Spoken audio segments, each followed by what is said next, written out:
Drip, drip, drip, drip, drip, drip, drip, drip, drip, drip, drip, drip, drip, drip. Post nasal drip is a constant. It keeps going. It's like a faucet that's dripping. I can't turn it off. I can't make it stop. Then I'm like, damn, my post nasal drip is going. My sinuses are inflamed. My throat is gunked up. What is going on here? Damn. Snort, snort, snort. Kogan. Drip, Snort, snort. I got the drip going. Snort, snort, snort. Hogan drip, Snort, snort. I got the drip going. Damn, I got the drip go. I got the tips go. Damn, I got the drip go. I got the tips go. Clear your throat. Please tip me. Damn. Clear your throat. Blow your nose. Damn. Damn. Snort, snort, Snort, Hogan drip, snort, snort. I got the drip going. Snort, snort, snort. Kogan. Drip, snort, snort. I got the drip go. Drip, I got the drip, go. drip, Got the drip, drip, I got the drip, go. drip, Got the drip, drip. I got the drip go. I got the drip go. I got the drip go. It's like a faucet that's dripping. Can't make it stop. So what do you want me to do? Have a mute button that every second? Yes. Welcome everybody. We're gonna start soon. Let's listen to some more songs, test out the performance, because I'm still on the shit laptop, so yeah. I'm streaming in 1500 bitrate, so yeah, let's see how that goes. I just got off work. I'm ready to drip all over Miss Phillary, and we're gonna discuss the actual publicity stunts that this guy pulls. At this point, he's pulling publicity stunts. It's very interesting. Oh, and I don't have access to chat again. So I'm hoping that the mods are gonna do their best to ban the bust bots, the Derek bots. All right, now rip Takeoff, and let's listen to this song.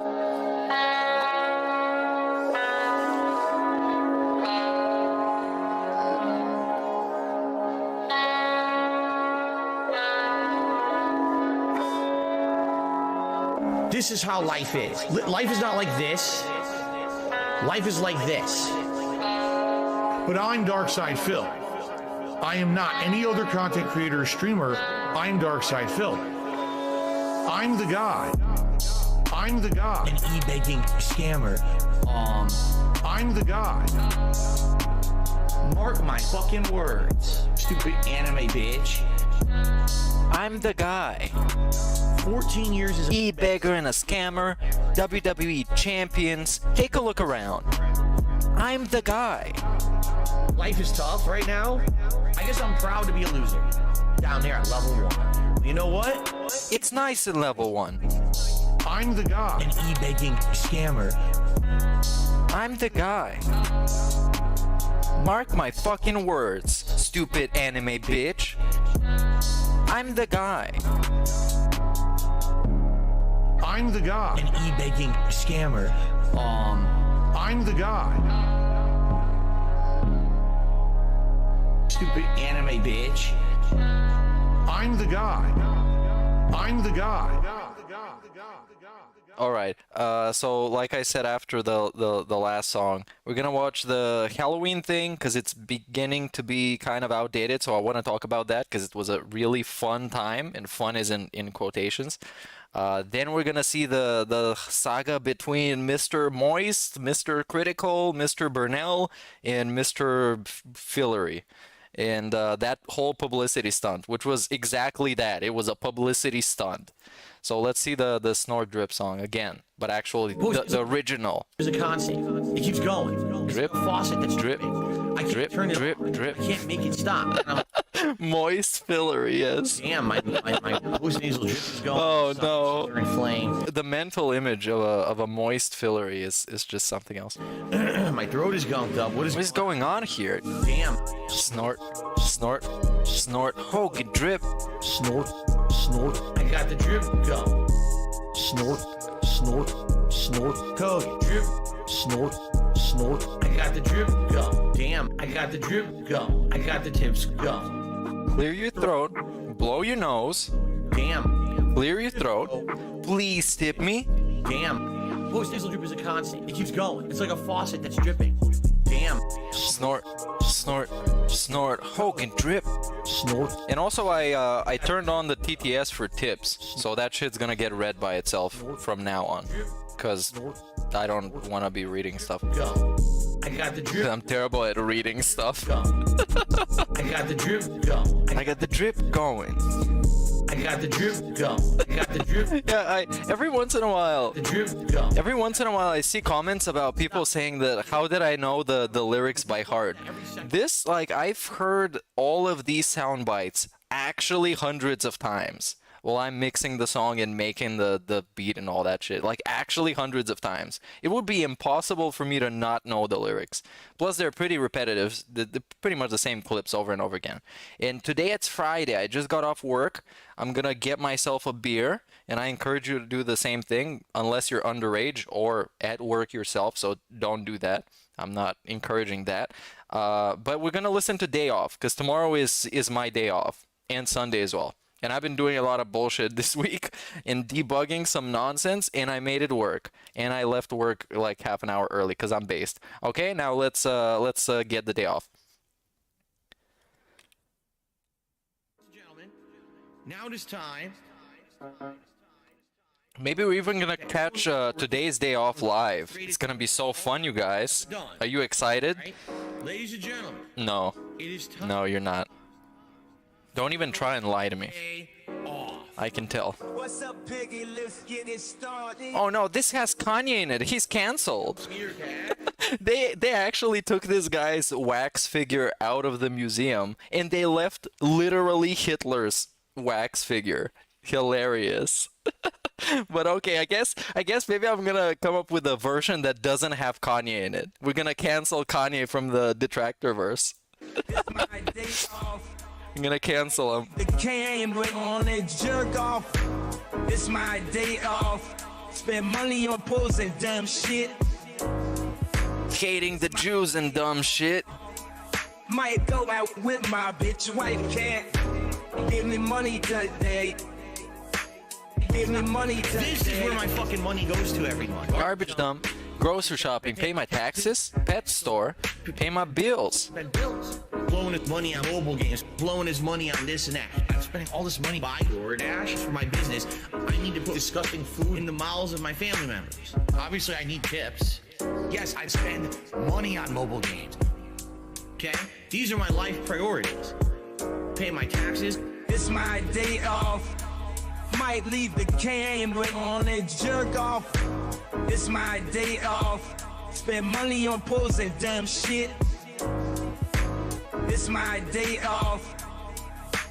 Might go out with my bitch wife, can't give me money today. Obviously, I need tips. Give me money today. This is where my fucking money goes to every month. Shout out to the trolls. For those who contributed, thank you. It would be great if we get a few more tips. To make up earlier today, we did not hit the hat goal either. It's been a very slow day. It would be great if we could pick it up a little bit with maybe some contributions tonight with tips. If you can, just saying. You know, I know some people are super chatting or whatever. That helps long term, but right now I really can help. Tomorrow's my day off. The tips I'll have for my day off, you see? All right. I think we can start at this point. Enough songs, because I'm gonna get carried away. Because I'm supposed to start as the stream was scheduled, I guess, in 10 minutes. But anyways, I guess you're here now, and the rest of the people can rewind the stream. Okay, let's get started. Big ups Spoonytown for 11 months, dude.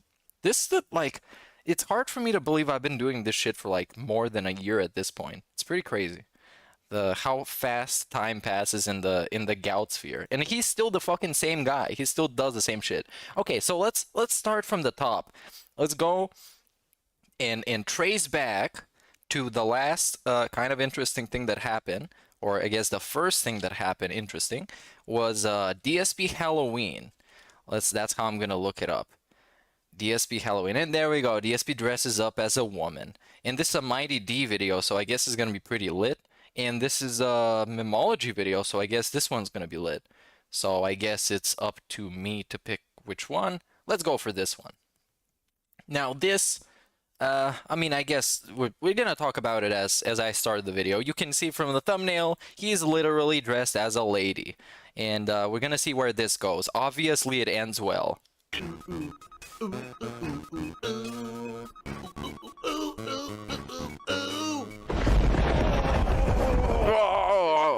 to tell you more.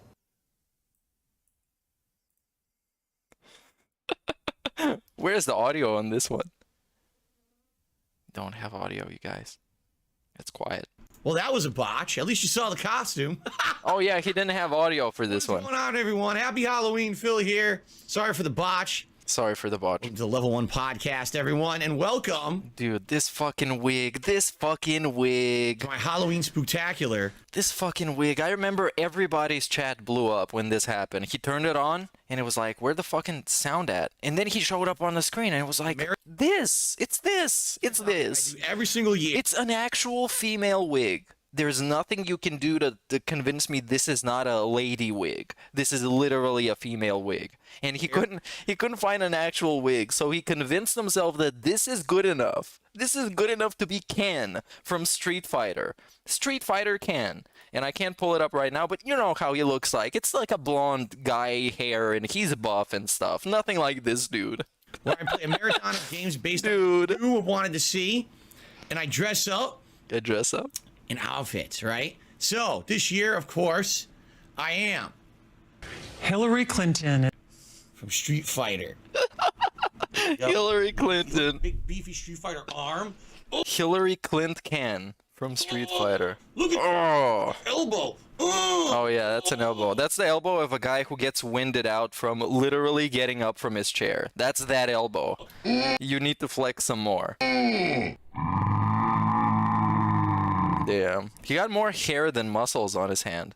Yeah. And I'm saying that. And I'm like Mr. fucking Skeleton Man. Yes. Pay no attention The girls like it, dude. Come on. to this hole right here. I should have That's a life hack. When you're a skinny guy, your abs show up more. And not like him. shaved and put in blue contacts. Yes, exactly. Don't you think that having me have a full Wait, what? beard is funny? And now, pay attention to this now. Pay attention to this. Now he says it's funny. It's okay that this costume is funny. And we're gonna see when people start making fun of him, how he reacts to that. But now it's funny. It's very funny. And also, he didn't bother to shave, considering that Ken does not have a mustache. Like, I could have, you're absolutely right, I could have shaved, but the point is that it's supposed to look silly and funny. It's supposed to look silly and funny, okay? Remember this. It's very important. With a wig on, trying to look like Ken, obviously it's funny. Trying to look like Me Ken. actually like looking like Ken. Does Ken have chest hair like this? Nah, I don't think he's a very furry guy. Let's start with shout-outs. Let's do that. Yeah, let's do shout Photo outs. did a super chat. He says, I can't believe you're Chris Chan. Chris Chan. No, I look nothing like Chris Chan whatsoever. Look nothing like Chris Chan. YouTube Sewers did a super chat. Says happy Halloween to you. Thank you. Mango Jewel Pods did a super chat. He says really happy you're progressive with your costume this year. That's what's up. That's what's Scotty, up. we miss you. He loved Halloween. I don't know what this Scotty joke is. Has nothing. Oh, this is a Cobra joke, right? I think it's a Cobra joke. Scotty is a Cobra guy. Would I consider this an S tier costume? I think we talked about it on that being said on the recap. I think I said this that considering how much entertainment we got out of this costume, it's not gonna be like the bottom tier because as a costume it's terrible, but he also did it completely with lacking any sort of self-awareness. So that kind of bumps it up a little bit. It's like a B maybe B, C, maybe. Nothing to do with Hey, big ups, Spoonieton. Live stream again lol. Do you think Philbert tried to pay the person who carried his TV upstairs in shoutouts like the bed guys? Big ups. Did he do that? I kind of forgot about that. I forgot that lore. Did he pay the TV people in shoutouts, in exposure bucks? No, he had to pay this in advance. When they carried his TV, he paid like $20 in advance. And he felt so special for it. He got preferential treatment that he paid for. with me, but it's some kind of a running joke among certain people. It's a running joke among certain people that he looks like a woman. As he sits there looking like a woman. Ezel. Not looking like a woman. He doesn't sell it. He doesn't look like a woman. Not even like a drag queen. You know, feminine like a drag queen. He really not fishy. They call it fishy. He's not fishy like that. He's just a dude in a wig. No, excuse me. Ezik If anything, it's disrespectful. did a super chat and says, "Are you meant to be Ken for Street Fighter? It looks like you're cross-dressing." So here you go. He's basically going with what I said earlier. He's an idiot. He's an idiot. They were just joking. Remember, he just said it's supposed to be something goofy that you should joke about. Thanks for the super chat. Thanks for the super chat, idiot. Big up Spooniton for the tip with the TV thing. Jeffrey Hernandez did a super chat. He says, why are you wearing a dress?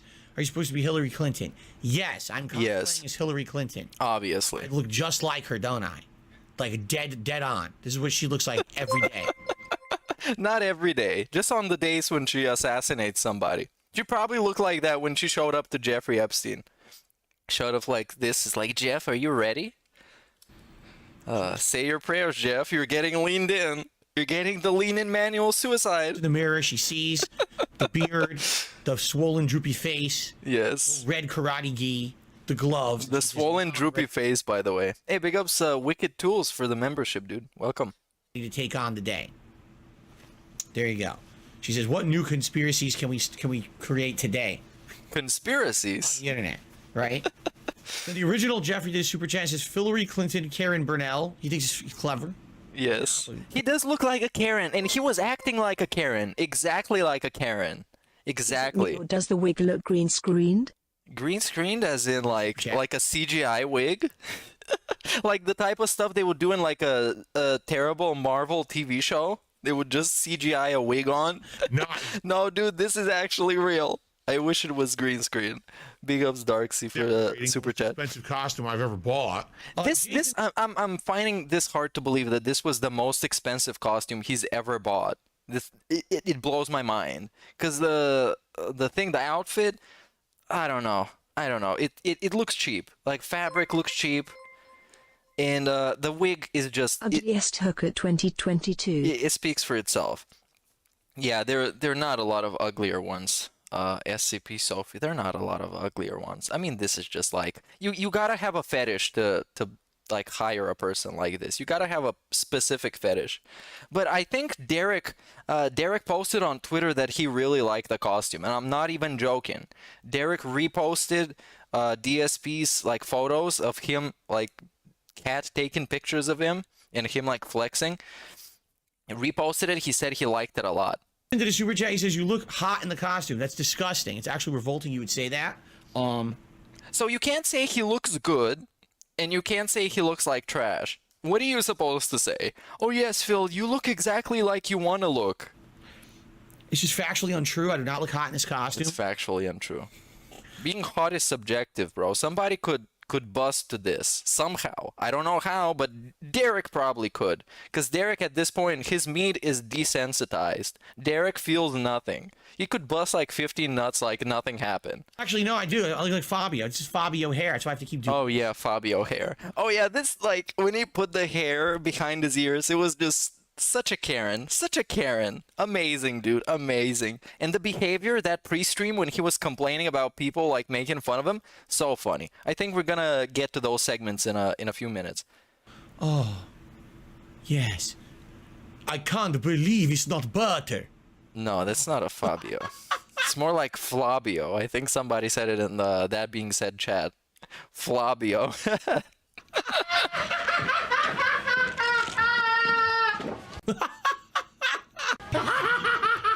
Tower. There's one thing I'll address once I can't believe it's not butter. Anyway.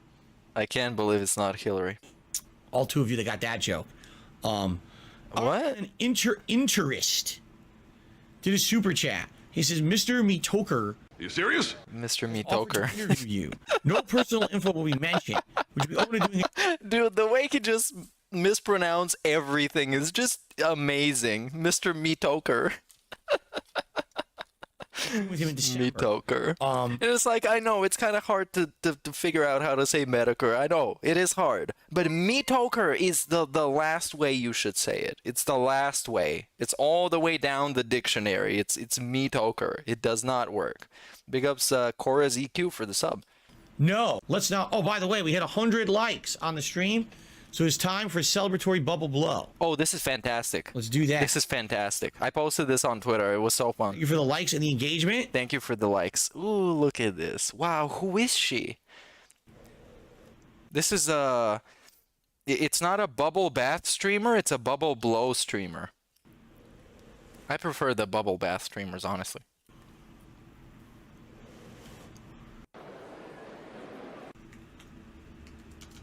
You want something that looks absolutely ridiculous, right? What? Then it's funny. Oh yeah, it's funny. But when people make jokes about it, you get super defensive and pissed off. You guys think I look stupid? That was kind of the point. You know, the point wasn't to be completely accurate. It was to look kind of silly and have people join the stream and say ha ha ha and laugh because I look so dumb. That's Right, part of the right, deal. right. Dave did $1 tip. He says, Dave? Tanqueray gin for the Christmas event as fan service. He should do that. He should do that. If he's on embracing the memes, he should be taking shots of Tanqueray for Christmas. Because he drinks on Christmas anyways. And his Christmas drinking is kind of weird because he's like, he has to make it a big deal that he's drinking eggnog and he needs to be very careful how much he drinks or he's going to get too drunk or something like that. He's very, very specific with that. It's just like, just drink, dude. Come on. You can't control your drinking? Are you like me? I haven't had Tanqueray in years. Even I can control my drinking. And you don't even see how much I drink. That was like a misconception that people believed that like I drink gin all the time. Back Oh, somehow though, last Christmas he fell asleep while playing Skyrim. He was talking to some NPC. I think King Jad has a video of it. And I was restreaming as well, a bunch of other people as well. And I think everybody caught him sleeping. He was like just kind of nodding off, and then he realized he was sleeping and just kind of shook out of it. It was real funny. That's what happens when he drinks. And I think it was 2017 Christmas. He got depressed and he apologized for like, he made like an apology video the next day. Not a video, but like a segment about, oh, you guys, I'm sorry. Because, you know, when I'm drinking, I kind of feel like, you know, kind of depressed and I kind of feel down. I think even Mighty D has a video about it, but that's a whole other thing. in the day, like over 10 years ago, in a few videos, people kept noticing a Tanqueray bottle because I had it around. I was drinking it on vacations and stuff. Bro, it was like a 2-liter bottle. It wasn't just a bottle. It was like a boozer bottle. And there were 2 people there who could have drank it. And you know who was drinking it. Probably Panda as well. But it's the guy. Take a look around. He's the guy. But I don't drink that. I hardly ever. I seriously have not had gin now. At least over 2 years. At least. Chris, okay. Super J says you look like a trans He-Man. That's oh yeah, this is now when the jokes start coming. Everyone thinks it's funny. Okay. To say like trans or cross-dressing. It's so hilariously funny to make fun of it, right? No, it's not. It's not funny to make. They're not making fun of that. They're making fun of you because you look like this. You look like this. They're not making fun of somebody else. So stop. Because you're on the screen. They are telling you look like this and you look funny like this. He-Man. It's not a joke for you. Like the dude that was like some dude had a tantrum in like a GameStop. Was it at a GameStop? It's ma'am. You're like a conservative and you think it's funny to You're a conservative. Instantly they're a conservative. That kind of stuff. It's not funny at all. There must be a conservative. If you think this guy looks goofy, you must be a conservative. No, when you say that, you're essentially just you're degrading a whole group of people. And you don't have the right to do that. What did they do to fucking you? Right? Now he's projecting that they're actually insulting somebody else. A whole group of people. Not even him. Cut the shit out. And he has to defend them. All right, it's time to wake up. It's 2022. It's time to wake up. Mindset bullshit. It's time to wake up. I'm gonna slap you around too. I'm gonna slap the Banshee around, slap you around, slap them all around. Ken. I think I'll address one second. YouTube. Hey, that was a nice pirated copy of the Joker because you could see the Korean subs that are embedded on it. Big ups. Viewers in a super chat it says Hillary Clinton cosplay. Here we go again. Yeah, there we go. You already hilarious. You realize you already said that before. Well, somebody else said that before. You're reiterating yourself over and over. You're reiterating yourself. Yeah, because you still look like Hillary Clinton. Anyway, Sokka counted a super chat and said a bunch of stuff I don't even understand. Joe says I look way more scrawny than he thought I would. He thought I was gonna be like fat in an outfit like this. I keep telling you guys, it's an insane false narrative on the internet that I'm fat. It's a false narrative. I am overweight. I'm chubby in bad spots. I am overweight. I'm not fat. Like, you know, I have a spare tire. You know, like I said, I weigh probably around 210 pounds. So I could stand to lose around 15, 20 pounds of, you know, of fat. But I'm... Oh, he was going to say obesity. He started with OB... What, OBS? You guys... I hate to say it, you guys keep putting me in the same And he reacts like a fucking Karen. This is a Karen segment. Especially with this outfit on. It's so on point. It's so on brand. dimension as guys like Review Tech USA and Wings of Redemption. And somehow you have this weird association that I'm like them. Because you're a lol cow, not because you're fat, DSP. I am not like them physically in any way. Not physically. Hair, you know, and this is not me talking shit Oh, and that's a diss to them because they don't have hair. about them. This is me factually saying I'm nothing like them.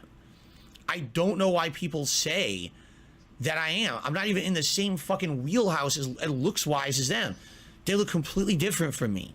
You know what I mean? Like, it's funny because you see the memes on the internet that are nasty. There's people who do nasty art about me. It's always me as a giant bloated Yeah, this is for Darksea and for Kid Flim fat because they make him look fat. guy. It's like, who the fuck are you watching? Who are you watching? Literally, who are you watching? The guy that gets winded from getting up from his chair, from lifting up a TV, an actual flat screen TV. An actual flat screen TV. He gets winded out. And apparently he wants you to also think that he could make 25 push-ups. Not me. Perfectly okay. And then it's probably the same person, Big Pimp Daddy, did a super chat and says the wig is helping your hairline. Well, because it's fake hair. Gets offended about everything. Gets super defensive over everything. Some viewers. He should never forego sleeves again, ever. Those hairy shoulder pads are hard to look at. He actually looks like he smells bad lol. Dude, there was somebody posted on Twitter with his like armpit hair showing up. That shit was grotesque. And the chest hair is gross. It's just not good. It's not good. Down vote. Drop a thumbs down on that outfit. So this is it, I guess. And this is all the spurging out that he had. The rest of that Halloween event was just trash, I think. Yeah, this you can go check this out. I still haven't watched it, but that's for another time. Now let's see him getting owned by Critikal. Let's see. DSP versus Critikal. Okay, I'm gonna watch the whole clip because the DSP thing is just like 3-4 minutes long. It starts around here, I guess. After the Boogie thing, because Boogie is also a lol cow. If you guys didn't know. You guys didn't donate enough. Oh yeah, okay. You guys didn't donate enough. Hold on. He's gonna need to rely on your donations and this and that, but why even make this in the Sir Moist? Yeah, this is Sir Moist. making the content and see how it goes instead of like the Sir Moist, right? So yeah, that situation was pretty fucking sad. This is literally DSP, different than DSP. DSP's whole brand is about blatant e-begging. This is great. This is what DSP got super butthurt by. Not poor, not bald, okay? Snort, sniff, swish. Oh yeah, we're gonna get to that. He is not poor. He's not bald, and he is not fat. All of these things are not correct, but definitely he's not poor. I still tune in pretty actively. Okay. What was his most recent meltdown? It was when he was playing Scorn. So his whole brand is just e-begging, which is like 100% on point. That's just a bullseye. I think it was last week. Yeah, I think this is it. Oh, I can't show this because DSP's banned on Twitch. Alright, so he thought DSP was banned on Twitch. DSP's not banned on Twitch. He's just departnered. So he's about to find out. He's about to find that out. But all DSP, like his whole brand is just blatantly saying, you guys haven't given me enough money, so I don't even know if I'm going to bother playing this game anymore. You guys are lucky that I played the game for 2 hours. I got a lot of shit I got to do, and I still sat here for 2 hours, and I only made X amount of dollars from you guys. The lack of support was alarming.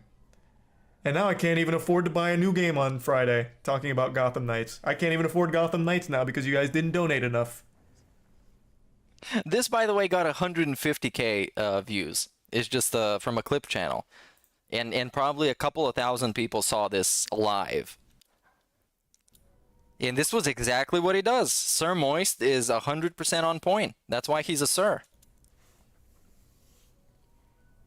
Did DSP get unbanned on Twitch? Last I saw, he got, like, perma'd. Let me see. Nah, he wasn't banned. He was just got departnered. He chose to basically ban himself because he couldn't make any more money. So he left. it was like, you can't fire me. I quit. You're not going to pay me anymore? Well, I'm going to go somewhere else where they're going to pay me after I beg again. All right, guys. I'm gonna be honest with you. I'm frustrated for 2 reasons. Reason number 1, because yeah, the game does suck. I really did not like tonight's stream, and in addition to that, as you guys can see, I stayed extra late for you guys, and basically it amounted to nothing. No one's really supported, which pisses me off. It does. Yeah, I'm playing a game. Obviously, it's frustrating. A lot of people showed up to watch it because you saw how frustrating it was, and no one supported. Yeah, that does upset me. Okay, it would have been one thing if I'm staying late and people are laughing, having a good time, and a few people are at least supporting the stream, but no one did, and that really upsets me. I'm gonna hope that tomorrow when I finish it, there will be some support, because it is pissing me off that I just stayed extra late and I got nothing for it. You know, the game's not even good. Yeah, he just goes full mask off. If this were me, I'm not even exaggerating. If this were me not streaming, playing this, I would have just turned the game right off and said, fuck this, I'm not playing this anymore. But the fact that I'm now 5 hours into it, obviously I want to finish it. You know, but I toughed it out for you guys tonight, and I got nothing out of it. He then goes on to say, like, he doesn't even know he'll be able to afford Gotham Knights on Friday because no one has donated enough, and he's not sure if they'll donate enough tomorrow. But that's his whole brand now. People watch DSP for, like, the shit show of it. Like, if you type in Darkside Phil, for example, like I'm gonna test this. I'm not logged in on my main account. Right. I guess we'll see. All right. This is one of DSP's points, by the way. Some of the most minor things that Sir Moist mentions is some of DSP's biggest points to address. If you just type in Darkside Phil, like the first channels you get, I imagine are gonna be like Bill Furnell, which is just the play. Big ups, Bill Furnell. His actual name. Just all of these channels that make memes of him. So let's see. All right, Darkside Phil. And I mean, he's not wrong. The first things you see is a Sunny V2 video. You see the Down the Rabbit Hole, which is not a troll video, but it's still kind of a gateway into trolling. And then you see the accident. And then you see DSP's actual channel, which is the Darkside Phil channel that is now no longer active. Because it probably doesn't make money. His channel is the 4th thing there.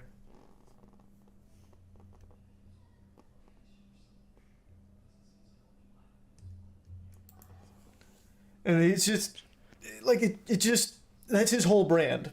So it's not really the same. It's just very different niche. Is it DSP Gaming? I thought it was just Darkside Phil. Did I get them wrong? Which one does he stream on? Because this is the one with 7,000. Oh, you're right. It is DSP Gaming. I don't even remember making that switch. Oh, you're right. 62,000 videos. Whoops.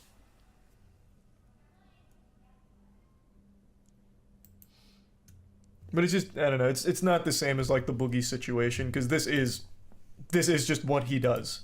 That is his whole brand. Yeah, that's the whole thing. That's the whole thing. 62,000 videos. Even he was kind of surprised. Like, what? There's the resub Migzim and Pugno and Andy. The What? Bingy. What?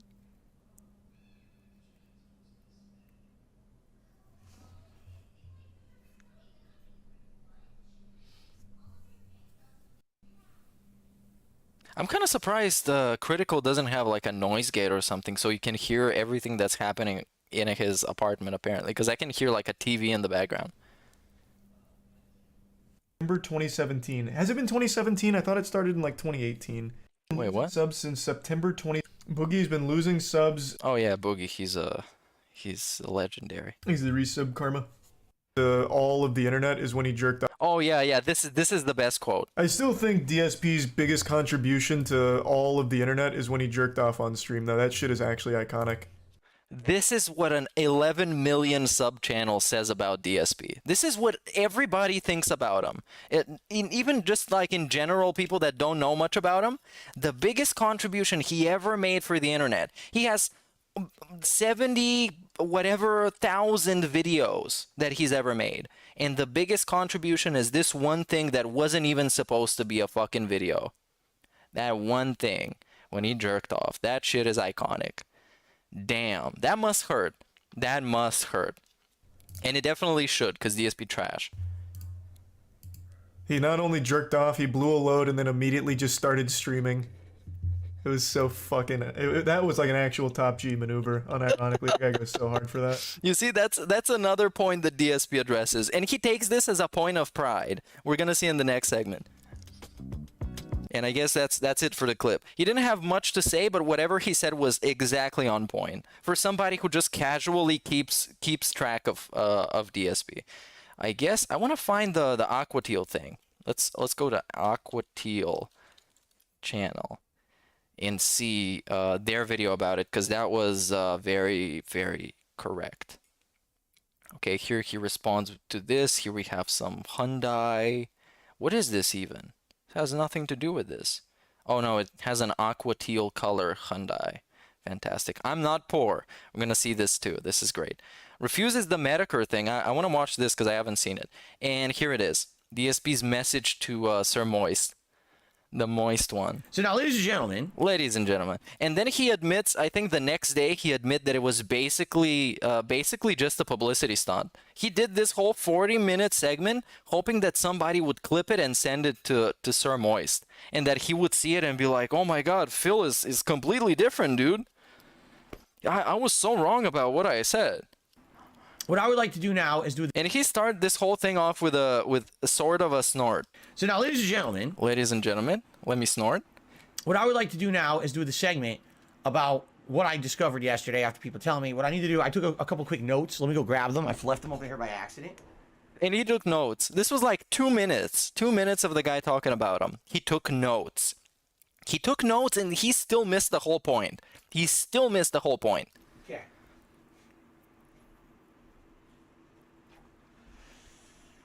All right, so ladies and gentlemen.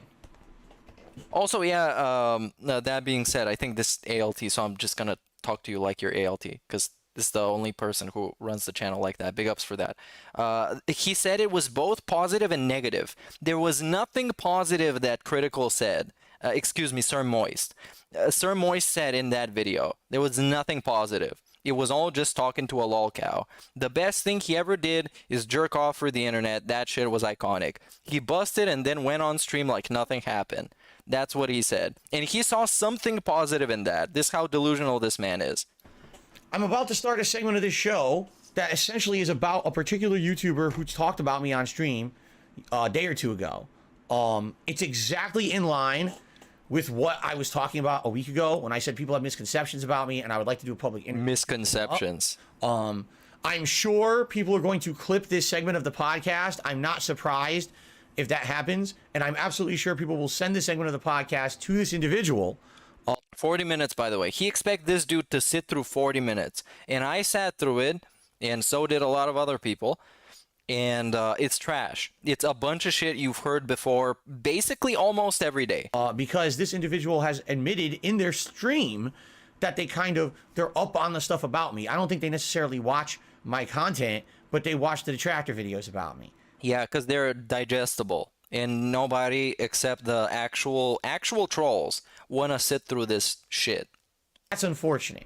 All right, so let's talk a little bit about that. And I don't know, Tractor Goose asked me earlier, I forgot to respond to that. I don't know if it's allowed, I assume it's not, for you to watch somebody's videos if they've been banned off of Twitch. Because I guess their content is no longer allowed on Twitch, and if you watch it, it's still, in a way, kind of allowed, you know. You know what I mean. It's probably not. I don't know how it stands, but if Critikal doesn't want to see it, then it's probably not allowed. So the name of the person on YouTube, it's funny because their name is Moist Critikal, and I've seen videos from Moist Critikal before, and I think the guy is very charismatic. He's funny. Okay, he's he is. His content's good. His delivery is good. And when he actually covers topics, it's always a variety of interesting stuff. He covers news. Yes, he does cover drama with YouTubers and the like, but he covers many, many topics. And basically his channel is like a variety channel. Okay. And I like it. Like I said, not that I follow it. I'm not subscribed to it. But I watch every once in a while. I watch random videos on YouTube. And he's someone who every once in a while, I would go and watch a video from him. And I don't think I've ever watched a video from him that I didn't like or thought was really bad or boring or you know what I'm saying? Like, I think DSP is not subscribed to anybody who even remotely does anything that he does. Because then he gets super jealous because those people get more views than him. And he's like, oh my god, they're already fucking rich. Why do people send charitable contributions to them and not me? I'm the one who needs them. Like a real guy. As if that makes any sense. Okay. And yeah, he's kissing ass right now because in the end of the video, he's going to say, oh, Sir Moist, I wish we could have a chit-chat with you. Even if it's for 5 minutes, man. Come on, hit me up. He's huge. He's got millions of subs. He's huge. All right, millions. Every video he puts out gets hundreds of thousands to millions of views. He's very popular on YouTube right now. I don't know how long this is. The weird thing is a lot of people get confused. His YouTube channel is called like Penguin Zero, but he goes by Moist Critikal. Like he has a million names. His real name, I guess, is Charlie. Yes. But he goes by like a million names. So it's confusing to try to figure it out. All right. Just like DSP, who goes by KO Gaming, DSP Gaming, Darkside Phil. And DSP, wait for it, Gaming. All right. But because we're gonna get to that. Anyway, like I said, from what We're I've gonna seen get of the guy, seems like a real guy, great content. I got nothing negative to say there about him. All right. However, oh yeah, and the King of Hate, but no longer that. But for the most of his career, he was the King of Hate. And the King of Hate vlogs, that's true, yeah. And they call me DSP, that's on Twitter. Most recently, yesterday, he changed his handle to DSP, the Unragnarockable. Because, you know, Ragnarok is like the Scandinavian-style apocalypse. So DSP can never die. That's his claim to something, I guess.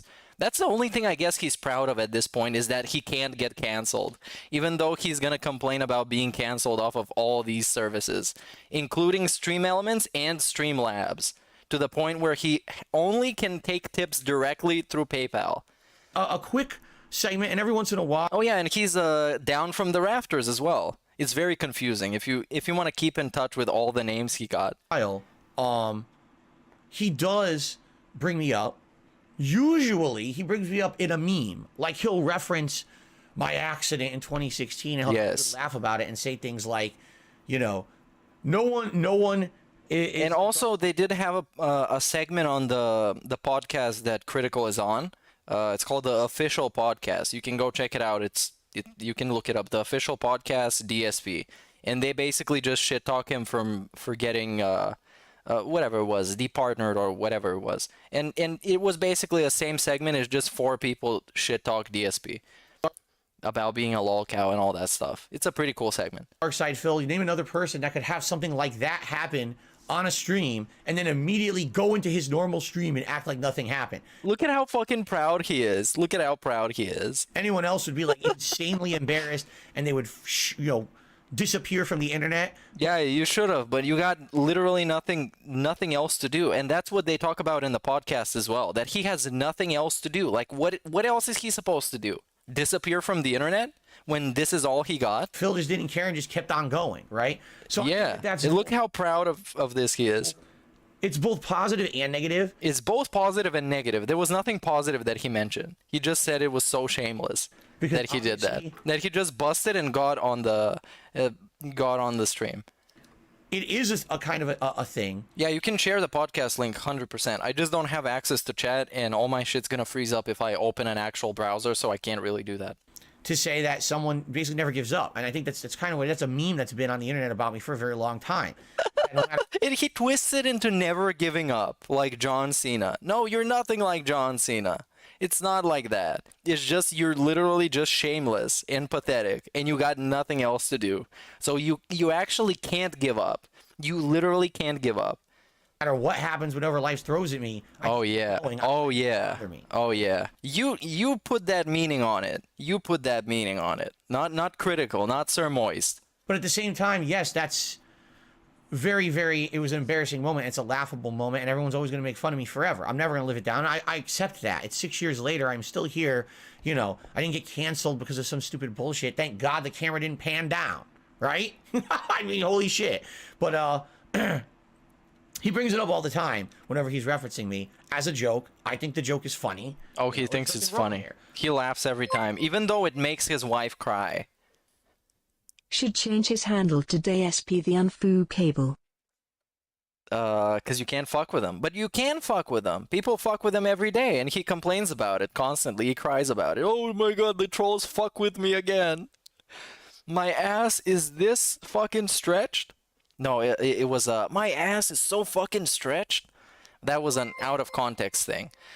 Big ups to Prophet for a super chat, and big ups Fiery Paper Mario for the 7 months, and the Harry Otter Gaming for the 7 months as well. Big ups. And big ups to Jay Kramer for the super chat that has no comment to it. The problem is the misconceptions about me that get spread all over the internet by my detractors in particular. And now we've got big channels like Moist The Critical misconceptions. reiterate those negative misconceptions. Right. And or take moments out of context as like, this is all who Phil is. And now everyone who watches his content believes that, and that's not fair. Now, by the way, I'm not angry at the person, at this guy. Look, man, if everybody has the same opinion of you, maybe you're the one who has a misconception about yourself. Maybe that's how it is. If everybody else thinks that, and they take those clips that display who you are, those clips of you. Because Sir Moist watched an unedited clip. That clip just, it was exactly like this. It just had the chat, and it had the viewers, and it had the likes on it. There was nothing that was added in, or like clips or something out of context. I think that it's fair that he says what he says because he's watching content about me on the internet that's half-truths or falsities, all right? But he's believing it. So I don't blame him, but what I want to do is clear up some of the things he said and then kind of have a follow-up. All right. And like I said, I'm sure people are going to send this to him now. I don't know if he's going to watch it in his content or not. Maybe he will. It would be nice if he did. So at least he gets a little bit of my side of the story. That's what he wants. That's what he wants. For Critikal to pull this up on his stream and watch the whole 40-minute video. That's what he wants. This dude is like out of his mind if he thinks Critikal is going to watch a 43-minute video about this. Okay. People are going to clip this out. What's funny is as soon as he starts talking about me, you know he doesn't know the truth because the first thing he says is, oh, I can't even play the clip I want to play about Phil because he's permabanned on Twitch, and if I play this, then I'll get in trouble. And I was like, huh? Huh? What is he talking about? I'm not banned. I just lost the ability to make any money, so I didn't care about that platform that I built. Permabanned on Twitch? I've never been banned on Twitch. Never been banned. Except he was indefinitely suspended more than once. But the one time that I know for sure is when he made fun of the Bluebeard guy. He brought him up in chat, from chat, and he made fun of his beard. Oh, look, you're overweight, and you have a blue beard, and you're making fun of me? And then he got indefinitely suspended, which in my book means being banned. I was suspended a few times for false copyright shit that got cleared up immediately. I was never banned from Twitch ever. Oh yeah, he's not gonna mention the Bluebeard guy, even though he cried about it so much. So I'm just kind of scratching my head, and then I realized that's what the detractors say. Oh, that's what the trolls say. DSP is banned off of Twitch. But you can go and look him up on Twitch, and it's gonna say that he's not banned. You can see his channel. He's actually not banned. They all say that I was perma-banned off of They Twitch. all say that. Believes it, because that's what they've been saying for ever since. Oh yeah, we all say that. We all say things that you can verify that they're false by just looking them up. That's what we say. You know. That's what we all say. The truth of what happened. All right. I was a full-time streamer on Twitch for 4.5 years. All right. And what ended up happening was my haters or detractors, whatever you want to call them, had an actual concerted effort. They banded together in the first half of 2021 to try to get me canceled off the internet when word started spreading that a lot of these businesses started to have a more liberal, left-leaning mentality to how they were run. So what they ended up doing was taking compilations of some things that I said over the years. Some of them were over 10 years old. Dude, this dude's racism compilation is literally half an hour long. Literally half an hour long. And this is simply all the way until, I guess, like 2014 or something, maybe even 2017. Half an hour long, a racism compilation. Okay, things that I had publicly apologized for, left, right, up, and down, and admitted they were horrible jokes I made a decade ago, things that I don't do anymore. And they started bombarding every business that I have any involvement with this slander campaign against me. So we're talking places like Twitch, places like Teespring, places like Streamlabs, you know, things that you need to operate an online business as a content creator. And systematically, each one of them started kicking me out. Sir Moist didn't watch the parts of Radio Silence, the occasional haha and reading a Derek fact. So Sir Moist is an stupid detractor. You know what he should have done? He should have watched the entire 8-hour, or what was it, like 10-hour Halloween marathon with his audience on stream. He should have played the entire thing to say that Phil is actually a great guy and he has a fun, chill, interactive stream. You're very right. Sir Moist didn't watch any of that. Big ups my channel for a super chat. The word was totes okay. Checks notes 10 years ago, dude. Dude, it was okay 10 years ago. It was okay because I could get away with it. Nobody cared. And now people care, so I can't say it. That's his actually, that's his reasoning for being changed. It's that nowadays you can't get away with it. Not that nowadays you just don't want to say racist stuff because you're not racist. You just can't get away with it, dude. If I could get away with it, I could say all that racist shit. Is what he probably thinks. Big ups, Black Mage. All right, Twitch kicked me out of the partner program, right? Claiming that they had evidence that I have used hate speech. They had an investigation in repeated instances of hateful slurs. Of the exact quote is inappropriate behavior involving hateful slurs. So yes, they probably did their homework and they decided this guy should not represent the Twitch partnership program, which was pretty correct. Because he's an asshole.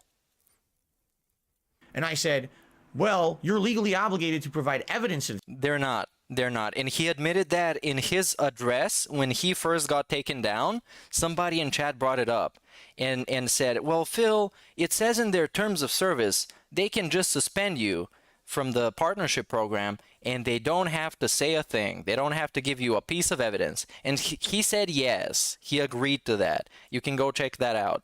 I think it was on, damn, that's probably taken down at this point. Because it was on Ann Leeds' channel. Because he had the whole thing archived. And I think he got struck down or some dumb stuff that happened. This, do so, and their legal team ghosted me. They ghosted him. They felt, oh, Phil's not big enough. I love when people ghost DSP. That's exactly what he deserves. He doesn't deserve the time of day. To sue us for this, so we're just going to ghost him. So they did. You know, they knew I wasn't Dr. Disrespect. They knew I didn't have the clout and the money to sue them to try to get, you know, my name cleared up. So they just did. Right. They just could, you know. And then on top of that, they did it to Teespring, which was, I guess it's now... Oh, Tractor Goose has it. Well, if you have it, you can make a channel of like archive stuff and upload it there. That would be pretty cool. That would be poppin'. I would give that a massive shout out. Spring, they just canceled my account. If you have some like iconic moments that you can't find anywhere else, you should probably like upload them on an archive channel. That would be great. Having over a 5-year relationship with Teespring selling what should you call it? I don't know, Chad. How should Tractor Goose call the archive channel? T-shirts, none of which had anything negative on them or anything to do with anything hateful. They just canceled my account, closed it. And I was like, I asked them why. They never answered why. They just gone. Gone. On top of that, Streamlabs, same thing. You know, pop-ups on a stream. Can't take tips through them anymore. You're kicked out. So it all happened at once. It was a big cloud clusterfuck of shit. And like I said, when I looked into it, I was actually contacted by someone who I'm still to this day, I'm not going to say who it is, but there's someone who was on the inside at Twitch and basically told me this is what happened, that these people bombarded Twitch and other businesses with about me. Right. Canceled me at the same time. Yeah, but what if the negative shit is actually valid, though? What if it's correct? Because he likes to say, oh, yeah, they bombarded them with a bunch of shit. What if it's correct shit, though? Because like I said, his racism compilation is half an hour long, and that shit is outdated at this point. It's old. And he has like a bunch of videos like I think it was by Give Blood. He had the Trouble in Transtown, which you can go and check out right now, which is like, I don't know, 10, 15 minutes of just like transphobic shit. Hi. It's like, DSP, yes, people bother to compile all that shit against you because it's correct and send it to the people that didn't do their homework, such as people that want to sponsor this guy, people that want to have business relations with him, like Stream Elements, Streamlabs, Twitch, and all the other sponsors he's got. So I can still stream on Twitch. Twitch didn't ban me; they just kicked me out of the partner program. Right. I would have reapplied for it by now, but I don't care. I don't want to deal. I don't want to deal with a business that just because there's a hate mob against me, that they're now going to punish me for the hate mob when I didn't do anything wrong. I never did anything wrong when I was on Twitch. I never did anything wrong. He just said he was suspended multiple times. I never did anything wrong. But all those suspensions, they're fake because the hate mob was against him. He called his army the hate army, by the way, which I think is kind of ironic. So he was running a hate mob until it turned against him, and then it was toxic as fuck. You know, anything that I did do wrong, I was already punished for. Yeah, I had a suspension or two. I was drunk and I said, oh yeah, I was drunk. Now we go with the excuses. Oh yeah, I was drunk and I said this. I had a suspension or two. you know, a stupid word I shouldn't have said and stuff like that. Right. Long years in the past. There's no way I was going to get punished for it in 2021 when this was stuff so far in my past. Right. That's how it works. The past doesn't exist. But watch my Halloween marathon. It was so positive, dude. I didn't even beg. The misconception is I'm banned from Twitch because that's what my haters say. No, we don't say that. You can figure that out by going on Google and writing Twitch TV/DSP Gaming or Darkside Phil. I think it was Darkside Phil. And you can see his channel. It's still there. It still exists. But it's not a partner. So I'm not shocked to hear that Moist Critikal thinks I was banned from Twitch. It's not his fault. That's just believing what idiots say about me. That's oh, yeah. Yeah. The next thing he said, also, I'm not shocked. He goes, oh, by the way, the reason that this came up, I should bring this up because I didn't do this. Boogie just came out with a video like a week or two ago. Oh, Boogie, yes. Essentially, he's appealing to his audience for more support. He was begging. Why was he begging, though? He's basically saying he lost all of his money. Right. He invested it in cryptocurrency. Right. As you know, this year, cryptocurrency crashed.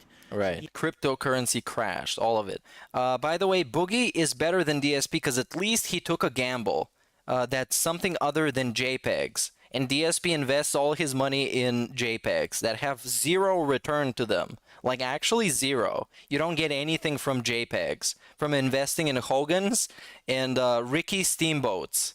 Yeah. You don't get anything back. So a little bit of respect to Boogie, and then minus respect because he came back and begged a bunch. Nest egg from all his years. You know, he has over 4 million subs on YouTube. Oh, yeah. He had over 5 million. He spent that nest egg on, like, escorts and stuff. His videos used to bring in hundreds of thousands to millions of views, and now he's completely waned in popularity on YouTube, doesn't make that much money on it anymore, and all his money he had in savings, he blew on crypto. So he's broke. So he's appealing to his audience saying, please help me. And then he released the video, oh my god, thanks you guys, this is how much money you gave me. And he went and showed up his super chat amounts. Right? Please, if you can, super chat. Please become a member. Please. Buy my merch. Here's my t-shirts, right? Please. He's shilling to his audience. He could do that. That's fine. But what Moist Critikal was making a point of is he goes, here's a YouTuber who used to have 5 million active subs. Now he has 4 million. And he's literally like begging people on his stream for money. And they're not active subs. Yeah, those people, they don't watch his videos anymore. That was from back in the day when he was Francis. And now he's Boogie and he's boring. Like, it's not a good look. And he got better teeth. I agree, but if what Boogie's saying is true, I understand why he's doing it. Okay? I can see both sides. All right? Oh, and by the way, when he invested in crypto, he flexed about making all this money off of crypto. He made a flexing video. It was great. It was like Logan Paul. Speaking of Logan Paul, he made also he was involved in what was it called, like Zoink Doink or some weird stuff, some like weird crypto that was meant to just like basically scam you into buying, and it was like a pump and dump scam. So big ups to Logan Paul. I guess that shit didn't work, but some idiots did it. Yeah, it was Doink Coin. Was it a Doink Coin? And they made this weird video that was basically copying South Park, and it was this weird stuff. It was very strange, man. The crypto NFT scams were amazing. Anyway, the reason that he starts talking about me is because someone brings me up. Well, then what do you think of Darkside Phil? Because he's trash. He's infamous for being an e-beggar, right? So basically, that's when Moist Critikal goes, well, yeah, I'm up on Phil. I basically the way he says it, you can tell that like he's interested in me as a character, but he doesn't watch my content. All right? No, nobody does. Your content sucks, man. Your content is boring as shit. It's just a boring dude playing games. Anytime now. He has more dignity, at least. He does. He does. More than zero, I guess. I mean, DSP has zero dignity, but he thinks he has a lot of it. That's the fun thing about DSP. And Boogie has more than zero dignity, so he passes the dignity check. Big ups Black Mage for his super chat, and big ups Andrew for 9 months of chilling as a mature adult, dude. Who says subtractors? So tell him what's up, dude. We're watching DSP clearing out the misconceptions that are on his channel. Here right now watching my stream. He's watching the detractor highlight of my stream. Right. At the bad parts. No, at the fun parts, at the entertaining parts. DSP, that's the misconception you have, is that you think the entertaining parts is you playing games. That is false. That is not correct. And says that's all that I am. All right. Yeah, that's most of what you are. That's the best of you, is the begging shit. That's the thing that produces the most value for people. And that's why I'm watching an Aquateal video and I'm not watching a DSP gaming video. Because this is better value for me as a fucking viewer. Because Aquateal bothered to clip this whole segment. That is 43 minutes. Instead of me going to the DSP gaming channel, finding that specific video, and finding this specific segment from the 2-hour pre-stream. It's just better value for me, and that's why I'm watching this. So he's basically like, yeah, I'm up on Phil. Here, let me play this video. But then he's banned on Twitch. I can't play it. And yeah, big ups Dewey for the membership, dude. Someone cleared up and said he's not banned on Twitch. You could play it. So then he plays it. And what is it? Of course, it's the Scorn clip. Oh, it's the Scorn clip. We're going to talk about that. We're going to bust out all of the excuses. Like, actually every single excuse that he could come up with. All right. And I find myself pausing a lot when he leans forward and you could see how thin the front of his hair is. It's just something else, man. It's something else. But the other point he makes, and again, this is another detractor thing. Oh, it's a detractor thing. You know, you can't even search for Darkside Phil anymore on the internet and get his content. Oh, this is a great fucking segment. Look at this. He explains to us all of the scams that we run, all of the mind games that we do to push DSP out of the algorithm. You get his detractor stuff, all right? So he goes, look, I'm not even logged in on YouTube here. I'll prove it. And he searches for Darkside Phil. The first thing that comes up is the Down the Rabbit Hole documentary about me, which at this point now has accumulated over 6.5 million views and is still climbing in popularity. Now, I already addressed that documentary earlier this year, and I basically addressed all the things in that were half-truths or misconceptions. I would hope that out of the 6.5 million people, maybe 1,000 of them will watch my reaction. Dude, okay. Let's come up with a solution to DSP's demented, stupid fucking logic. Nobody's gonna watch you talk about an hour-long video for 6 hours. What you can actually do is get some stupid denthead like Das Bullshit who can actually edit videos, and not some other stupid denthead like Anonymous who can't edit videos.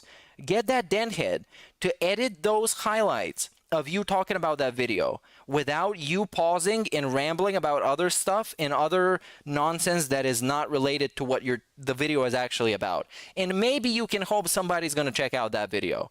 Because if you think that somebody's going to watch a 6 to 8 hour video of you addressing some nonsense while eating burgers in the middle during the, what was it called? The dumbass Feasting with the King nonsense. I think that was in the middle of the react.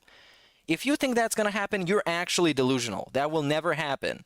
Your retention is really bad, and you need to work more on actually keeping people engaged on what you're actually doing.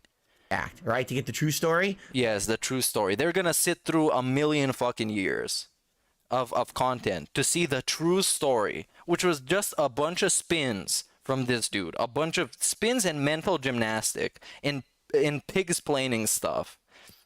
Big ups Orinoco for the super chat.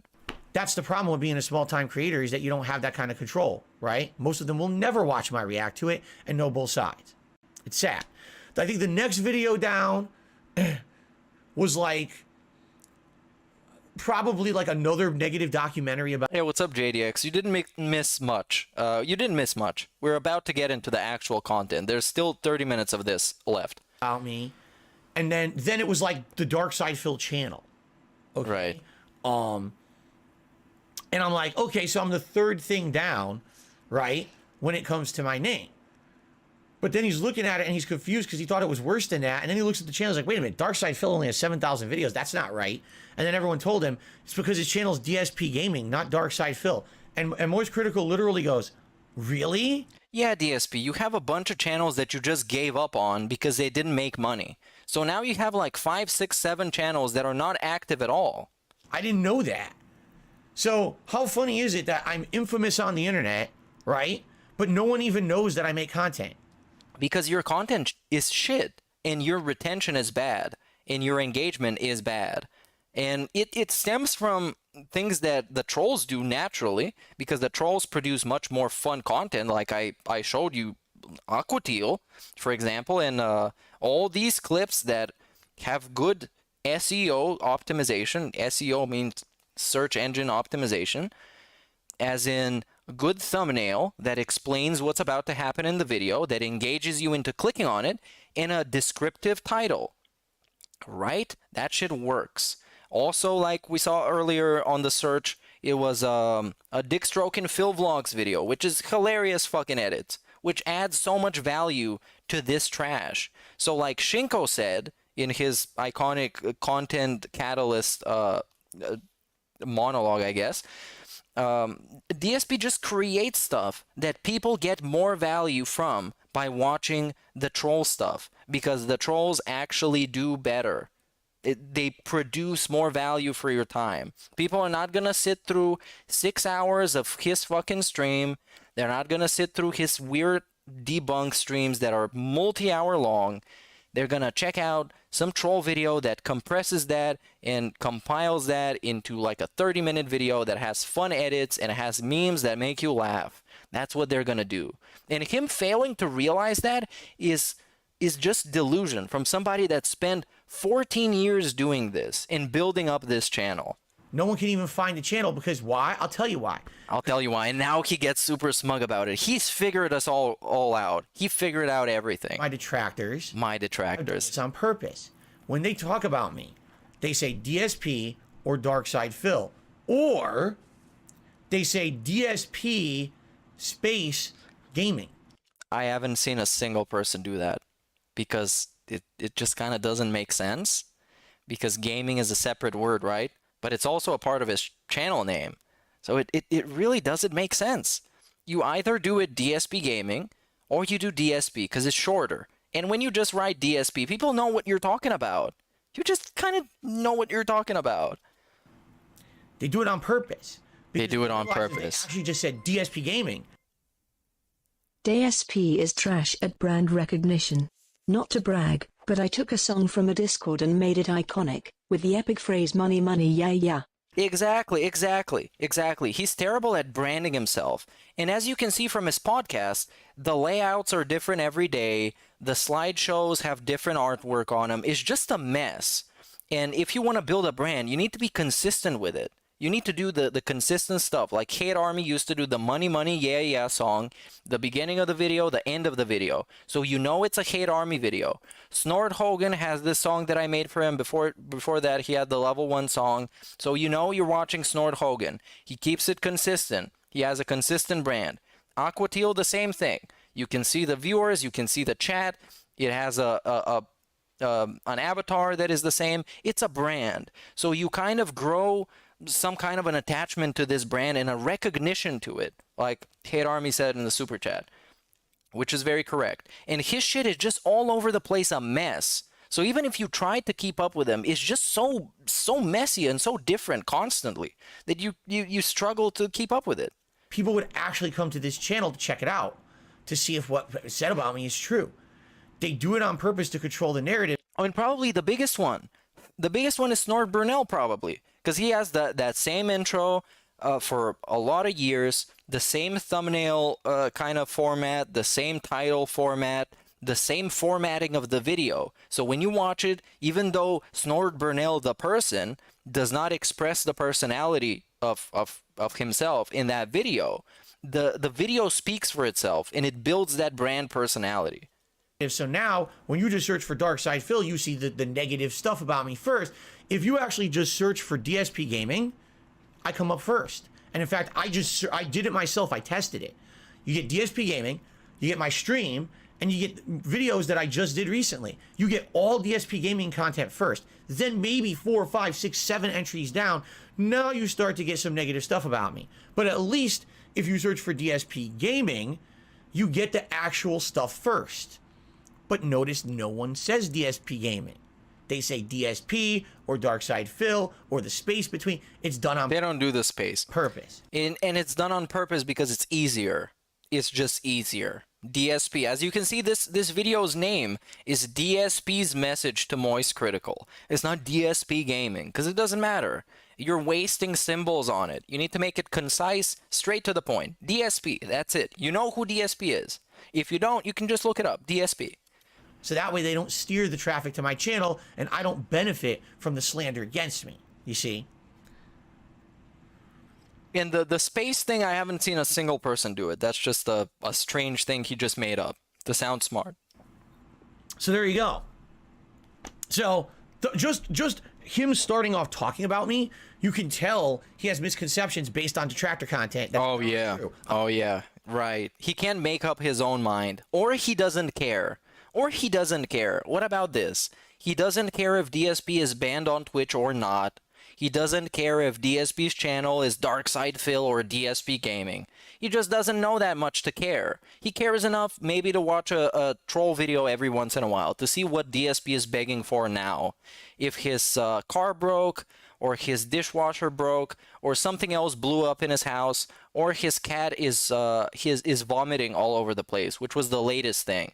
He had to put his what was it? Some kind of blanket in the laundry. So he was like, "Oh, you guys, remind me to take it out the laundry because it gets stinky if it stays in there for too long."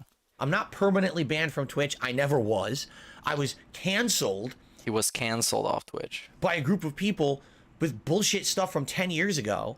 Yeah, it was a comforter. It's not true today. And it happened in multiple businesses all at once. It was a concerted effort, an attack against me to try to ruin my business and my life, quite frankly. And I don't want to go back to Twitch because I don't want to get canceled again at any moment just because they feel, you know, like they have that, oh, look what he said. I'm upset. You know, like that's still me. Like that's fair to judge me for something I did at this point 12 years ago, right? It's ridiculous. Right. Everything is from 12 years ago. He's never said anything that could be put in a compilation over the last 12 years. The only bad thing he said was the hello Jew from back in the day.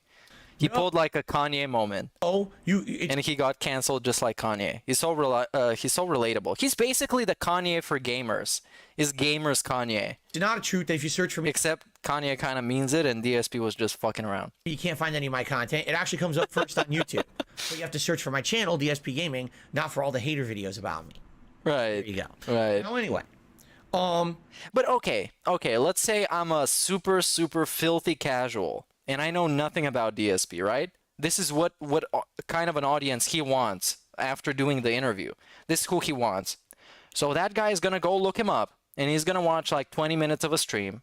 He's gonna see it's a bunch of meandering, a bunch of rambling, a bunch of nonsense, a bunch of just like wasting time, both his own time and the viewer's time. And then when we get to the gameplay, he's gonna see it's super fucking boring. So they're gonna tune out, and what they're gonna think to themselves is like, okay, why is this guy getting so many trolls? And they're gonna go watch some of the troll videos, and they might see an Aquateal video, they might see a Snort Brunel video, might see a Duty video, they might see a Snort Hogan, they might see an Ann Lead video, and they're gonna click on it, and then they're gonna be entertained, and then they're gonna maybe become a troll, which is more likely than maybe becoming a DSP fan. So what DSP is doing, kind of unintentionally, is setting himself in a place where he's going to get more trolls by exposing himself. And he doesn't know that yet. But he's going to find out eventually. He's going to find out. It's going to be very fun. That Moist Critikal brings up is a clip that's been out there for a couple of weeks. It's from when I was playing Scorn. All right? And right. Is that clip on your channel, by the way? It's not. Why not? Why not? Wait for it, because it was unrecorded. Because DSP knew exactly what he was doing. So he stopped recording after he said, oh, you guys, it was a great fucking stream. I don't like the game, but I'm gonna see you tomorrow. big ups, and smash that like button. And then we went to unrecorded mode, and it was mask off, like Critikal said, like Sir Moist said. It was mask off. And then the begging started. And then Aquateal recorded this. And guess what? It was fun as hell. So if it wasn't for Aquateal and all these trolls, this would have gone as another private DSP stream that nobody else would see. It fairly. All right. Fairly. I'm playing Scorn. Right. He's going to address it fairly. Okay. Let's address it fairly. Fairly. Okay. Let's see what is fair for DSP. All right. I'm playing Scorn. He's playing Scorn. Everything this week that I'm playing Scorn is kind of going wrong around me. Right. It's everything else's fault. Everything that's happening bad in his life. All right. My dishwasher breaks and I can't afford to fix it. So I'm pissed off about that. Financially, things are so tight. Right. If financially things are so tight, he's not poor, by the way. He's not poor. We're going to also watch that clip. He's not poor, but things are going so tight in his life, in his business. And a dishwasher breaking is the end of the earth. Even though you can, use your human hands, or at least your wife's human hands, or your pig human roach hybrid hands to wash dishes. So that is very stressful for him, that he can't fix the dishwasher for two people that live in that household that apparently can wash dishes, and they eat on paper plates anyways. So a lot of questions coming up already. I'm looking at the rest of the month, and I'm like, man, I got games coming up. Got games coming up? And I can't even really afford them right now. With what I'm making on my streams and everything, I don't know what I'm going to do. I got all these new releases coming up, and I'm nervous. Cat broke down. Unlucky. Cat broke down, you guys. Somebody needs to fix Cat. Somebody needs to fix Cat. She can't go to work. She's just crying all the time. She broken. Please, we need to have a fundraiser for Cat. Big ups Profit for a super chat. And basically my mind is in a bad place. I remember when I was playing Scorn that right. I had every intention of liking the game because the first stream I really liked it. That was the stream where the game went to combat. And right, if we hit 100 likes, you guys can spam the bubble emote in chat, and it's going to pop up on the screen. So it's going to be like I'm blowing the bubbles, but it's actually you blowing the bubbles. So this is even more interactive and even more chill, because you get to do the cool thing. Downstairs frying. She's downstairs frying, you guys. It smells like fried stuff all over the place. The combat is... No, don't blow it now. We probably haven't even hit the 100 likes yet. This is fraudulent. This is erroneous blowing bubbles. And no bananas, too, because that's just going to confuse people.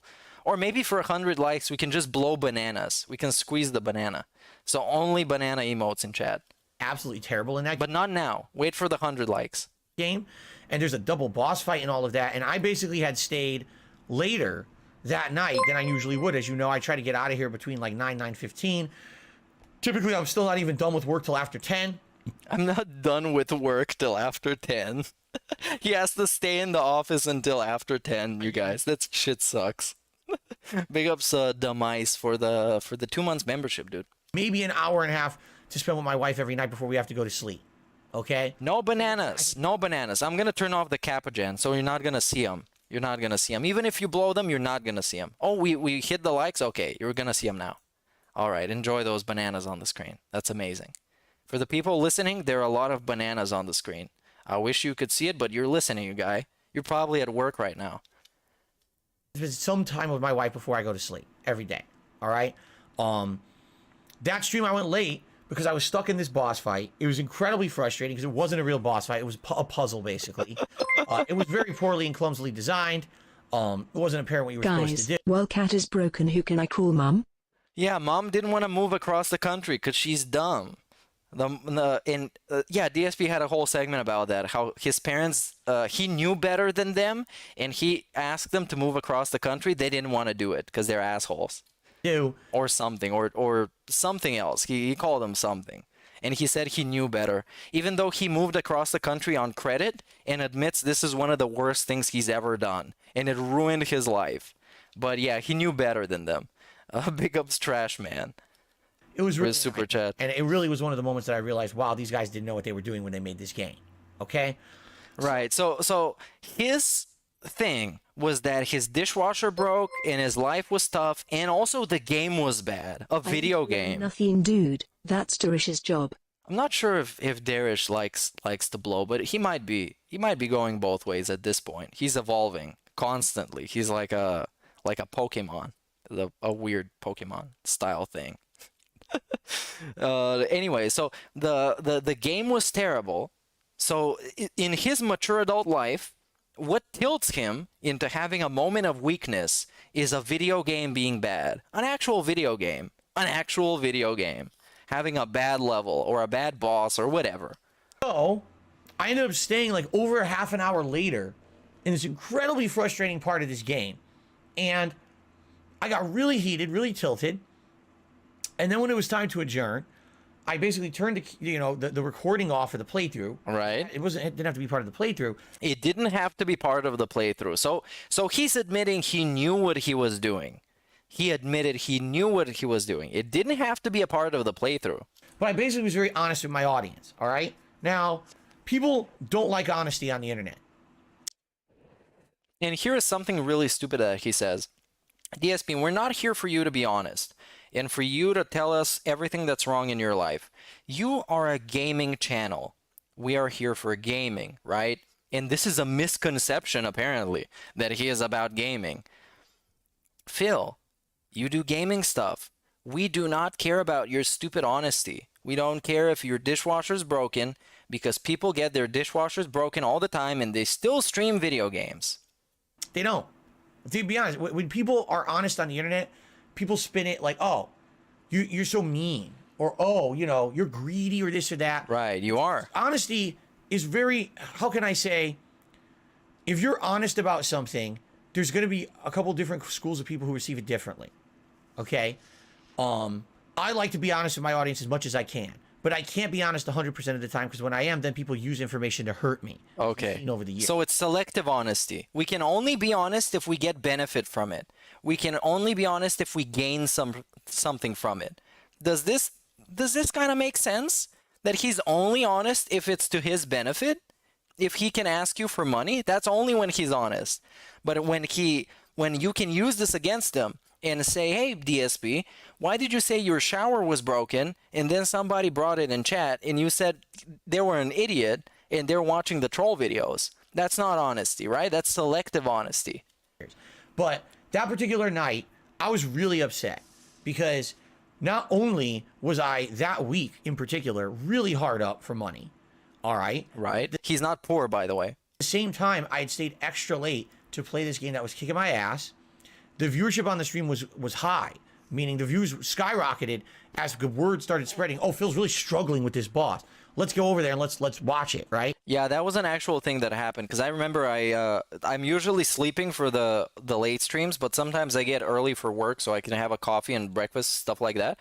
And I happened to see him struggling, because people in the Discord were having a lot of fun over it. And I was like, maybe I should go check him out. And I saw the begging segment live, and it was a thing to behold. It was so fucking funny. But what ended up happening was, I got absolutely no contributions at all that whole last hour of the stream, which was the struggle part that I stayed later. Right. Okay.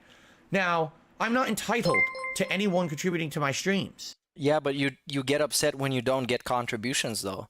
Especially when you stay overtime. So, does that mean that he is entitled? Yeah, he is entitled.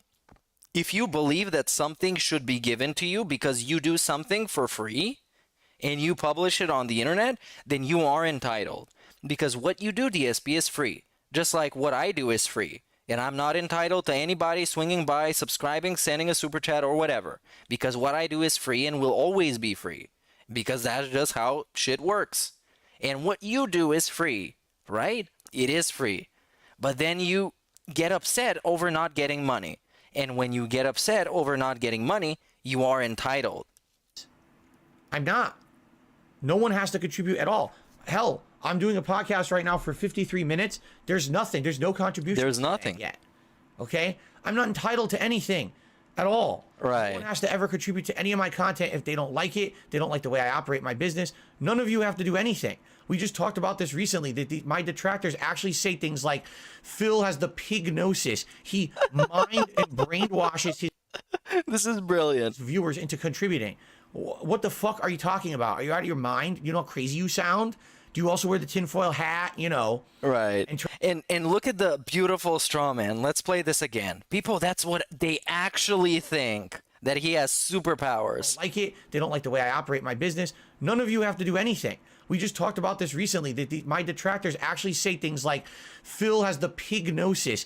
Phil has the pignosis. We actually believe, you guys. I don't know if you knew, but I just found out. Well, I found out when I watched this, that we actually believe that he has superpowers.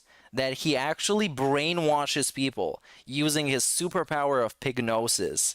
He mind and brainwashes his viewers. Mind and brainwashes. What the fuck are you talking about? What we're actually talking about is the simple concept of guilt tripping and manipulation, which is not that hard to believe from a dude who has an extensive history of clips on the internet of him guilt tripping people, just the same way he was doing on that Scorn clip. So what he's saying right now is kind of going against him, and he doesn't really realize that, because in that Scorn clip, he was guilt tripping people, and he was manipulating people, and he was gaslighting people to contribute, right? And he was saying that he felt, what did he feel? He felt pissed off, that what he said was not, that what he did was not reciprocated, because he stood for half an hour extra and he got nothing for it. That was the quote. I got nothing for it. So yes, this is entitlement, this is guilt tripping, and this is manipulation. And we wrap this all up in the fun concept of pignosis. And that's what pignosis is. Simple, very straightforward manipulation and guilt tripping. Are you out of your mind? You know how crazy you sound? Yes. You also wear the tinfoil hat? You know? Yes, I do. To hide my bald head. Oh. And also, maybe you should wear a tinfoil hat. And turn on all your radios loud so that people can't hear you when you say you know what I mean? Like, what are you talking about? Right?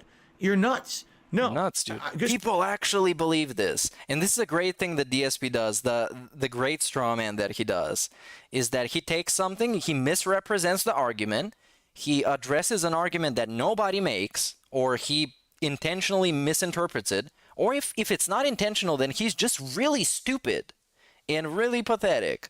If it's not intentional, if he actually thinks that we think he has superpowers, because if anybody got superpowers on this earth, is not DSP. Just because I'm honest with my audience doesn't mean that I'm demanding something. Was I upset that night? I absolutely, positively was upset. The game pissed me the fuck off.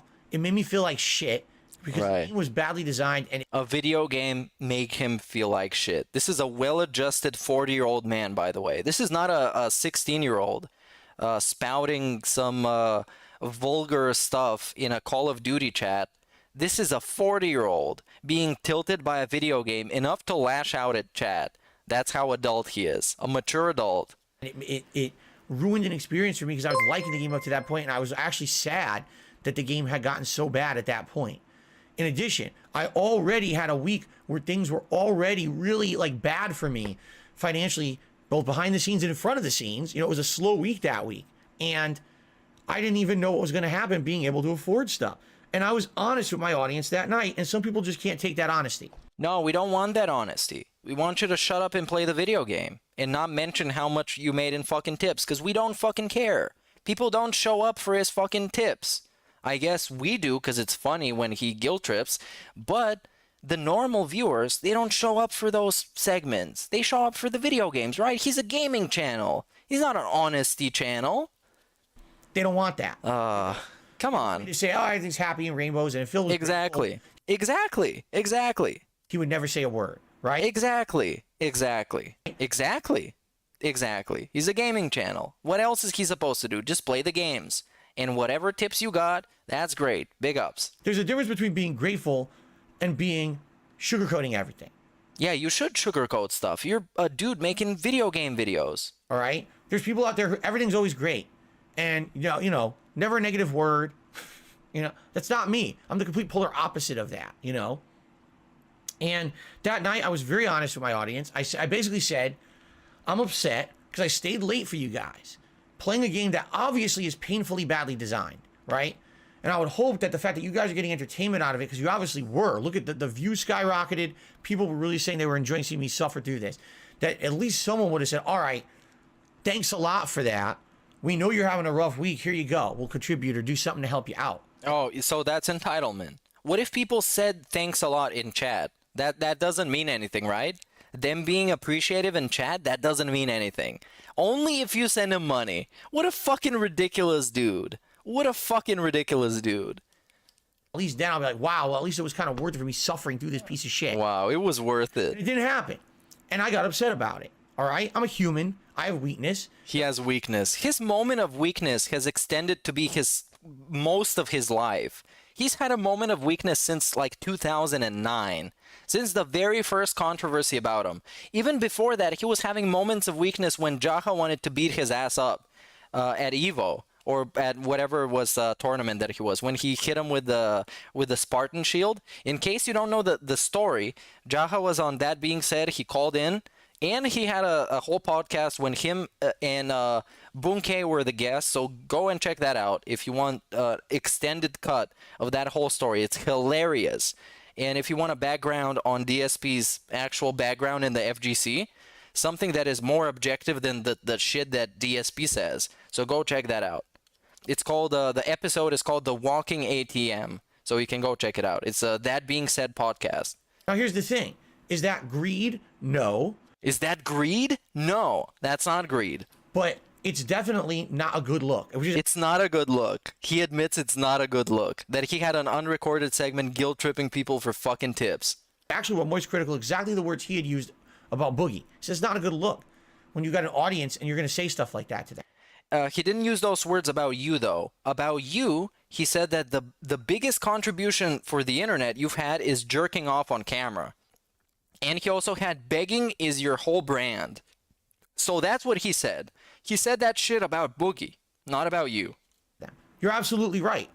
I 100% will publicly admit that was one of the times when the weakness of me as a person was exposed to the internet. For sure. Big ups Meerkat for all of the entertainment. $10 in my horrible currency. Hey, big ups, dude. This is actually, as I see it, it's $20, but whatever you say, dude. Big ups, Francisco, for becoming a member and for the super chat. I appreciate you appreciating this. $1,000,000%. Big ups. That was a moment that I was weak because I was very upset about how things were going financially for me that week. And because I was so upset at the game, I vented to my audience, and you could say that was bad. But the thing is, what ends up happening... Right. No, he didn't vent to his audience. Come on, he wasn't venting to his audience. He was shitting on them. God damn it. I watched this clip in the previous stream that I did. I don't want to check it out again, but yeah, it's a clip. It's a great clip. It's one of the best, most... the clips that encapsulate what DSP is actually all about. That when he does even the bare minimum, over his bare minimum that he puts on the regular, as in he would stay like half an hour extra to play a video game, he's gonna expect the world. He's gonna expect so much from you. And if he doesn't get it, it's all scorched earth on your ass.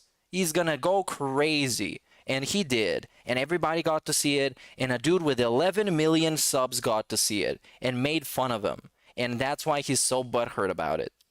Is then people say, that's all Phil is. All Phil is constantly talking about money, constantly complaining about things, constantly begging his audience, all right? Right. Constantly, as in on a daily basis. And of course, since he pitched the whole interview thing, he has changed, you guys. And that's completely because of the interview thing. Because everybody is calling him the biggest e-beggar, everybody's calling him a lol cow, and he wants to distance himself away from that. But that doesn't really work like that, because you can't undo your entire career being based off of that and you building a brand based off of begging.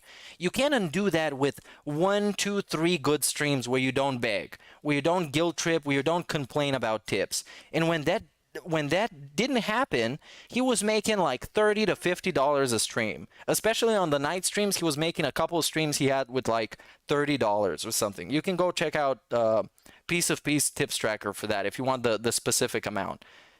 Now, allow me to explain a few things because I think these are some And now we continue to explain more things. things Moist Critikal doesn't know about me. And now he expects actually Moist, Mr. Moist, Sir Moist, because he's been a knight at this point. He expects Mr. Sir Moist to check this shit out and watch this whole thing. When if I was somebody like Critikal, I would have tuned out at the approximately 3-minute mark. Even though this is a troll video, I wouldn't watch this whole shit. Right? How long will the less begging content go for? I think I mentioned on the recap that we did on that being said, I think I said a week after the interview, because he's going to be waiting for some impact, and then he's going to see that it's not going to be exactly what he kind of expects it to be. He's not going to get a lot of fans. He's not going to get a regular audience of a lot of people that are going to contribute, and he's going to go back to his old ways. I don't make a lot of money doing this, like I used to at least. I've had tons of financial difficulties in my life. Right. I had to go through a bank. Your fault, by the way. Your fault. Bankruptcy 2.5 years ago. Your fault. Your fault. Because he was spoiled from the get-go. He got to go to college. He got his business degree. He got opportunities at a job. He failed all of that to the point where he had to be his own boss. And now that he's his own boss, his business is in the toilet. And he has to rely on actually e-begging to make ends meet. And also, he's not poor, as he's going to tell you later. I'm still behind on things because people keep messing with me. If people would just leave me alone. Oh, and now it's the troll's fault. Of course it is everybody else's fault. Point out the 2 big bills next week. Thoughtful face. He did already set himself up for the 2 big bills. When he was begging for the TV, he mentioned like 3 weeks in advance that he was getting 2 big bills. So definitely, maybe even today, who knows? Because he's going to go live in like 20 minutes. I'd be fine. But I constantly have people who mess with me in every possible way. Right, Whether right. it would be trying to cancel business opportunities, like I said, my partnership with Twitch, my Teespring store, things like that, which is... Teespring store was canceled for inactivity, so nobody bought his stupid merch because it was ugly and the designs were terrible, and apparently that was the trolls. Not fair, because they do it for things I did 12 years ago, not the real me today. No, that is totally fair, because the real you today is the 12 years ago, minus the things that you can't get away with nowadays. So he can't get away with actually saying the N-word. He can't get away with all the racist stuff that he said. So that is taken away from him.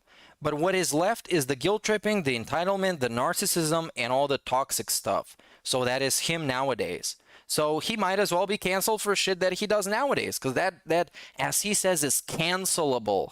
Even though I hate this word because it's pretty stupid.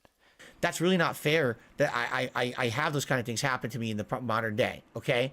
I keep having people mess with me in ways that continuously mess with my finances. For example, last year, someone stole my identity, all right? They tried to steal lots of money from me. They did not. They did not. They didn't have access to it. And anybody that cared to look at that... the Kiwi Farm thread about it, you would know the dude did not have the ability to steal money from him. Not just he didn't want to, he actually couldn't. And the most that he could get was those the text-to-speech lady that is iconic at this point. It's a legend at this point. The text-to-speech lady, she is so good, and that's the most they could get. They didn't try and take money from him. They didn't try and hack all his bank accounts. All he had is read-only access. That's true. It was read-only access. I was forced to close down all of my accounts and start them all over fresh. And when I did that, there were payments that could not be made, that ended up violating agreements that I had, that ended up costing hundreds to sometimes thousands of dollars to fix. And what he kind of glossed over, didn't say, was that one of the days he spent a bunch of money on iTunes payment, and the next day he got a penalty for not paying his mortgage on time, which was hilarious. hilarious. So he would rather invest his funds in Hulk Hogan's and Ricky Steamboat's and not in his actual mortgage. So all that shit that he's saying right now is very fucking ironic. If you actually care about looking up the actual facts and the numbers and the data, the actual data, the receipts. And it was quite funny that trolls had to resort to this to find receipts on stuff that they've been speculating about and they've been more or less theorizing about, and prove him wrong and prove the trolls correct. All right?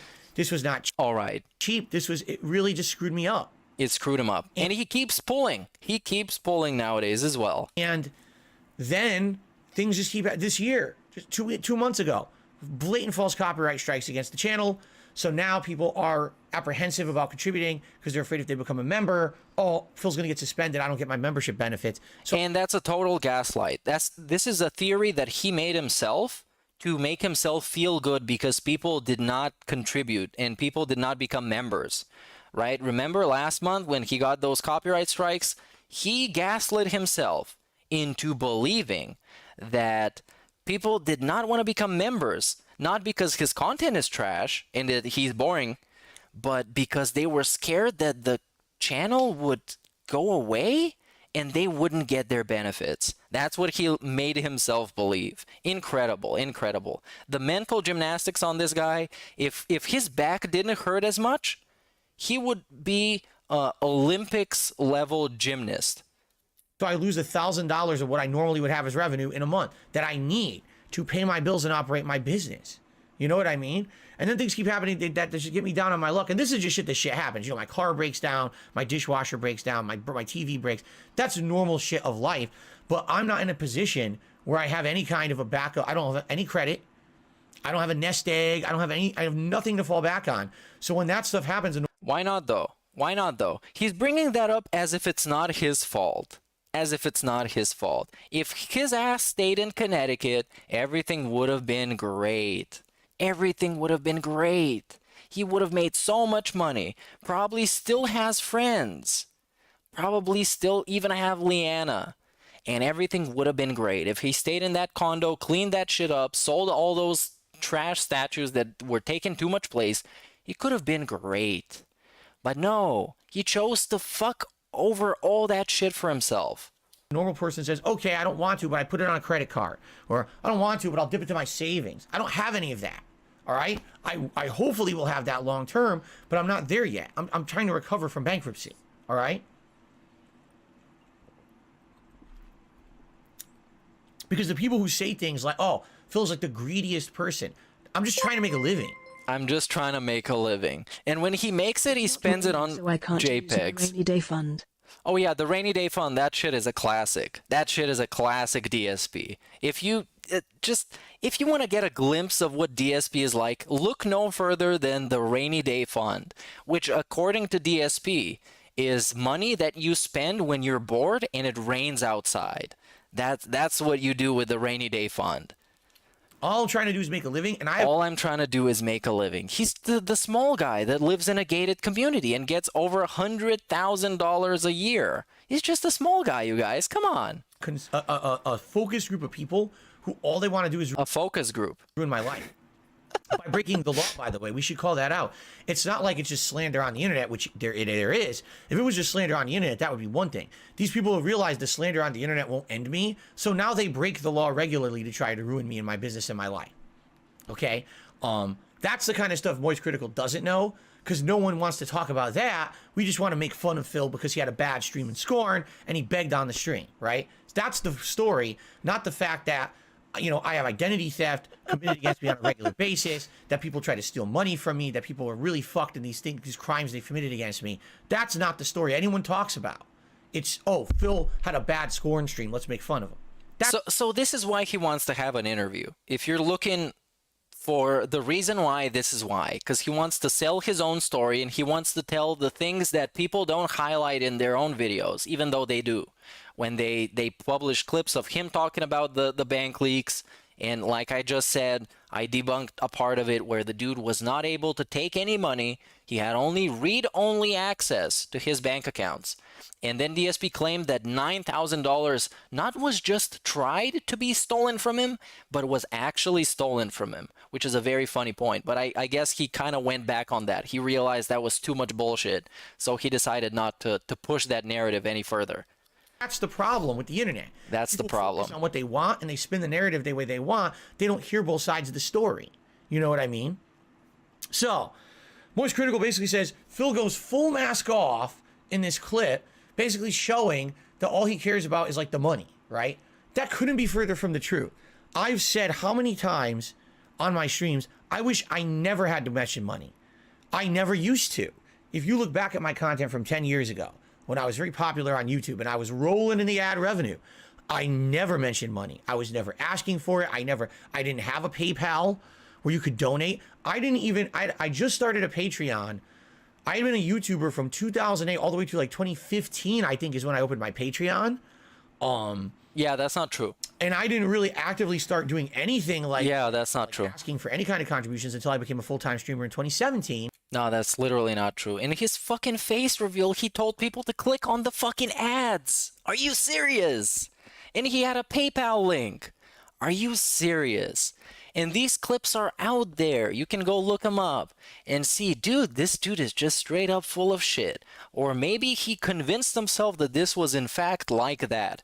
But it's not like that. You can't just convince yourself reality is something different just because you don't want to believe reality. It's just not like that. He had a PayPal link and he told people to click on the ads. After which he got suspended from the AdSense program because guess what? Telling people to click the ads is not actually according to terms of service. And you're going to have to suffer a penalty for that. And he did. And even back in the day, he was still in denial why that happened. Even back in the day. So he's been the same piece of shit this whole time. This whole time. Because I ditched YouTube. I completely abandoned YouTube as any kind of a major revenue source. I said, I want to be a streamer because I saw everything that was going wrong. The adpocalypse had hit. You know, I saw the writing on the wall. It's just a misconception about me that you think this is the end all be all of me. It's not. If I could have a day where I don't have to mention any kind of income, I love that day. You want a perfect example of this? And really, you would love that day. You would love a day where you can just roll out of bed whenever you want, sit on a live stream, play some video games, and get exactly as much money as you want? And that would be a perfect day? Really? Wow, I'm super shocked that this is what you would want. To put in minimal effort and people just give you money randomly. Amazing. He gaslit himself to believe his own lies. Amazing. It is amazing. It is amazing. And then this is why I keep watching him, to see how much he can actually gaslight himself into believing a false narrative, a false reality that is easily proven through his own words. You can go watch his old clips. They're still out there. Even he reacted in one of the retrospectives to the face reveal video, to the click on the ads video. He reacted to this himself. So he acknowledged it existed. I don't remember his actual reaction, what it was, because those retrospectives were terrible. But you can look it up. You can go check it out.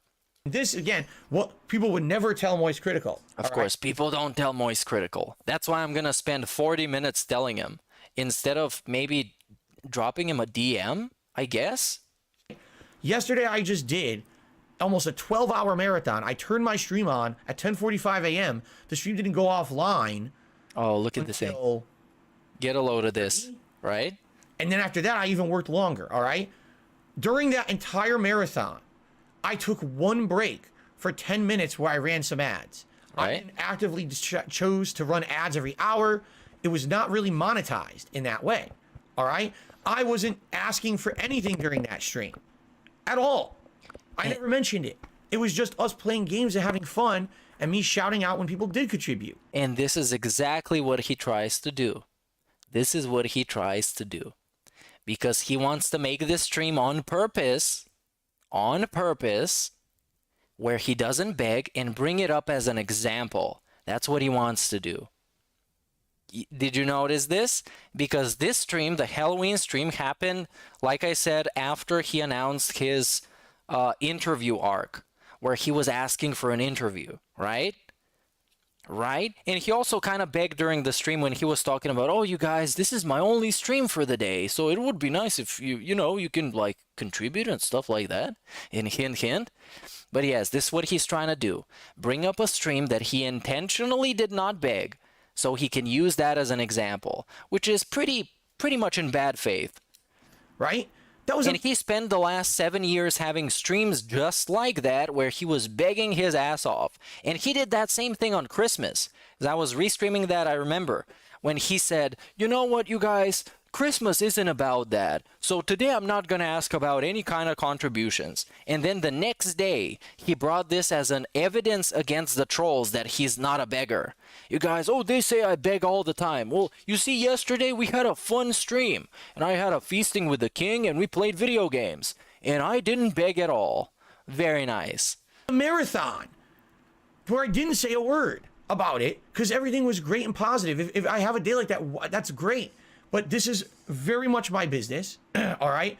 I do have to treat it like a business. Because if I have a day where everything's very slow, and I don't mention, by the way, things are kind of slow today. I would appreciate it if someone could contribute and it would pick up. It would be great, okay? If I don't do that, and I have a series of slow days, I could actually be screwed. I might not be able to pay my bills for that week. I very much live week to week when it comes to income and what I can afford. I know that sounds scary, because it is. He's not poor, by the way. That's my reality. Ever since I have no credit and, And we're thinking about credit, instantly thinking about credit. This man will never be okay financially. The first thing he thinks about when money comes on the table, he thinks about credit. Always. Always. He's unstoppable. Yeah, he does have a credit fetish. Because he sees that shit as free money. That he will pay. Oh yeah, I'm gonna pay it. Of course I'm gonna pay it someday. And then he gets his money and he doesn't pay it back. That's what he does with everything. That's what he did with the 10-year plan. As soon as there one excuse, he's not gonna pay it back. He promised his mom, oh yeah, I'm gonna get a job. I'm gonna do this. I'm gonna become stable again. He's still begging. He's still begging. How much? 3 years after the fact? 4 years? Great. I can't get credit right now. That's the situation I'm in. All right. It sucks. I absolutely positively don't like that living in that situation. It's not healthy for me or my family. That's the situation I'm in. I wish I was a bigger YouTuber, but take a look at my DSP Gaming YouTube channel. What do I get? A few hundred views a video? Right, and we're blaming everything else now. We're blaming everything else. Oh, I wish I was like Sir Moist with the millions of subs. Right? At best, when a new playthrough comes out, I get like 5,000 views on part 1 of a playthrough. I'm not popular anymore, and I know that. I know that very much my content is not for the mainstream. At one point it was. Over 10 years ago, I was known as one of the guys that revolutionized the impromptu commentary on a Let's Play. That was 10 years ago. All right? That was a very different time, a very different climate. Today, I'm someone who just makes content. All right, what we're going to do today's stream, because I'm going to go longer than usual, I guess. We can go like 4, 5, 6 hours or whatever. It's a Friday night. I'm going to go unleashed.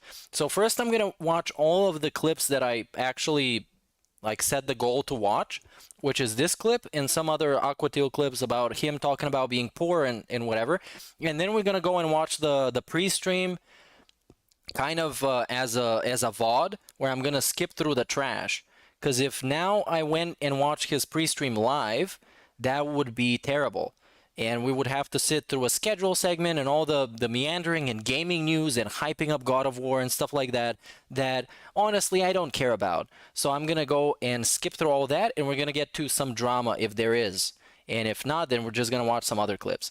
So this is how it's going to be. If you guys want to go and check out the raw DDM or somebody else restreaming, just go for it. You can come back, watch this on demand, or not watch this at all. It's all cool with me. It's all your choice. But now we're going to finish this one. Then we're going to go and listen to him talking about not being poor after this segment. So that's going to be quite interesting. We're a very curated group, meaning I make content for those who still like me and want to see that style of content. I'm not aspiring to appeal to the masses, but because of that, I make what I make. You know what I mean? Oh, and he masks it as, I want to be true to myself. I want to be true to the people that still like this content. I don't make the popular content on purpose. On purpose. Not because he can't, and not because he's going to fail in doing so, because he tried doing the reaction videos, and they kind of flopped. Because the last time he did it, I think, was the Rob Gavigan thing, which kind of barely got 1,500 views of video, which is pretty low for him. Pretty low. So those videos, as he admitted in the past, there's clips of him saying that the reaction videos aren't what they used to be anymore. So he kind of, they ran out of steam. The other thing here is that I don't get the opportunities that other content creators get. I don't get to do a ad campaign for a product. All right, I don't get a sponsorship opportunity. All right, and there's various reasons. Various reasons. You know, most of it is because there's so much negativity about me on the internet, in particular my detractors, that every time I've had an opportunity for any kind of a sponsorship, they ruin it for me within 24 hours. The moment the sponsor's announced, ruined. Because they bombard that sponsor with a bunch of really nasty, toxic things. Oh, right. I just mentioned happened to me last year. We just remind them of who you are. Those people that go and send them tweets and send them videos, they're just your clips of you being a toxic asshole. And they're showing them, is this who you want to do business with? There's so many streamers that are streaming in front of, like, what, 50, 100 people that you can go sponsor instead, who are going to appreciate it more, and their audiences are going to appreciate it more than Darkside fucking Phil. On Twitch is exactly what they hit the sponsor with. Here's videos of Phil 12 years ago saying something racist or stupid. Yeah, 12 years ago, you know. But this is what they do because they're fucked up. And we're clinging to the 12 years ago, not the recent stuff, not the Scorn clip. Because I bet if you send that clip to a sponsor, they would pull out the sponsorship. They wouldn't want to do it. If you send the Scorn clip to anybody, even Raid Shadow Legends. Speaking of Raid Shadow Legends, he refused their sponsorship because he was talking about getting emails from them and saying no because he's too real. He's too real. He's too legit. He doesn't want to do that stuff. He would rather beg for your money instead. So I don't get those opportunities, all right? All I have is income from my viewing audience. And by the way, it's not like I chose that either. Let's also go down memory lane a little bit here. In 2016, I saw the writing on the wall on YouTube, all right? I realized that basically what was going to happen was YouTube was not going to be profitable to operate a business solely on ad revenue anymore. I needed to diversify my content in 2016 and not just be a Let's Player anymore, but start doing one of these channels that has like edited content with voiceovers, countdowns, reviews, that kind of stuff. I did so. The channel was called KO Gaming. Terrible channel, terrible. It diversified itself from my old moniker of the King of Hate and DSP and all of that shit. It was completely different. The style of content with delivery was different. The channel was successful. The channel took off. I had a video that had over 1 million views. I had other videos that were getting hundreds of thousands of views. I noticed whenever I made a negative video, it caught on way more than positive videos. I didn't want to make negative videos. Yeah, because he clickbaited the shit out of them. The negative videos that he did were the top 3 ones are the one that he did about, obviously, Homefront The Revolution. That was, he named it the worst game I've ever played. So naturally, he would get 1 million views. And the like-dislike ratio on that one is not great. And the comments on that one are not great. Also, the second one he did was No Man's Sky, when everybody else was jumping on the bandwagon that No Man's Sky was the worst game ever, because it was. And it was totally not what they promised to be. He jumped on it as well. He got super toxic. He got a bunch of views. And the third one was Mirror's Edge Catalyst, when he called it a sad, broken parkour bore. And he got a bunch of views on that one. So obviously he saw that negative videos took off more. And he also gave Fallout 4 a 9.75 out of 10, calling it a mixed bag. So yes, he was a very legitimate reviewer with very quality, great videos. Videos all the time, but whenever I made one, it got, you know, a lot of traction. The video made me good money. Excuse me, the channel made me good money. And that was my plan. That in 2017, I was going to continue to diversify. I was going to have a Let's Play channel. I was going to have the edited channel. I was going to have vlogging. YouTube demonetized the channel for no reason. No good reason at all. When I asked them for the reason, they said, here's our guidelines for monetization. I said, yeah, but what did I violate that you demonetized the whole channel? They wouldn't explain. Actually, I don't really know why that channel got demonetized. I'm still considering it. I'm still considering it. Why he got demonetized? Because that channel was pretty tame. Speaking of a DSP channel, it was pretty tame. I still don't know. So if you know why, you can write in chat why. At that point, I gave up. I said I give up on YouTube. I've had enough. I left YouTube in 2017. I became a full-time streamer on Twitch, and YouTube was just a repository for the archive streams. All right? I basically gave up on it. I didn't care anymore about trying to make ends meet being a YouTuber because they basically had ruined my efforts to do something different. What he misses on saying is when he used to be a streamer, when he first became a streamer, actually, he was completely ignoring chat because he wanted to double dip and be a guy who would both stream live and get super chats and bits and tips and all that stuff. Not actually super chats, that wasn't a thing back then. But anyways, he was ignoring chat because they were getting in the way of his content. So he still wanted to make like on-demand videos, but he was also a streamer at that same time because he's very honest and legitimate.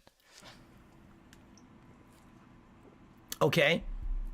So, today, my only real income is from my audience. Do I get some ad revenue on the videos? Yes. Is it a lot? No. Take a look at the views I get. I'm not making a lot of ad revenue month to month on YouTube. It's mostly direct contributions from my viewers that pay my bills and allow me to have a living. All right. Now, do I want to operate like this forever? No, I don't. I don't like this. I hate this. I freaking hate this. I hate this, so I will do nothing to get better and get out of this situation. He's been doing this for years. Dude, I hate this. I hate this. I hate this. Does nothing. Continues to beg. The same thing. Same thing. Does nothing. Tries nothing extra so he can get himself out of this place.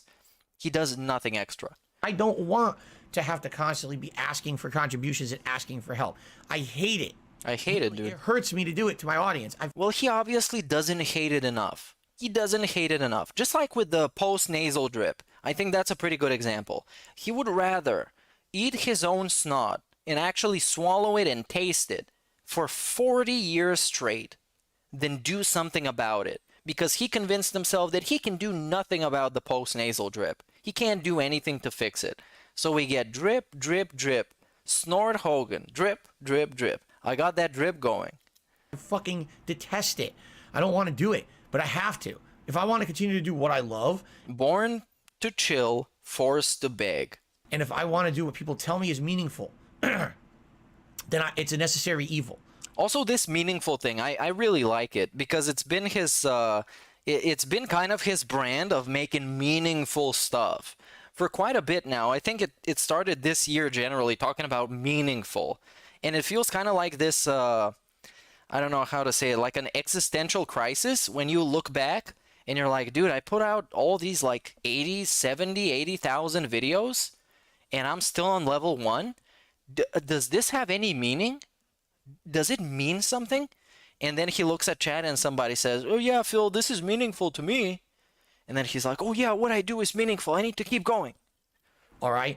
My long-term plan is that within a few years, my credit builds back up because my bankruptcy will be... Of course, credit. His plan is credit. His only goal in life is to get more free money that he's not going to pay back. That's his only goal in life. So please tip him, please. In the past, I'll be able to do things like apply for loans or refinance my home, and that's going to save me.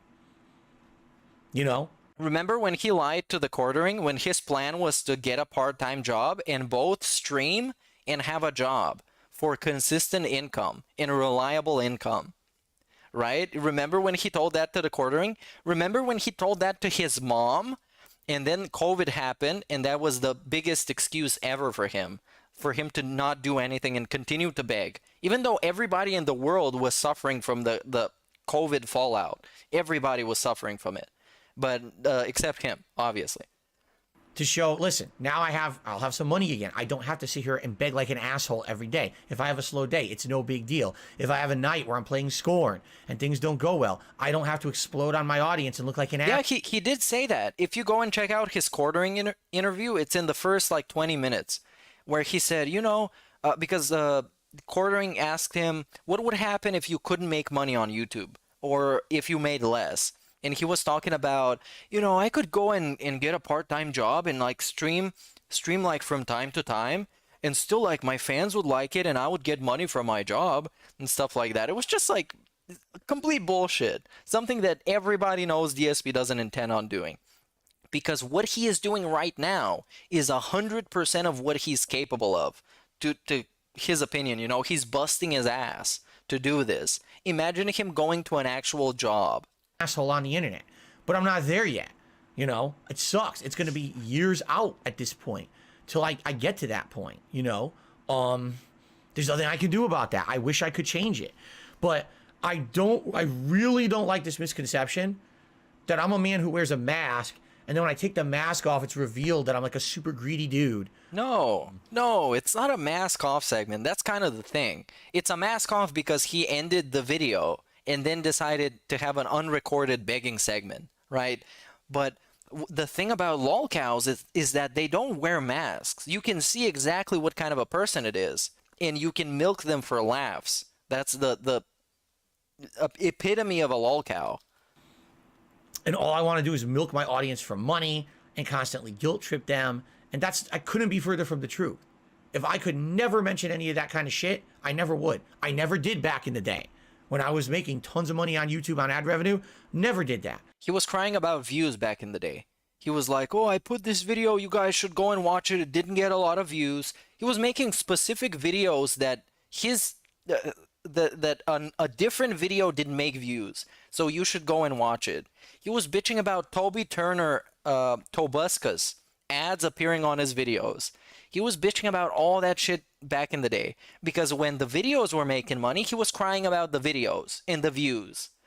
And he even said somewhere in the black shirt begging videos from 2017, he was talking about, I don't care if you like the video, I don't care if you watch the whole thing, as long as you watch the ad, I don't care. Something along those lines. I'm paraphrasing, but that was the essence of the video. I never took advantage of my audience. There's so many content creators out there today. They're super popular, all right? They're making insane amounts of money on YouTube ad revenue. They've got product placements. Right. They've got paid advertising. Right. And then on top of that, they stream, and they've got super chats coming in. They've got fucking donations coming in. Super jealous, super jealous. Why are they in this place? Because number one, they are likable. Number two, they don't burden people with having them pay their bills. So when people show up to a video like that, they feel welcome and they feel like they can relax and enjoy the video. And if they enjoy it enough to send them some money, that's cool. And if they don't, that's still cool. And they also are likable enough and can build a brand enough to actually get sponsorships and can get monetized and make videos and make quality content. But that's okay. That's fine. To have these Lies. When he first started, he said it isn't easy what he does, and he said he would like PayPal donations after he got views. He didn't beg. Yeah. When he was getting views, he was still like talking about his PayPal link. And then it was Patreon, the next thing. And then the Project 7 reboot happened, and he lied about that because it was supposed to be a trailer. Like what, a trailer for something that would never come out? Really? We do trailers for that now? It's like making a trailer for a game that would never be released. It's just, hey, let's see if you guys like it. It's a trailer that I made. This makes no fucking sense, DSP. And that whole Project 7 thing was an actual scam because he promised he would make a reboot of Project 7. And there's still videos out there that are about that, and you can go look them up. Big ups my channel for a super chat. He was always like this. He was always a beggar. And back in his first video when he got laid off from his job, he said, oh, you guys, if you guys support me enough, hopefully I can do this as a job. So make sure to go to the King of Hate Vlogs channel and click on the ads that show up in the video. So hopefully I would get some revenue out of that, or whatever he called it. Already are well off, having all this other stuff thrown at them. Apparently that's okay. That's okay. Yeah, that's okay. They don't ask for it. They just get it. And that's cool because they build themselves into a place where they get it. Above criticism. But the fact it's not above criticism. When Boogie does it, people criticize him, even though he's a big channel. Someone who actually needs the support. Someone who of my needs cast. the So- support. This dude goes out to restaurants. This dude spends his money on mobile games. He needs the support. We're talking about needing the support. Who actually needs the support to get by, because I live week to week, paycheck to paycheck, ask for help from their viewership. That's bad. That's what I don't understand. I do feel like it's a little hypocritical. It's that not people who are already hypocritical. well off can then criticize those who aren't for asking for help, right?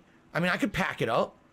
I could give up, right? When am I going to give up? Quit on everything I've done for 14 years that everyone tells me daily is meaningful, and they would be crushed if I stopped doing it. And I absolutely They would be crushed. If the Let's Players stopped doing gameplay videos, it would destroy my life. If DSP stopped making fucking videos. And imagine you're a DSP fan and you're like, hey Phil, it would crush me. It would ruin my life if you stopped making gameplay videos. love the fact that what I do for a living Ridiculous. is my lifelong hobby, and I can have an awesome audience, right? Who interact with me on a daily basis and tell me what I do is meaningful. You know, you may not see it. Big people, big YouTubers don't see that. They don't see that someone has a connection with their audience down there because it's different. And you know what? I understand that 100%. I used to be that person. Back on YouTube, back in the day, 10, 12 years ago, when And we're talking about back in the day again. I was one of the... This is why these videos of him are unwatchable if you're somebody like Sir Moist. You're not gonna go watch this thing of him talking about back in the day 15 times. biggest Let's Players. You know how it was back in the day, because you were paying attention, right? Critikal was paying attention back in the day, and he took notes, and then he went on the platform, did his thing, and grew, and managed to be successful. I didn't have anything, no real connection, direct connection with the viewers. There were too many of them. I didn't understand how meaningful what it was that I did and what I said and did, that it had meaning for anyone. I didn't get that. You had YouTube comments, though, which is your connection to your viewers. And he did friend request ridicules, which was literally people sending him friend requests, and he was shit-talking them and saying no. You know? Which was kind of the gimmick, so yeah. I felt that everything was a joke in my life. Oh, I could just say and do whatever I want on YouTube. It's all just the Wild West. It's fair game and everyone's fine. No one could possibly be hurt or whatever. You know what I'm saying? New sound? What are you talking about? And now we get derailed by this, yeah. All right, because now I've been completely distracted, and good luck getting Moist Critikal to watch this because it's gone off the fucking rails. Because this was the whole idea. This was all a publicity stunt for Moist Critikal to sit through a 30-minute video. At this point, it's 30 minutes. The whole thing is 45 minutes. 44 minutes almost. Right? In a nutshell, I totally understand why there's so many misconceptions about me. I do. There's so many people. Look, if it takes you 40 minutes to explain yourself, you fucked up. You fucked up a lot if it takes you 40 minutes to explain yourself. For somebody, and make an actual response to somebody's 3-minute videos about you, right? Because that thing when Critikal was talking about him, it was like, what, 2 to 3 minutes of talking about him. If it takes you 40 minutes, you fucked up. It's the blame is on you.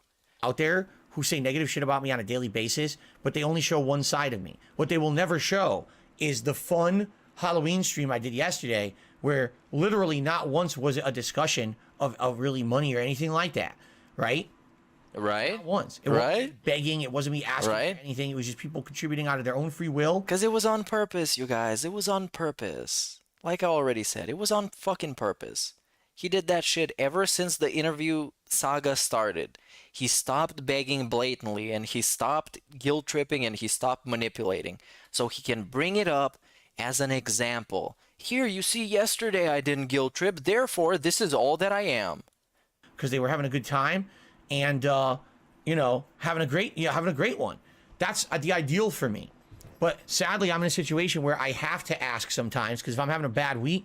And he also made less than he would have usually made on a marathon, because he made under $300 in tips. So he made under his like daily maximal goal. So he kind of proved his own point wrong, because he made less money than when he begs. Help to get by. And if I don't get that help, I can't make a living. I can't pay my bills. You know, I got a family, you know. Yeah, anybody forcing you to do this full time? Anybody forcing you? It's his fucking fault. And he can blame it on the viewers who say it's a meaningful fucking thing he's doing. But that's him doing it again. That's him avoiding responsibility. Take care of that, you know. I understand the Scorn stream was bad. I outright admit it. I was emotionally fucked in the head because I was so upset at a bad week. Was fucked in the head. Bad game. On top of that, a bunch of jackasses coming to the stream to make fun of me. Literally none of them supporting anything. I admit it, but I'm gonna make 1,000 excuses. The game was bad, my life was bad, and trolls. But I admit it. They were there. It's my responsibility, except everything else. Just there to be toxic. All right? Toxic. And I'm a human. I'm a flawed human. I'm not perfect. I have a lot of issues. All right? Be honest. I do. But I have a meaningful business that I operate. People say that has meaning to them, that I make the content I do every day. It's not for the mainstream. It's for a small group of people. That's okay, because I can still make a living. Yeah, some people say it sounds like it's greedy. You can make a living begging, though. Is that worth it? If you're streaming in front of a small group of people and you have to milk them constantly, is that meaningful? Is that worth it? Really? When I'm saying, hey, can we get some more contributions? Can we hit a goal today? You know, and that's how, if that's how you take it, fine. Just know that that's not who I want to be. That's not who I aspire to be. And there's days when I'm not like that. It depends on what happens in my life. I didn't used to be like that back in the day. I didn't have to. Oh yeah, you didn't have to, but you were complaining about views constantly. It bothers me when I see someone like Moist Critikal, who's like a genuine guy, looks like a fun guy, makes great content. And by the way, back in the day, he used to record everything because things used to make money. So he would record himself going to a restaurant. He would record himself playing a video game, unboxing a video game. Even the infamous review with the fire alarm going off, that was also monetized. He put that up shamelessly, even though that shit is unwatchable. You can tell he's watching only the negative stuff about me, and that's his conception of me now. You know, this is why a week ago, now I'm pink. This is why a week ago, I said I want to have a public interview out there so that all this stuff that's said about me can be addressed and aired out, and you can hear my side of the story. Because right now, no one hears my side of the story. All they hear, or they read they watch the detractor videos, right? They watch the nasty, watch the Scorn highlight. Watch this moment where Phil had a meltdown on stream. Don't actually watch the 8-hour marathon on Halloween. That's fun as hell. Oh, it's fun as hell. It was totally fun. You know what I'm saying? Totally fun. Hilarious. And then one other thing, actually, that Moist Critikal said about me that actually is pretty hurtful, but I don't think he means it that way. He basically said, I still say to this day, the best thing that Phil ever left on the internet was when he had his accident, but the rest, he just kept streaming as if nothing happened. And, it, you know, basically it's hilarious because it shows incredible determination, you know. No one else would have done that, but it's just hilarious to see that this guy just carried on, you know. Oh yeah, it shows determination. Critikal didn't say determination at all. I don't think he did. Maybe I did. Maybe he did. If he did, you can write that as a comment. But no, I don't think he did. I don't think he meant it. Even if he said it, he didn't mean it like that. I'm about to give up on this piece of shit. This camera is really pissing me off. But the thing is, that upsets me because I've been making content for 14 years. All right? There's so many things that can be said about me, both positive and negative. And although you can admit, yes, the embarrassing moment was definitely one of the things everyone remembers about me, I don't really think that was the defining characteristic of who I am on the internet.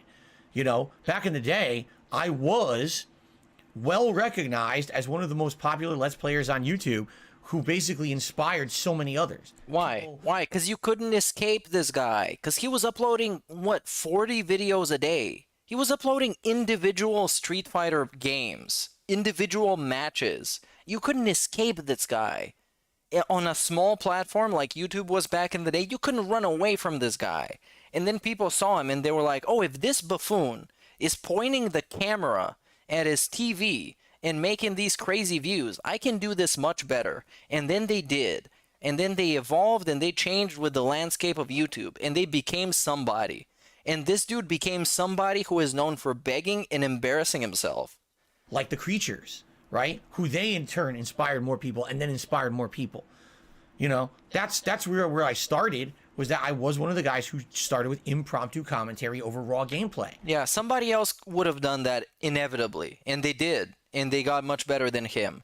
So him claiming this clout for being the first guy to ever did it, Yeah, he didn't find out something incredible. He didn't innovate in like fields that actually matter. He was one of the first people to point a camera at his screen as he was drunk playing video games, which is not a very high bar to pass.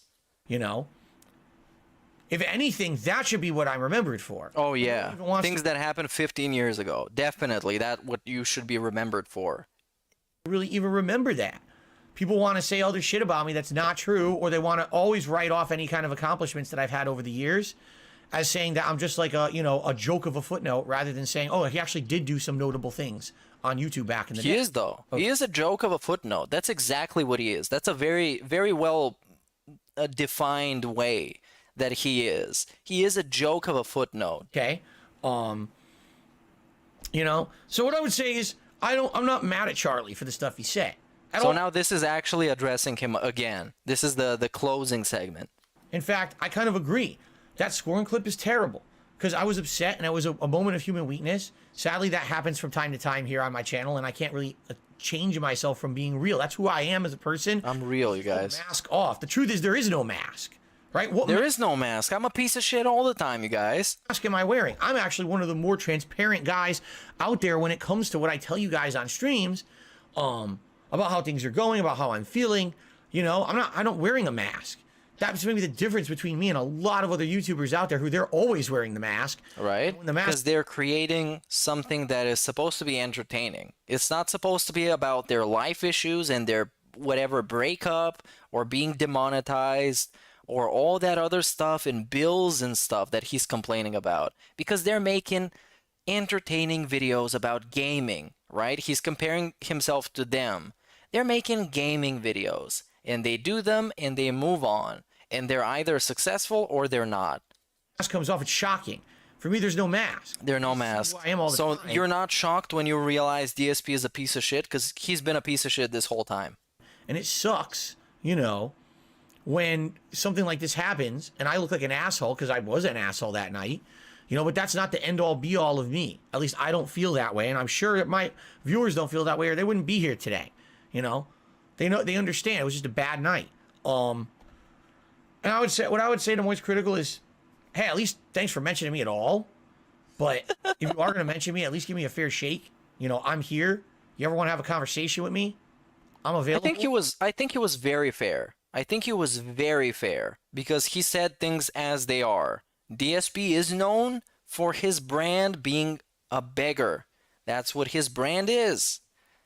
That's what it is. Shit.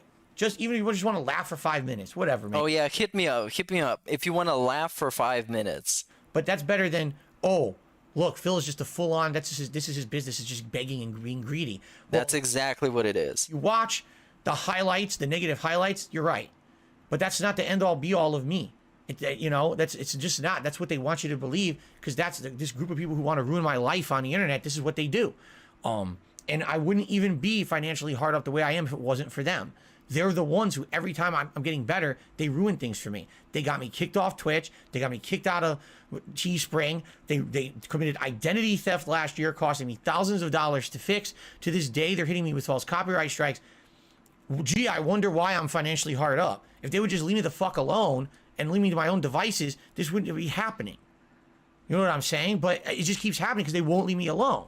Well, they won't leave you alone because, like he said, there's no mask. He is DSP all the time. And DSP was supposed to be a character, right? This toxic gamer. And now it became who he is because, spoilers, it was who he is the whole time.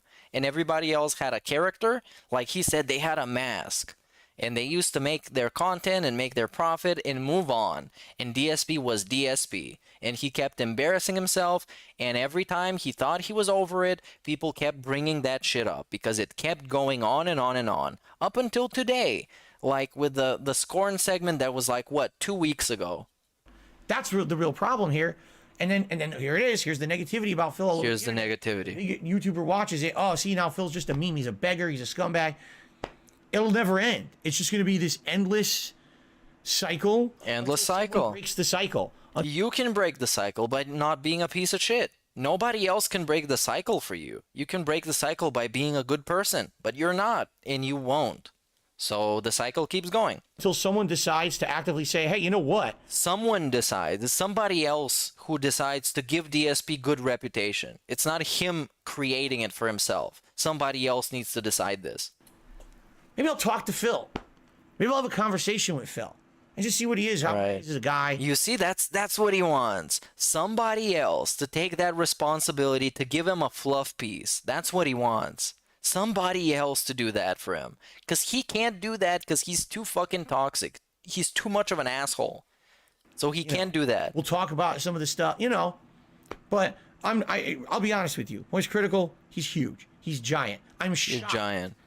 The guy even spends a minute talking about me in his content. I'm such a footnote. I'm such a fart in the wind when it comes to YouTube content that I can't believe the guy wastes time even mentioning me.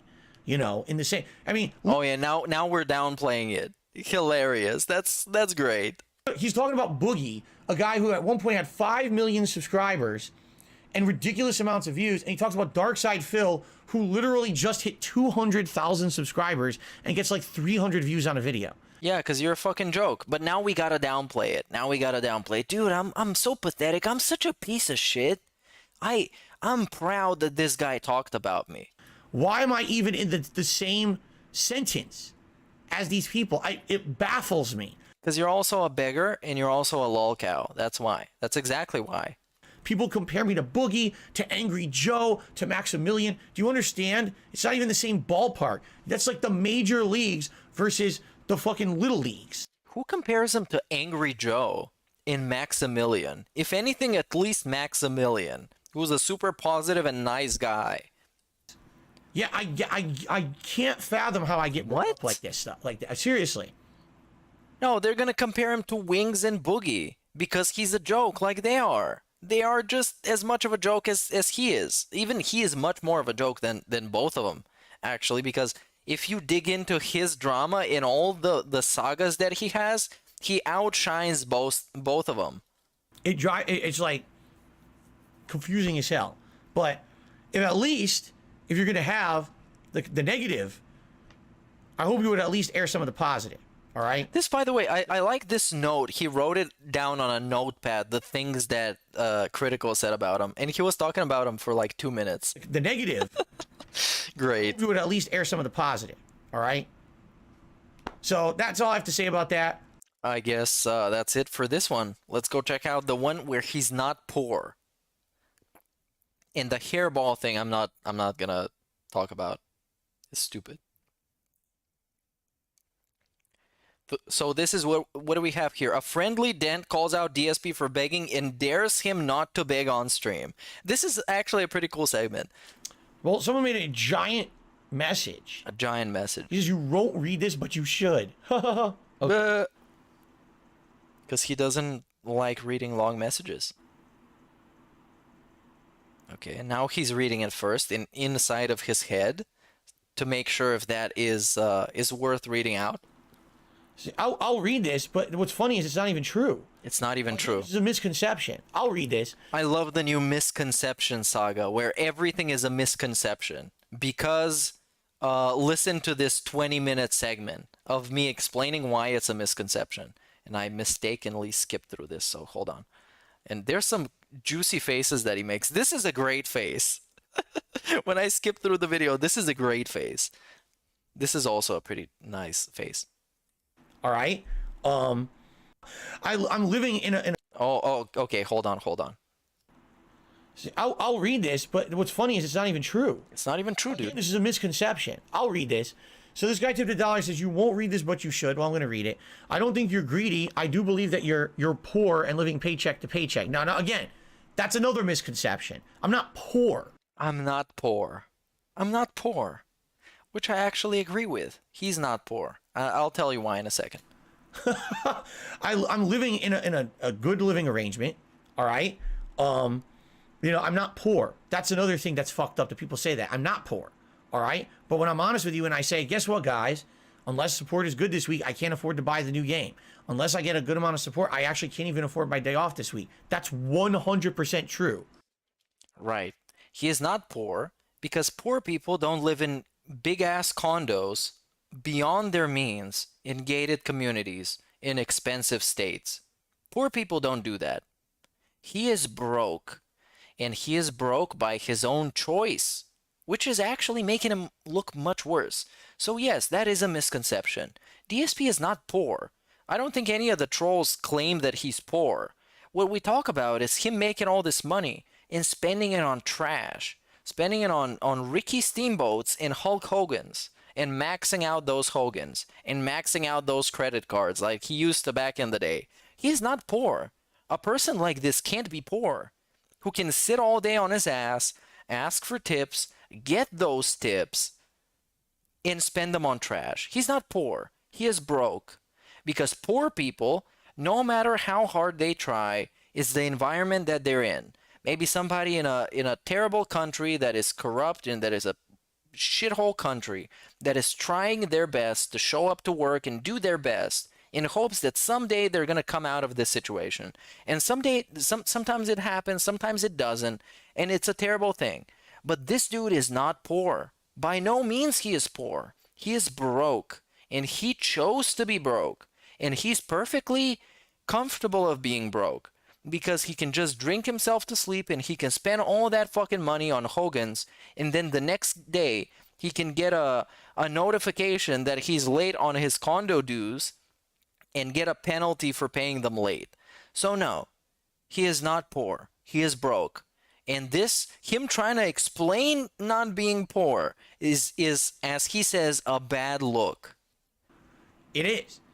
That doesn't mean I'm poor.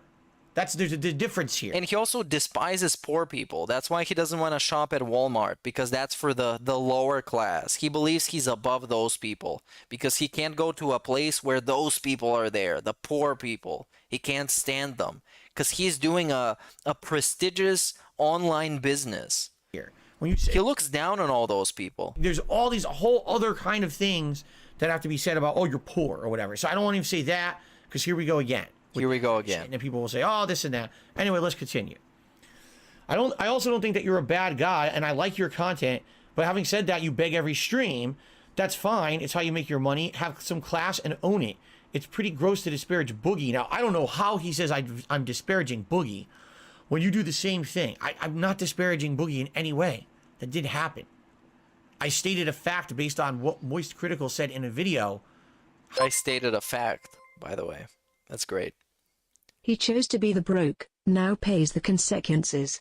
Yeah, he has to pay the consequences, or the consequences, as TTS puts it. Big up Starksy the Phil for a super chat. But he chose to be broke. He chose to broke the bank. Now pay the consequences. How is that disparaging Boogie, stating facts of what was said in the video? Yeah, he's not disparaging Boogie. And, you know, like he loves to do, he grips the smallest argument that he can that is not correct, and he makes it out to be the whole thing. Great DSP. When did it become stating facts is like disparaging? Great, stating facts. That's actually, you know, what is up with the internet today? Here's a list of facts. And now you see, he goes directly into that, into the tiny detail, and not the guy telling him, you beg every day, own up to it. No, he's going to take the smallest thing that's not correct, the smallest thing, and extrapolate a massive amount of meaning. Let me read these. Oh, that's horrible you said that. But it's a fact. How can a fact be offensive? Here's the facts. Boogie had money. Boogie invested it in cryptocurrency. Boogie lost the money. He publicly admitted this in the video. Boogie asked his viewers for help because he felt he needed more help because he lost his nest egg and he's worried about making a living. And Moist Critikal called him out for it and said that that's a bad look.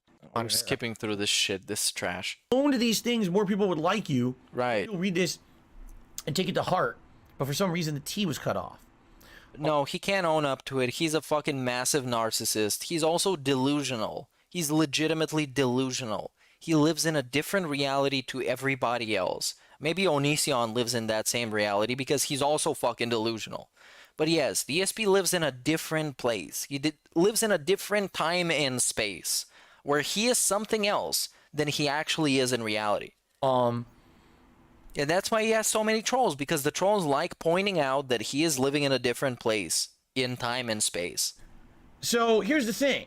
Because that's pretty easy to do. 1 million %. 1 million Make a %. living off of contributions of my audience. Okay. Sure. If you put out a better product, it would attract more people that would give you more money. And we need to do this, I guess. Who's going to debate that?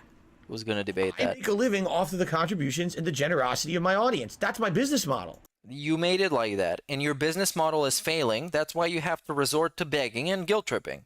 That's pretty much stating facts, as he likes to say it, because his business model is objectively failing. I abandoned the business model of making a living on YouTube ad revenue years ago. Because you couldn't make it anymore.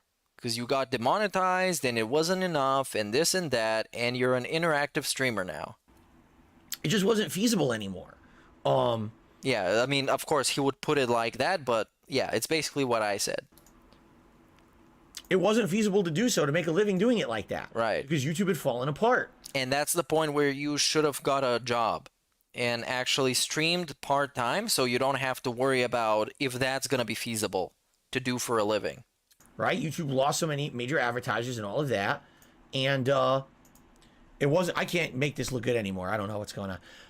It never looked good. It always looked terrible. And it's not the camera's fault. Feasible to make a living. I had to change my business model. People urged me to change my business model. And now it's people telling him. I love it when that's a factor. When people urge him to do stuff. People that have nothing to do with his livelihood or business.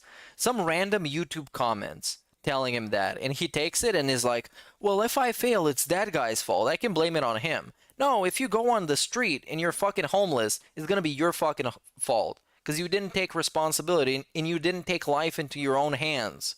And you choose to put the responsibility on everybody else. They said, please stop.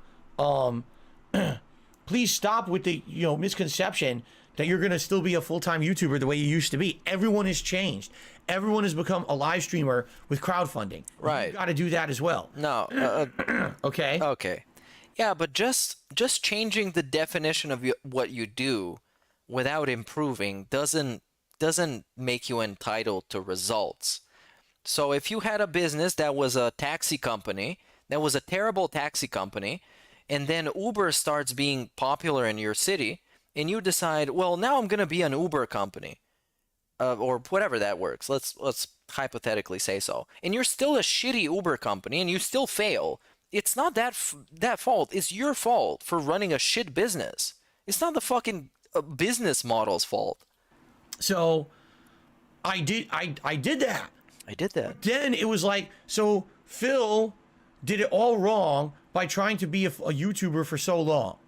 He changed too late, right? Now I changed what everyone says to change. Now you're a beggar. So you can't, again, it's like, no matter what I do, it's never good enough. It's never good enough. Moving the goalpost, so I'm always in the wrong and I'm doing things the wrong way, right? It's been my experience ever since. Yes.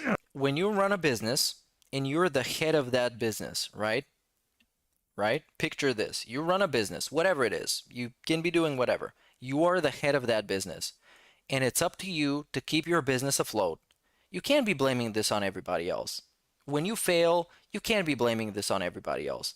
And I mean, you can, and you're going to still keep failing, as we can see, or you can get your shit together and start being better. Of course, I'm not like saying anything groundbreaking here. It's just kind of common sense. But he would like to point the finger to anybody else. Some YouTube fucking commenter, some random Twitch chat member that told him to do this. Hey, you guy, you said it's this, so if it doesn't work, it's your fault. It's not a business model to beg your customers. Well, that's true. It's not a business. Like, if you produce a product that is that bad, so nobody is willing to pay for it, nobody's willing to actually consume your product naturally, instead you need to ask them for. And I have a good example. I was thinking about this yesterday with Facebook, with Meta, with the metaverse. What they do currently is they try and make it a company policy for everybody to have to use the metaverse, and they don't want to because it's terrible, right? That product, the metaverse, is a terrible product. Not even the developers want to use that, and it's failing and it's costing them massive amounts. That's not going to work. That means your product is bad. So no matter who you try and force to consume your product, who you beg to consume your product, to like buy your product, is not gonna work. So you need to work internally on fixing that and making that shit better, because that shit is fucked, and you're gonna go out of business. And if you're at the point where you have to beg and use scummy tactics for somebody else to consume your product, or you're gonna go out of business, it's probably better to go out of business at that point and just try something else. But no, he's going to be stubborn to the very end, and he's going to beg the 5 people that show up to his channel in like 10 years from now. He's going to beg them to send tips or whatever, and they still will, because of course there's brainwashed people enough to do that, and it's going to be very interesting. Ever since I've been a content creator, right? It's literally, you're never good enough. First, he's not good enough. He never stepped up. You're a YouTuber who relies on ad revenue on YouTube. Uh-oh, the ad revenue is going away. So what do? I diversify my content to try to get in line with the YouTube algorithm. Uh-oh, YouTube He never actually tried to get in line with the algorithm. He never optimized his titles. He never optimized his descriptions, his tags, his thumbnails. He doesn't make his videos more watchable. He uploads a bunch of videos a day, which is not great. And his videos have terrible pacing, terrible retention.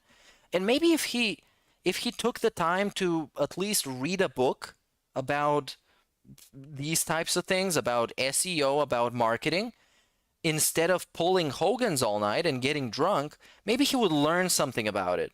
If he even watched a video about it, maybe he would learn something. But he thinks he already got all the knowledge because he's been doing this for a long time. That's one of his things, where he's been doing this for long enough where he can justify not looking for any more knowledge and anything that can improve who he is in the content that he creates. And instead, he just feels entitled to people consuming his product under the guise of him already improving, already having improved and doing his best. So he can't physically do anything better because he knows better than everybody else. Decides to demonetize my channel for no reason. All right, so what should I do, everyone? Become a full-time streamer, Phil. Okay, I'll do that. I become a right. He asks people for help, and people that know nothing about this, people who have nothing at stake in this, such as somebody in a YouTube comment section, they give him this advice. Hey, Phil, yeah, you should become a full-time streamer. And then he does it, and then he fails. Well, I failed because these people told me to do that. Streamer. Phil, why are you an e-bagger? Right? But you told me to become a full-time streamer. You told me to do that. DSP, you run your own business. People are not supposed to tell you stuff. You should tell yourself stuff. If you want people to tell you stuff, go work for a fucking company where you're gonna have an actual boss who's gonna tell you, hey Phil, you should go and refill all the drinks in the drink aisle.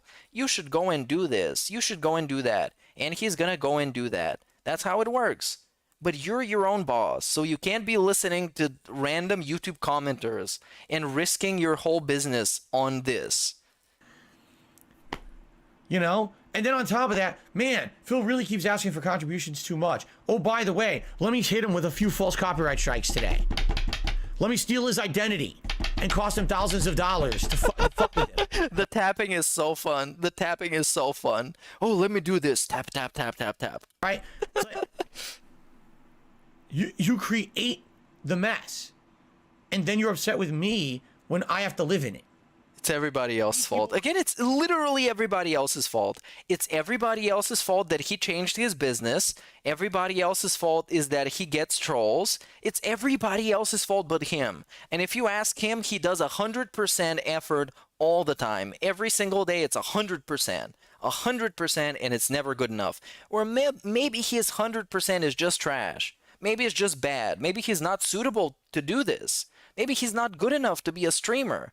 Maybe he's not good enough to be a content creator. He should try something else. He should go work for some company. Maybe the same company that Katz works for. Create the fucked up situation. But Kat can't get enough shifts anyways, and still doesn't show up to work when the mildest inconvenience happens. So I guess he's never going to be okay.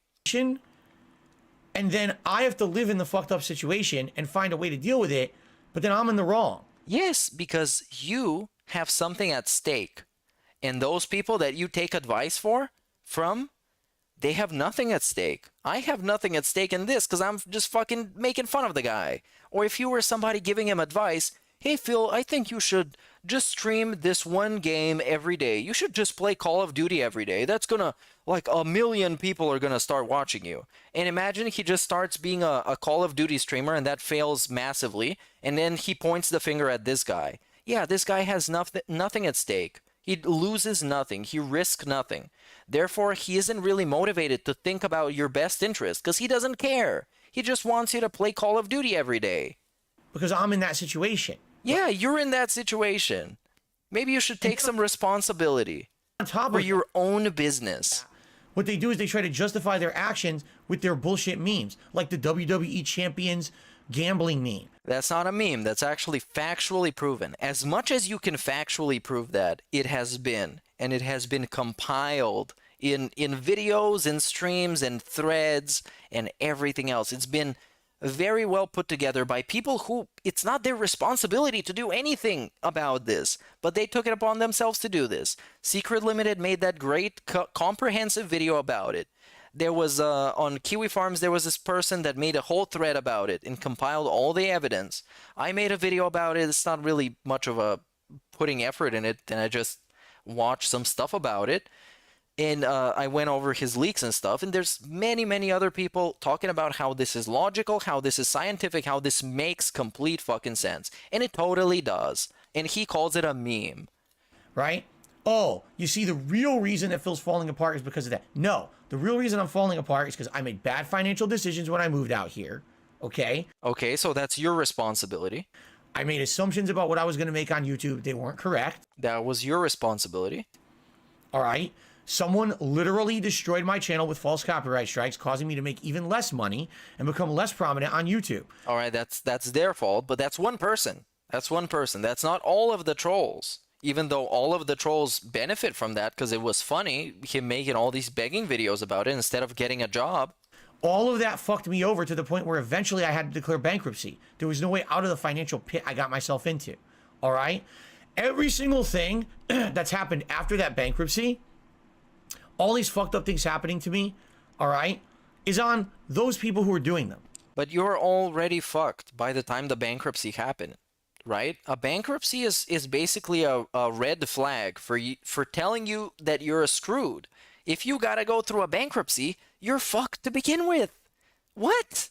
You were finished. You were done. You were done, DSP. If you gotta go through a bankruptcy, you're completely busted, and you should think about your future and doing something different. But no, he does the same thing with the same vices because he kept wailing on champions. All right? He kept spending beyond his means. He kept buying all this shit. And now he bought a fucking TV for $900. Put himself on a payment plan where he needs to spend money on a TV bill from now on. And he has to fix the fucking dishwasher and shit. No more. No more. Where people can just say and do whatever they want about me. No more. How are you going to change this, though? I want an interview. If he thinks something is going to change from that, he's gravely mistaken. Done. Okay? No. My problems are not because you fabricated some insane fucking bullshit about stuff that doesn't exist. Right. Debunk it then.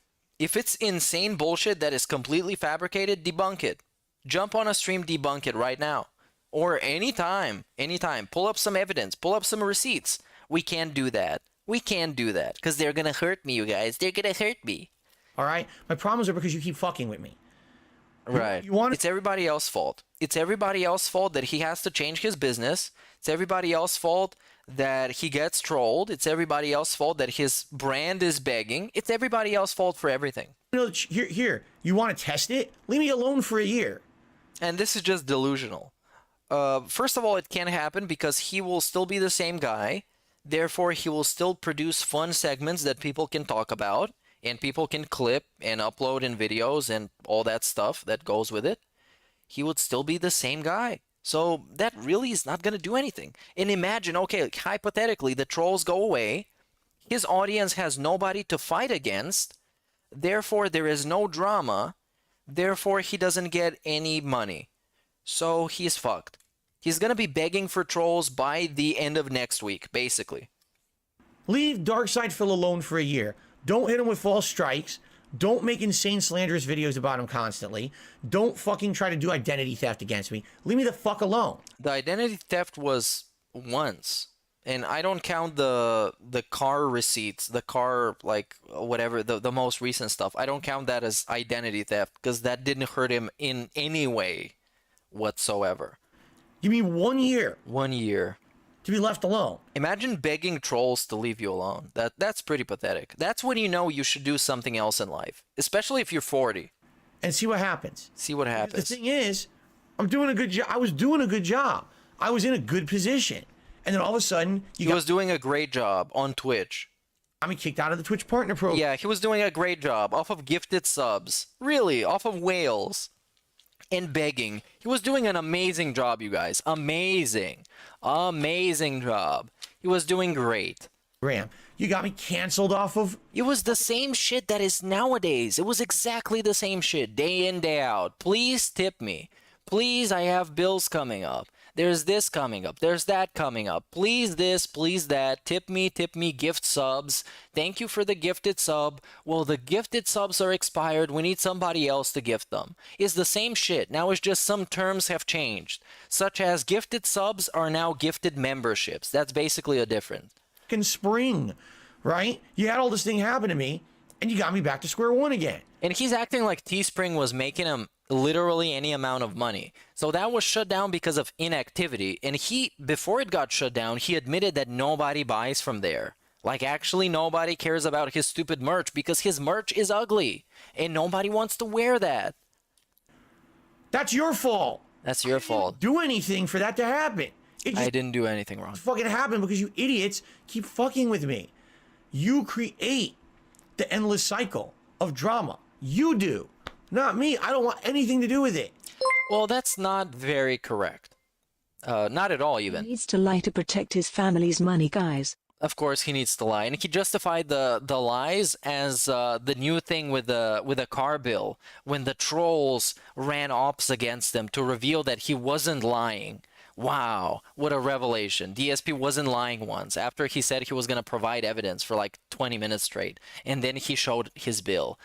Big ups Crimson Knight for a super chat. Now, I kind of have to step out for a little bit and go to the store, get myself some cigarettes real quick. So I'm going to run the raw fill, and then I'll be right back.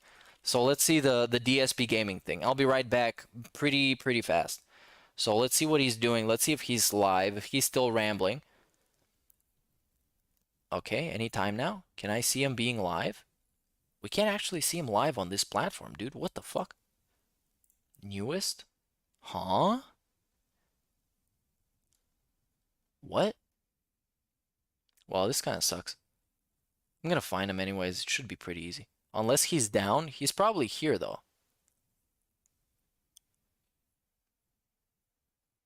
And, yeah, there's a new comprehensive documentary from a month ago that got almost 50,000 views. That's pretty cool. For some reason, I can't see him, though. DSP Gaming Live. Let's check out live. Oh, here he is. The rats are back. Of course he is. The rat is back. I have unboxing because there's potential to sadly put people at risk. And quite frankly, in addition, do you really want everyone knowing every single thing that's sent here? Especially like you have a private letter. They wrote me a letter, nice letter and stuff. I'm reading it with my wife. I'm like, wow, this is so nice. All right, I'll be right back. Have that on the stream. That's for the store is like right down the street, so I'll be right back. My content wants to say something nice, as opposed to something that's out there for public consumption. You know what I mean? So there you go. So thank you. And again, if anyone is interested in possibly donating anything to the streams, please contact me ahead of time at darksidephil@hotmail.com so I know what's going on. Again, anything that I just get, I don't know what it is. Sadly, it just goes right into the trash. Okay? There we go. Okay. Now we can get to the news at hand because I just want to make sure I didn't miss anything. I'm pretty sure I didn't. I'm pretty sure I've covered everything I wanted to cover before we talk about God of War. Let's just double check. Yeah, Final Fantasy 16 is supposed to have a release date by the end of the year. It's not a big deal. I think we all kind of knew that anyway. Actually, fuck that. I'm not gonna go anywhere. I'm too lazy. Fuck that. I got a stream going on. Plus, this guy is fucking boring. So let's go back on this nonsense, right? This was a very brief derailment. Chill here every day with my audience and have a good time. I don't want to have anything to do with this. You created it. You created the monster. On me for having to live in it. I don't want to sit here and have to ask anyone for anything ever. I have to make a living. I have to, dude. And then you hate on me for it. But I did it because you fucked with my money. That's why I had to do it. But you're somehow immune. I'm completely in the wrong constantly. You know? It drives me fucking nuts. And, you know, people say, how do you stay sane? He isn't sane. He is not staying sane. Like, are you fucking kidding me? He's having segments like this on a daily basis. This segment is 20 minutes long. Is this a sane person? I don't know. I guess I'm just wired differently. He's wired differently. He definitely is. That's why he's a lolcow. Because he's fucking wired differently. Because he's just built different. Dude. DoorDash some cigarettes, dude. I can't do that. I probably could, but it would cost way more than me just getting my ass to the store. I'm just too bored. I guess I'm just wired differently. You're just wired differently. Look how proud he is. Yeah, you are wired differently. You're actually fucking delusional. You actually are. Actually are. I don't know how I could have had my accident 6 years ago. Right. Immediately do a normal stream and act like nothing happened. Look how proud he is, cause Critikal said this. Critikal said this as a complete fucking joke, by the way. I don't know how this dude could jerk off and then go back to stream as if nothing happened. I don't know. I did though. You know? I did though. And he's acting like he's this fucking legend. Dude, you couldn't literally do anything. You couldn't do anything else. You, like, actually are not capable of doing anything else. You know what? I'm going to pull a DSP. Now, Thack in chat is saying, dude, just go get your smokes. So I'm going to go and do that. You see, I'm going to pull a DSP. You guys told me to do that. So now if everybody is bored because we have to watch DSP, you have to watch DSP, then I'm going to do that. Because I changed my mind. I guess I'm going to go. Because I looked at DSP's stupid fucking face. And I decided, you know what? I'm going to fucking go. Fuck that. DSP Gaming live. So this is going to be a brief fucking derailment. I'm going to be back in like less than 10 minutes because I'm fast. Dude, what the fuck? Where did it go? Literally. This app is great. Because I need to look up DSP Gaming rats or something. Rats? Is it rats? Rats or something? Now I'm seeing a raw DDM. That doesn't have any views on it. Bruh. DSP Gaming. Let's see it. Because it doesn't always show up. It's a weird app. This thing. Anyways. He seems nervous. Did I miss something? Why is he panicking? Why is Critikal pinching a nerve on him? Was this recent? It's what he gets for pulling that with scorn. He does it all the time. Yeah, it is recent. It is a couple days ago Critikal shit-talked him. And, I mean, Critikal has a lot of views. And DSP is really, really scared of somebody with a lot of views shit-talking him. So when that happens, it's code black. And he needed to explain himself for 40 minutes straight why this is actually a misconception and he's a great guy. And he never did anything wrong. Even though he kind of did. Okay, let's... Oh, there's a filter. There's a filter. Hold on. We got videos. We got all kinds of shit. None of this is live. God damn it. This kind of sucks. All right, DSP Gaming. I'm going to give it another shot because this shit worked, right? All right, it's not on his channel. So I'm using something that is not actually YouTube. It's called FreeTube. And it's supposed to be... Oh, there we go. The rats are back. It's kind of hard to like actually find his stuff on this. Criticism that stood out to me, and it's not a spoiler. Oh, we're talking about absolutely positively nothing about the game. We're talking about God of War. You should take your two fingers like this, and you should plug your ears. And what I'm gonna do is when I'm done with talking about this one very brief, he's gonna do a clown mode to waggle my hands like this. Okay. This is so dumb. Waggle my hands again like that. This is so dumb. Kind of minor spoilers is over. For those of you who don't care about minor spoilers, stick around. All right. Yeah, I definitely don't care. One legit criticism. But I'm gonna be gone about the game. Mute or stop listening right now if you don't want it. So this literally not a spoiler though. So the game kind of pulls. Huh? A Last of Us. Okay, I'll be right back. Really? Okay, be right back. What I mean by that is, I guess you're not always Kratos. Okay. You get to play as other characters or one other character. I don't know because I didn't spoil. But basically, there's playing as another character, all right, at some point in the game. And the criticism that I've seen is that you love being Kratos. I mean, that's the whole point. You're Kratos. You're upgrading his abilities. You're solving puzzles to get better equipment. And what ends up happening sometimes is you'll end up in an area as someone else first, and you see all the shit you want to do as Kratos, and you can't do it yet because you're the other character. And you get frustrated because you're like, fuck, I want to do it. It's like playing Zelda, and you see all the shit in the Zelda environment that you can't do right now because you don't have the hook shot. You're like, motherfucker, if I had the hook shot, I could do all this shit right now, and I can't wait to come back and do the hook shot. And you know what I mean? That kind of nags at you for a while till you get the hook shot, and then you come back, right? And in addition, I guess what they're saying is, it's annoying because you might spend hours as Kratos getting all these abilities, getting a new armor, and then immediately when you go to use it, oops, now you're stuck for 3 hours as another character. And you're like, oh, fuck, I just got all this new stuff. I want to use it, and I can't. You know? So I totally get that. That makes sense to me. I can see that as a valid criticism. Now, the thing is, if the game's long enough, that doesn't really matter, right? If you're going to eventually go back to Kratos and you're going to be implementing everything, it doesn't really matter. But I could definitely, like, that's what happened with Last of Us 2 is you're playing as Ellie, and all you care about is Ellie. All of a sudden, you're Abby. Like, what the fuck is this? I don't fucking play as this character. I don't care about this character. She's a fucking vicious killer. You know, I don't want to play as this fucking idiot. And then they're trying to humanize Abby, and you hate Abby. She's like, she's a fucking idiot. She murdered Joel. She fucking is a scumbag. She's cheating. Well, she's sleeping with a dude who already has another girlfriend who's pregnant, and she sleeps with him anyway. Like, wow, what a great person that I aspire to play as in a video game. The most, the worst fucking character possible. Yeah, everyone spun the narrative saying that she was a good character. Because they're fucking idiots. But anyway, I digress. See, the point I'm making here is that if you are used to one thing and that's what you're expecting, and then they pull a bait and switch on you, you can get frustrated. And some people liked the Abby surprise in Last of Us 2, and some people absolutely fucking hated the Abby switch and was pissed off about it. All right? So I can get that if you're playing as another, and again, I don't know who the character is or characters. It might be more than one character. I don't know. But if that's the case in God of War Ragnarok, yeah, I could see, like, imagine I'm on stream and I'm playing as Kratos, so we do a bunch of fun stuff. Now they swap to a character, and by the way, if you're playing as that character for 3 hours, you're talking multiple streams. Then I'm stuck as that character until we get back to Kratos. I can understand that people might be frustrated with that, okay? But,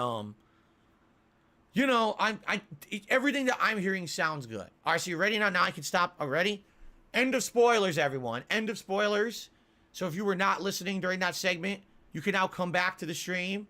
Here we go. That's the alert. The spoilers are now done. It wasn't really a spoiler, by the way, again. It was just something about a gameplay mechanic, but I know if people want absolutely to know nothing about the game, then obviously you didn't want to hear that part, okay? So anyway, everyone out there is going crazy. And by the way, I always talk about the accessibility, and I've now seen accessibilities from the reviews, not only from Super Blind Man, who's, longtime fan and friend of mine, but also other people who've reviewed it for other things. I've seen some really cool accessibility features in this game. If you're colorblind, you could color code each type of character. Like Kratos can be red, Atreus can be blue, and the enemies can be green. And so they stand out and pop, even if you can't see a particular color. You know what I'm saying? Like, you could... It's so cool what they've implemented. And from what I'm understanding, it's not as fully good as The Last of Us 1 and 2 accessibility, but it's close. They made a very strong effort, and people who want to play the game are not upset that maybe it's not 1,000,000% accessible for everyone. They're just happy to have the accessibility in there. You know what I'm saying? So there you go. Oh, that's great. That's amazing. I want every mainstream AAA release that has an insanely huge $1,000,000,000 budget to have full accessibility. There's no excuse. The excuses make sense if it's a small indie game studio who barely has the budget to even make the game. No, they don't have the means to put full accessibility into all of their games. There's absolutely no excuse that giant AAA game studios that are owned by Sony and Microsoft or Activision, Blizzard, or fucking EA or Ubisoft, there is zero excuse that they don't have accessibility in their games. There's just none. Besides, they don't care. They're fucking lazy. That's bullshit. The fucking businessman who runs the project is more caring about making the almighty dollar than having people be able to play his fucking game. What an asshole, right? So I want full accessibility for all games moving forward. Whenever I hear that there's a great game that has a bunch of accessibility features, that makes me very happy. And I'm happy to hear that God of War Ragnarok has a lot. It's not perfect. We're getting better. Any advancement is better than no advancement, right? And I'm very happy to hear that they put a big concerted effort into it in this game, okay?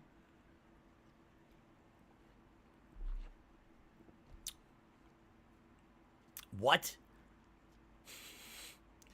What if they could upgrade the disabled people instead?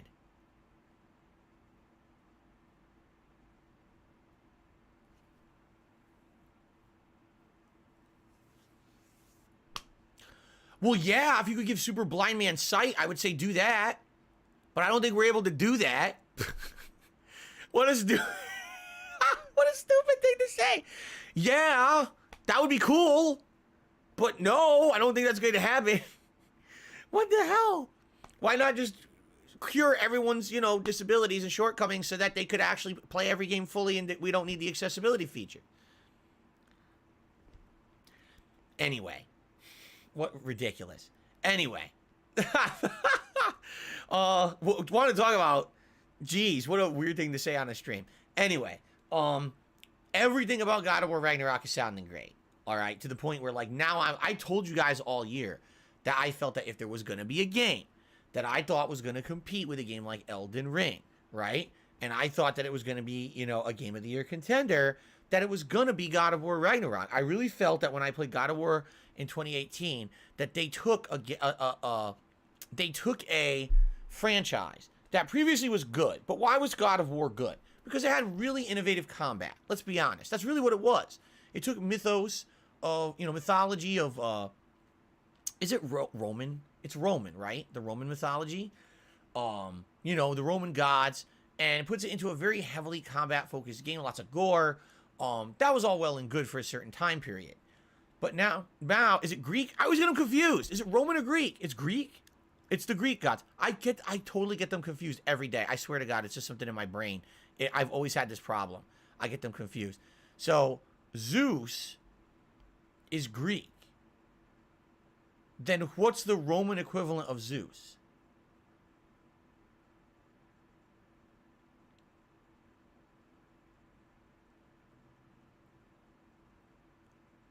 Mars, Jupiter. Jupiter, was it Jupiter?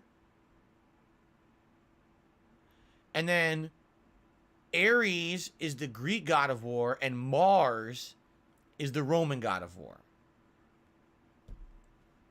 Okay.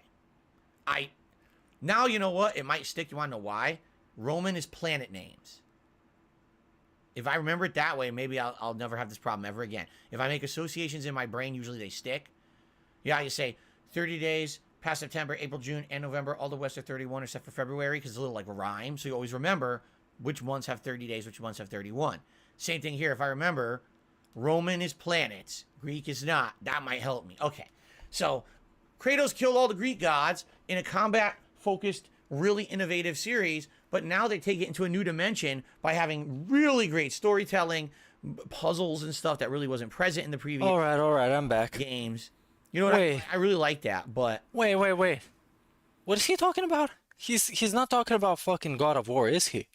I mean, as long as it delivers on everything that people are saying, Oh my god, he's still talking about fucking God of War. What?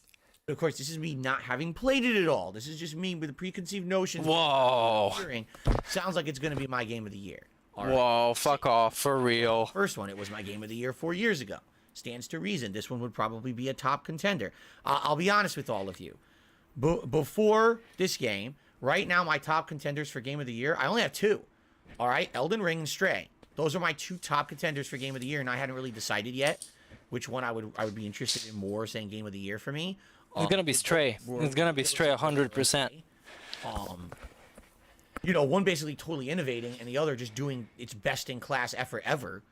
You know what I mean? All right. I don't know what we should do now, because this seems like a super boring pre-stream. All day long. Now, I don't know what we should do. Here's the thing. Let's hear the thing. Really is 50 to 80 hours long. We're gonna have a challenge ahead of us. Dude, that's a lot of hours. Here's the challenge. Here's the challenge. Oh, dude, what the fuck is this? Look at the bald spots. Look at this shit. What the fuck? It's becoming almost impossible for him to hide all the bald spots. West, November 22nd. Whoa. December 2nd. It's just like every time he bends his head forward, it's just crazy. High on life. It's just Bald Town. And then, as if that's not enough, in January you got One Piece Odyssey, and you've got Forspoken, and possibly. Oh, did he have a what was it? Accessibility discussion because Super Blind Man got to play the game early, and that's his only connection that he has in the gaming world is literally a blind dude, and he has to kiss his ass. Number one, just when I play incredibly lengthy games, it's hard to. Dude, Take a look. I'm sorry you guys had to sit through this fucking trash. I should have played some like kitten videos or something like that, or some puppies. You feel like in the last third of the game it does falter a bit, but I was really enjoying. The audience was enjoying watching because it's FromSoft and people absolutely love watching. Oh yeah, FromSoft. they were enjoying that That game. Let's Jump be honest, R2. People got bored, and about halfway through the playthrough, you saw significant drop-offs in people attending the streams. He called him a friend. That's great. Games. That's great. That's lit. You know, and if I already got all those other games that I'm interested in playing, you know, I got a few things I might have to do. I might just have to not play some games.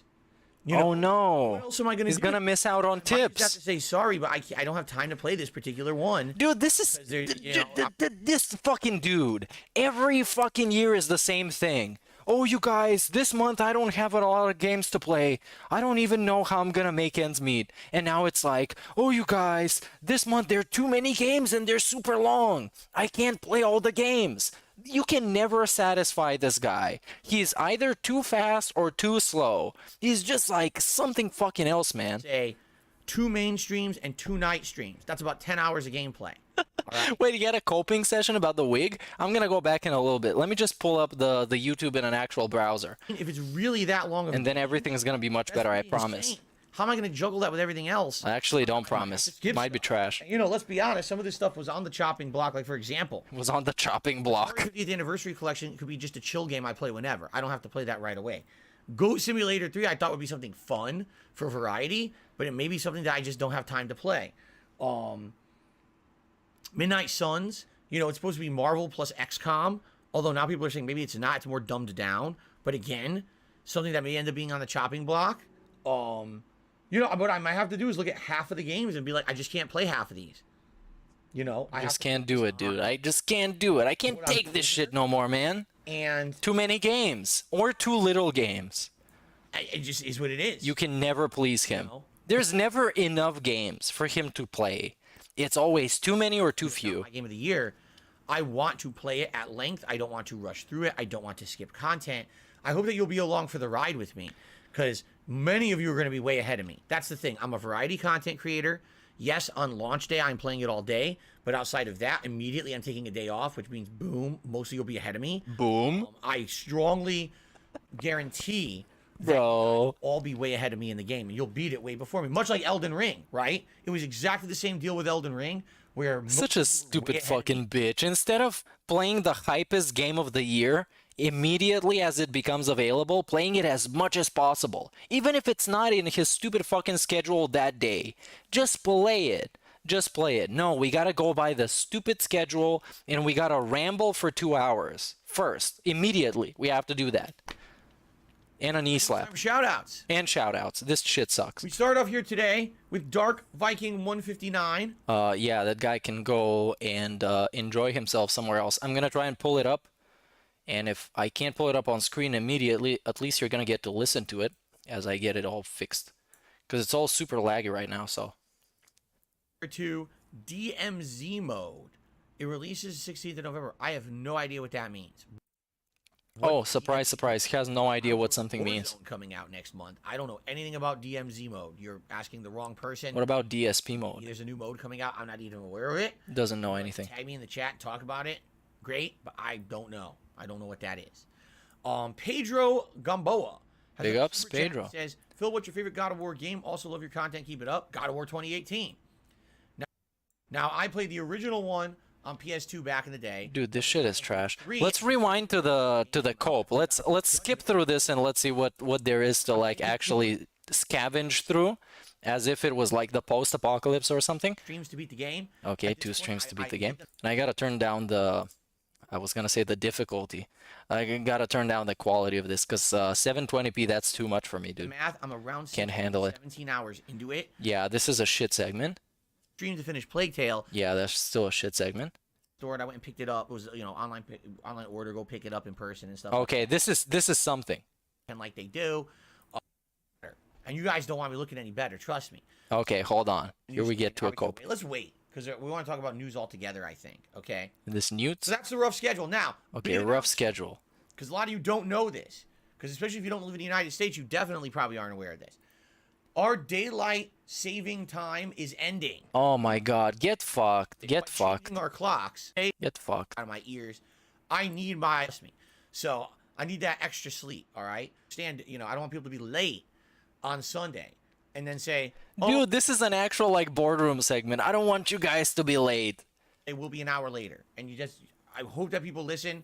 And I'm going to talk about it today. I'm going to talk about it tomorrow. I want people to understand, you know, I don't want people to be late on Sunday and then say, oh no, I missed an hour of Phil's podcast. And I'm just, oh no, what am I gonna do? Am I gonna watch it on demand? No, I'm gonna complain in chat so he gets toxic. Do you know how upsetting it would be if I was here for the Level 1 podcast and I'm just talking to myself? Yeah, that wouldn't happen, dude. People got like notifications on and they're gonna see that you're live. Come on, stop being such a fucking panic bitch. Please make note that the clocks are changing here. Yes, or else you're gonna please. make me cry on Sunday, and I don't want to do that. So there you go. Oh yeah, and right into the microphone, man. Such a fucking douchebag. That's Sunday. Big change, okay? And then, of course, our daylight saving time here is so weird. It lasts anyway. Oh, wow, look at this. Holy shit, man. What is going on with this hair? In the next year, because I hate. Hold on, bend over again. Bend over for me, Philly. Look at this. Yo! Where did it all go? Is he molding? Where did it all go? It's all gone. It's gone, you guys. We need to fundraise some hair transplant. Anyway, so that's happening Sunday. All right, so, ladies and gentlemen, I think it's time for us. Phil's day off? Little segment. Did you guys hear the Phil's day off? It was probably trash. Exciting segment. I mean, great and relaxing. I like to call Phil's day off. Dun dun dun dun. Oh no, it was it's this one. It's always this one, and he nods his head. Is kind of like a reflex at this point. Now, last week I had a lot to talk about. We had an action-packed. And I'm actually watching this on like what, 480p, 360p, 360p. Imagine in like full HD. Very busy week. That bald spot is completely exposed, dude. Last week. It's like Ben Simmons, completely exposed. We were out and about, running around, doing a million things. It's a weird Ben Simmons joke. Week we He's didn't not do bald. anything, really, because we had no money. All right. So basically, it was a week where we kind of stayed home most of the day. Oh, they had no money. I went out and did errands, like I did grocery shopping. I got some pet supplies. You know, Okay. the usual. But what do you mean? You had no money, but you did grocery shopping? My wife had ordered some. Huh? I went and picked it up. It was, you know. Oh, there's a new Aqua Teal video. Pick it up in Is it about something that happened now? and stuff like that. So I ran a bunch of errands, basically. Okay, some errands. Most of the day, it was just kind of chilling at home with my wife. Jasper had a good day. He was relaxed. Jasper loves it when we're both at home. All right. Of course. He's He's a that pet. Is because he gets double attention. Obviously. Just cat with Fucking him and I'm moron. working. If My pet likes it when there's people at home to look after him and give him attention. Wow. I'll double it's on the couch, we're petting him all day. They're petting him. It's happened over the past couple of weeks with us. I think we really needed that. Wait, what? And a lot of the stress and drama that's happened over The the past drama? couple of weeks with us. Drama that's happened with you. Like, bro, your fucking car broke down. You got it fixed within a day. Get fucking over it. You and your stupid spineless fucking wife. Get over it, man. We needed that. It's like human stuff, right? You admitted that. It was a good day to kind of unwind. And Oh, we needed that. Really needed that, you guys. Crazy with gaming, you know. Me nonstop playing games, getting through games, and then 2 big new releases. So it's kind of big nice bills? day of just kind of sitting back and saying, 2 big bills are next week. relax, no drama, no nonsense going on. Everything's good. Let's just have a good day together, which is exactly what it was.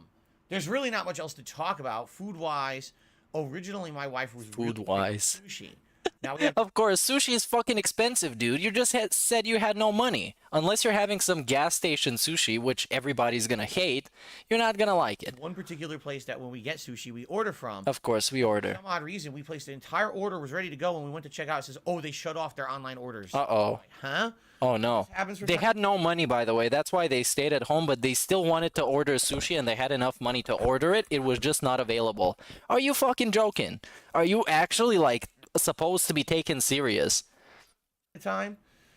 Skip back like 2 minutes. He was broke. We didn't have money. We had to stay at home. But we also wanted to get some sushi. With certain places that do Delicious. is if they get very busy or slammed or if they're understaffed for some reason. You know, what happens when your cook calls out and now it's very hard for you to be able to keep up with demand, they'll turn it off. And it sucked because it didn't say that when we were placing the order and we picked everything we wanted. Check out, Dude, hit it. this Oh, fucking sorry. You this is know, so I'm ordering. dumb. This is so dumb. Because anybody who's ever ordered food and had this happen to them knows that this is not a big fucking deal.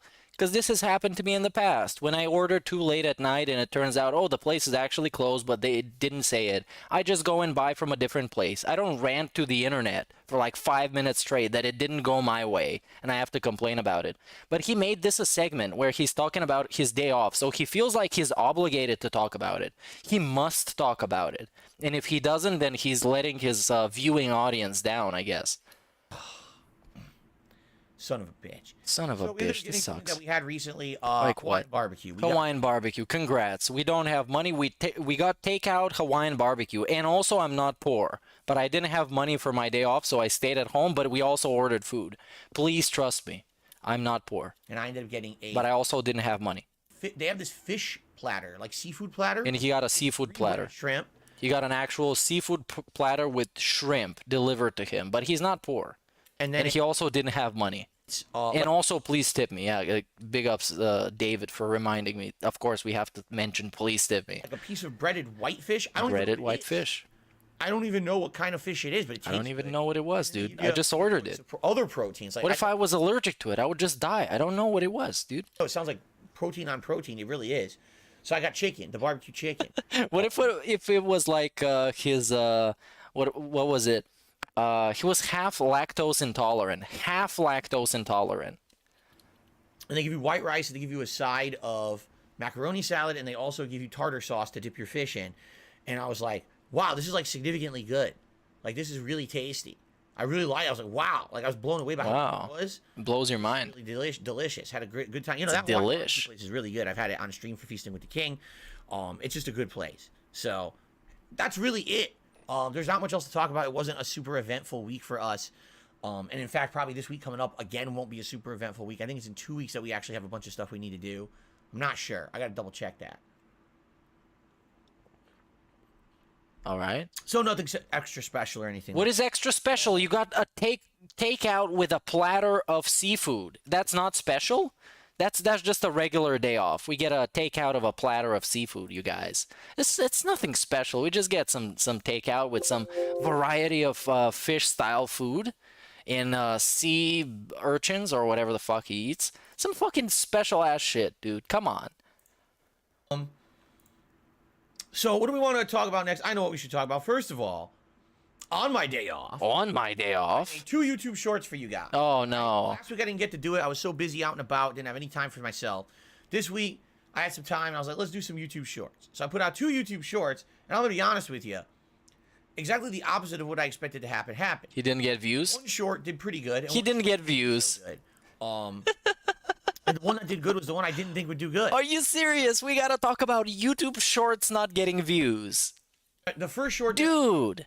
was basically clipping when Dude. I started with my Halloween event, and I was doing this very podcast. Oh, And I was it's here- about the wig, huh? We're gonna talk about the wig. I revealed my Halloween costume as Ken Masters from Right. Street Fighter Oh 2, yeah, Ken Masters. and I Karen moved around like an Masters. idiot. So basically, the introduction to the show was something like this. Wow, this is so funny. And you get the joke is that he turned off his microphone and he's talking, so you're supposed to hear him, but you actually don't hear him. And that's what actually makes it funny. That's the joke. You just got the joke explained to you by me. Because I get the joke, and you might not get the What you joke. just saw was basically the opening of the show. Yeah, it was really funny. people were laughing at me and saying, "Wow, you totally blew it," because you blew it. And this was Yeah. like your big reveal of your Halloween costume.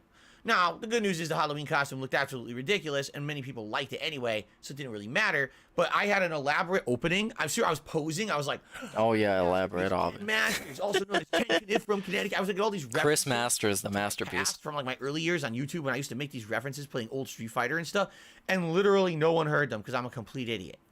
Okay, so Okay. Oh, and he's bald again. Oh, god damn it. Sure. God damn it. I highlighted that moment, and I actually realized something. You can dub over your YouTube short. Whoa. I was looking at the options at the bottom. Whoa. There's like text, dubbing, and there's another one. There's like 3 options you can. The boomer discovering 21st century technology is amazing. It blows his mind how amazing it was, how robust it was. Do for a YouTube short. Whoa, I can dude. dub over this. Now You here's can talk the over where it's this? silent. I'm an idiot. Let's watch this shit, actually. Instead of him having to pig-splain to us everything that happened, let's just actually bother to open his stupid channel and try and watch it. Maybe it's not even going to work because it's this laptop that I'm using. Okay, can we actually open in a new tab? For some reason, my scroll didn't work. Anyways, let's try and check it out. Let's try and see what this is all about, this entire pig-splanation, because it's better in context when we can actually see what he's talking about. That is much funnier. And yeah, here it is. And he uploaded his Call of Duty nonsense, and now the shorts are in a separate tab, which is amazing. Susan worked extra hard for this. You guys should appreciate and send her a massive contribution. How to utterly botch your Halloween. Let's check this out. It's gonna be awesome. And as you can see, oh my god, I'm gonna look at the other ones. Okay. Hi everyone, I'm a complete idiot. I'm trying to do a big reveal for my Halloween costume, but I left the mic muted. So I'm going to go through a huge practiced monologue to explain what it is. Meanwhile, you're sitting there with your thumb up your butt wondering what the hell I'm saying. Now watch in just a few seconds here when I'm going to play off like nothing happened at all. By the way, I'm a professional at this, folks. So enjoy my Halloween botch fest. So fucking funny, man. This dude is hilarious. You see, you guys, he's self-aware. By the way, look at all these thumbnails. Look at all of them. They're so good. Look at them. It's just an inebriated DSP making weird fucking faces. Look at all these fucking thumbnails. I hope you can see. Oh yeah, you can actually see all of them. Oh, this is great. And we just scroll through and it's just these faces. Look at this fucking face. Look at this one. October 22nd. God damn, this is cracked out. He was completely sniffing some lines. He was having post-nasal drip, but with cocaine. Amazing stuff. And the 23rd as well. Oh my god, these are so good. These are so good. And you can see he's aged in like a million years. God damn. This dude is a fossil. All of these are so good. I'm so glad they're on a separate tab where everybody can check them out and enjoy them. Enjoy them thoroughly. And now all of them make about as much as his videos are expected to make. 1.6K, 1,700. Great. Now let's see the typical Overwatch 2 launch. Let's watch this short. This is going to be a great segment. Okay, so he's playing, what is this, a Roadhog? Whoever. I really think he's for worst. Okay, he missed a bunch of shots, and then he got disconnected. Great content, DSP. Great short. Okay, are we gonna get to see something else? Clown mode, maybe? Maybe clown mode? Perhaps? Hopefully, please? Something else, please? Okay, this is trash. Oh yeah, now we get clown mode. He completely missed the cue again. Again. This dude is trash. This dude is trash. Let's go back. What else we got? We got some snort schedules. And yeah, this is fucking terrible. But just look at all these faces. This one is great. This one, I love this one. What is this camera angle? What is this? What is this? You can actually fucking see his toes in some of the shots. You can literally see his feet. What is this? Why are you holding it like this? Are you like an Instagram girl? What is this, bruh? What are you trying to do? Why is this high? Was he just experimenting? What the fuck is this? You can see the gout. You can see the gout. How's that gout, Phil? How's that gout? Gout. Okay, let's scroll all the way back up because that's about it. And then we get the second short that I guess this is the one that flopped because he wrote it as epic fail. So let's see. That time Ghost forgot how to ghost. Okay, and he's expecting, I guess, to get people to enjoy these, but I don't know if they are, because like kind of trash. Okay. Epic fail in 3, 2, 1, and he died. He jumped off a fucking cliff. This is it. He literally just jumped off a cliff. That's the short. This is it. This is it. He jumped off a fucking cliff and he died. And then he was like, dude, why this is an epic fail?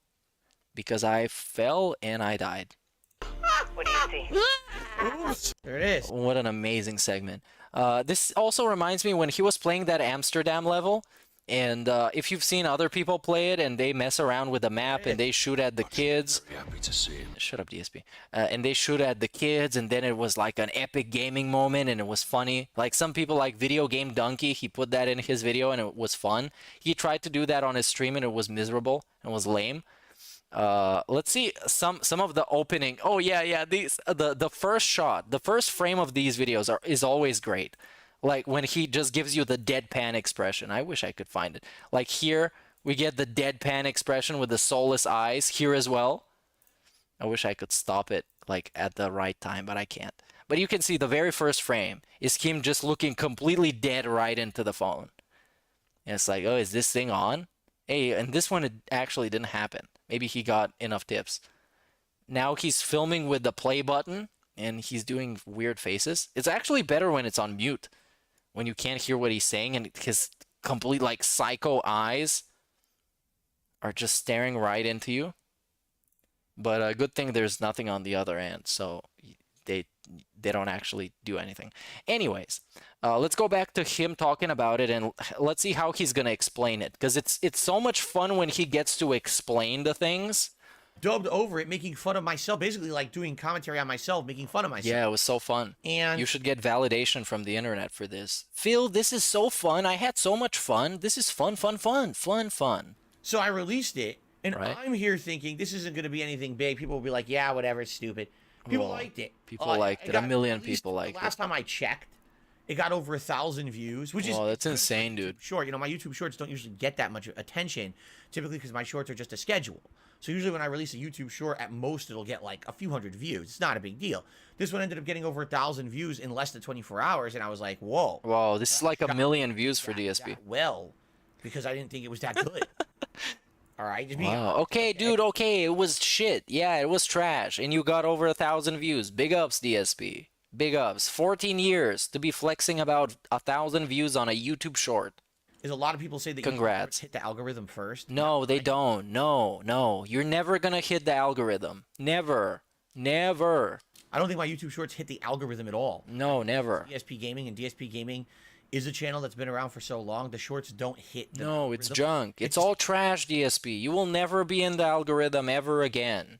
Enjoy your fame from 2012. Enjoy for the rest of your life. And look back on these days as the time when people used to like you. They didn't know you were a piece of shit. Even though in 2012 they still knew he was a piece of shit. They still hadn't started telling him directly through videos and Twitter posts and other stuff. So enjoy your brief burst of prominence. Now you're a lolcow. You're never going to be in the algorithm. So keep coping.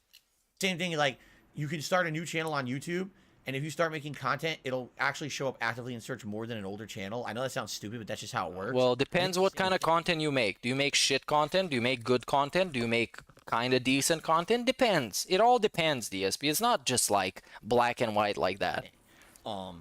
But anyway, another YouTube short. Another one. One I thought was genuinely funny. No, it wasn't. It was him falling off a cliff and dying. And then the game respawned him, and then he did an ack. That was it. Basically, that's it. It's the opening of Modern Warfare 2's campaign, and you're playing as Ghost, and you're zoomed in, you're looking at your targets, and then the game isn't clear on what to do next. So me being a moron, I thought, oh, I need to drop off this ledge. So I dropped off and immediately instantly died. It's very Oh, reminiscent. you see the self-awareness in both of in the shorts? He was like, dude, I'm self-aware. I'm bad at this. Yeah. But when somebody else says, hey, Phil, you're bad at this. Your costume looks like trash. And then he's getting super defensive. Such as my original Dark Souls playthrough, the infamous quote, oh, I'm liking this now. I'm starting to get it.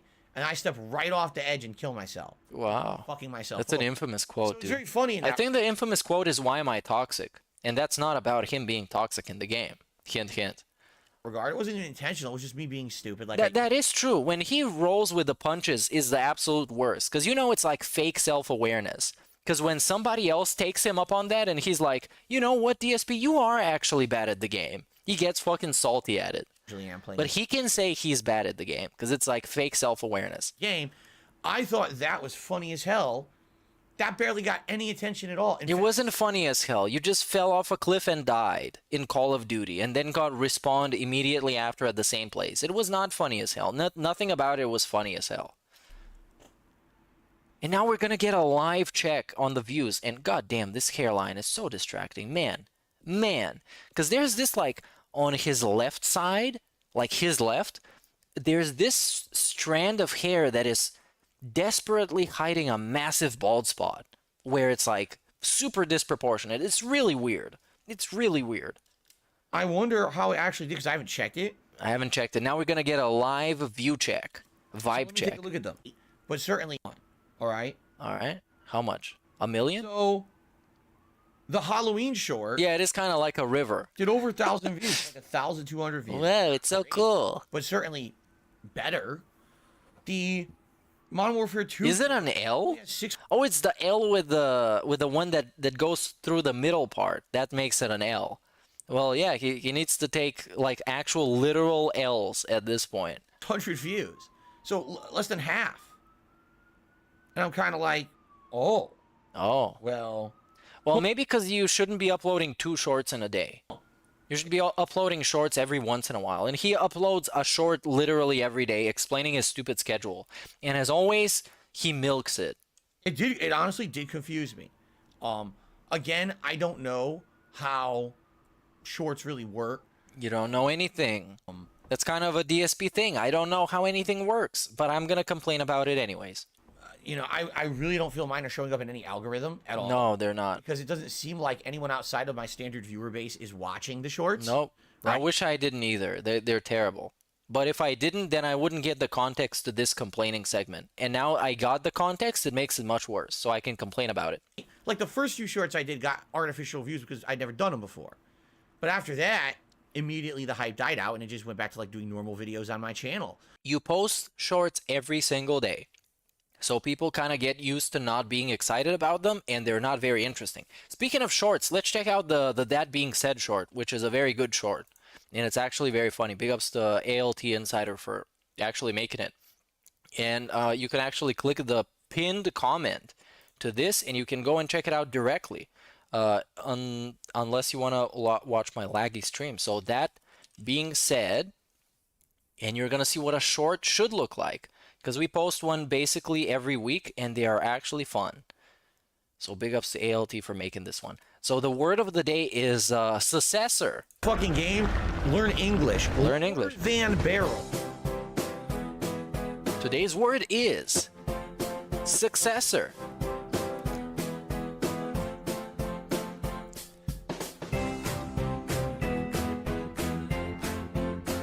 Successor. Successor.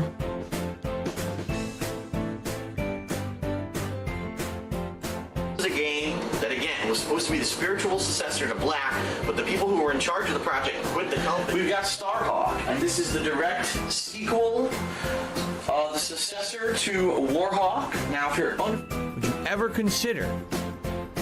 I don't like the word he used. He did grooming a successor. I think the word grooming has a way too many. So Proteus almost seems to me like the spiritual successor.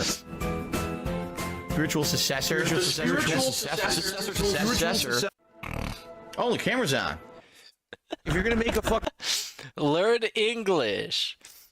But anyways, that's a good short. That's an actual edited short where somebody put in thought and effort to make it entertaining for the minute that it lasts, instead of just clipping some shit and then you can't even see the whole screen and then you cry about it. So yeah, I didn't get the Dutch flag because I'm not Dutch. See it. That's a misconception about me, is that I'm Dutch. Well, I'm actually not Dutch. I just don't see it. Okay, I don't see any of that. So I don't see any of that. I just kind of sure. DSP not seeing benefits from putting in bare minimum effort. That's a pattern at this point. Big ups. I'm not Romanian either.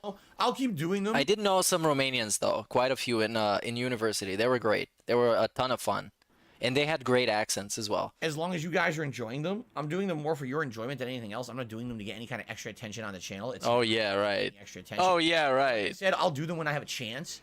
I'm not just gonna do them, because I feel obligated. Like I found a lot of YouTubers have said things like, you know, I don't like doing YouTube shorts, but okay, stop guessing in chat where I'm from, because eventually somebody's gonna say the right place, and I'll have to say, well, it's not this. If I have to deny all of them, so instead I'm not gonna say any of them. Forced to. And I'm gonna go back to talking about DSP. I'm from Eastern Europe, original style.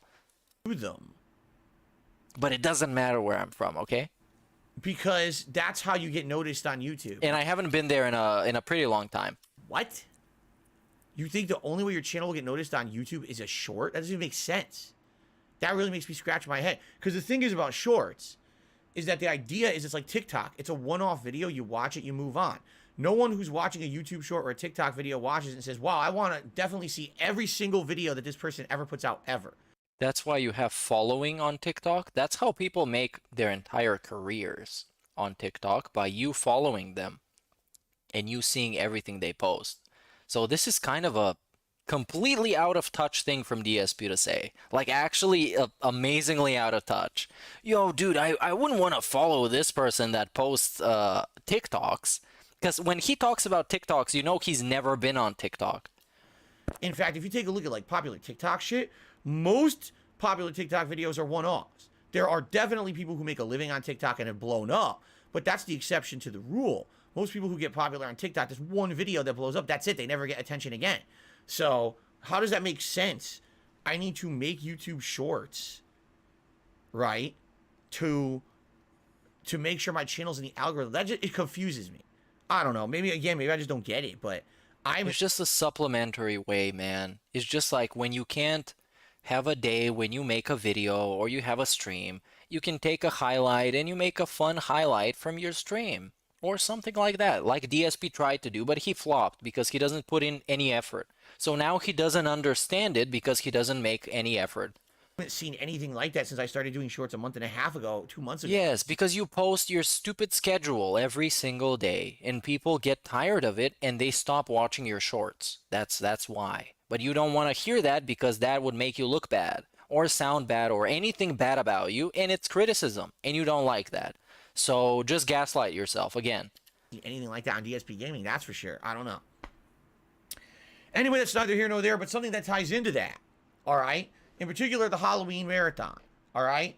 So those of you who were here for the event, right, and you're active viewers of my content, and you were having a good time. God damn, this dude is fucking so like he's rambling so much that if I skip like 10 seconds in the future, I might miss an entire fucking segment because this dude is just like it's so hard to figure out what he's talking about at any time. What you might not realize is, as usual, there's this dark cloud of idiocy out there. Of course, there we go. Behind me or above me or whatever you want to call it, dropping. It doesn't rain. It drops turds. All right. So it's like a turd cloud. That's actually what I should actually call these people from now on. They're not my detractors. They're my stalking turd cloud. The stalking turd cloud. That doesn't have a good ring to it. I prefer detractors. That's exactly what they are. They just follow me around to shit on everything. So right, the turd cloud. Jokes that they've been doing over this last week. And right. The only reason I know about this is because they posted in my chat constantly. This was also your fans, by the way, calling you a cross-dresser because you dressed up like a woman. Is that apparently I cross-dressed on Halloween. Apparently. Oh, we get into that rant. Great, let's go. Well, even if I had cross-dressed on Halloween, there's nothing wrong with that. Okay. At all. There's nothing wrong with that. People who do it, it's fine. Okay, you just did it badly, though. You cross-dressed badly. That's kind of the thing. Because I cross-dressed for the That Being Said Halloween. I dressed up as Cat, and my wig was totally off because it was nothing like her hair because it was way too long and it was completely black. But that's the best I could come up with. There's nothing to be said is bad about it. But I didn't have a segment complaining about it. It's funny because the people who are like making jokes about this are acting like it's some kind of a horrendous thing when it's not anymore. I don't even say anymore. It used to be viewed as a negative, weird thing. It's not a bad thing. Yeah, you just dress like trash. Every single drag queen that exists would say that he dressed up like trash. There's entire fucking franchises based off of this. RuPaul's Drag Race and all kinds of shit. Like, do you watch it? What are you talking about? Are you a fan of Alaska? Are you a fan of Willow Pill? Big ups Willow Pill. People do this constantly. This is not a big deal anymore. Really? Is he a fan of Trixie Mattel? Not. It's acceptable to do it in 2022. All right? Now, in particular, what's funny is they're treating it like a negative towards me when it's definitely not a negative anyway, but I didn't even do it anyway. All right? What they've actually been... And they also do it well, right? They do it well. When they put up drag, they put in a lot of effort in their makeup. They put in a lot of effort in their outfits, so it looks good. And they look good when they're on the runway or when they have a challenge or something else. And you didn't put in a lot of effort. You slapped a wig on your bald-ass head, and you didn't even bother shaving. And you tried to pass it off as Ken from Street Fighter, and you didn't look like him. And people called you out, and you were salty about it. I've been saying, and this is what's funny, oh, you obviously bought a women's wig to wear on Halloween. Wigs are not gendered. You realize that, right? There's What? Wigs are not gendered, apparently. There's no male or female wig. What? It doesn't... But you wanted to dress up as Ken, and you got a wig that is suitable for a lady. Right? Huh? Exist. It's something anyone can wear. Like, what are you talking about? Oh, okay. It's the biggest... Again, right. It's the turd of idiocy. Right. There. Okay, there's no intelligence. It's a big vapid black hole of stupid. He's still so fucking salty about it. But this is the shit that they say. How many days ago was this? What's actually funny is some people were actually saying dumb shit like, yeah, Phil bought a women's wig and let's make fun of him all week for... This was on Monday. Today is literally Friday. And yes, I have watched quite a bit of RuPaul's Drag Race. I've watched at least 10 seasons. And I watched the UK ones, and I kind of watched a little bit of Canada, but that shit was boring as shit.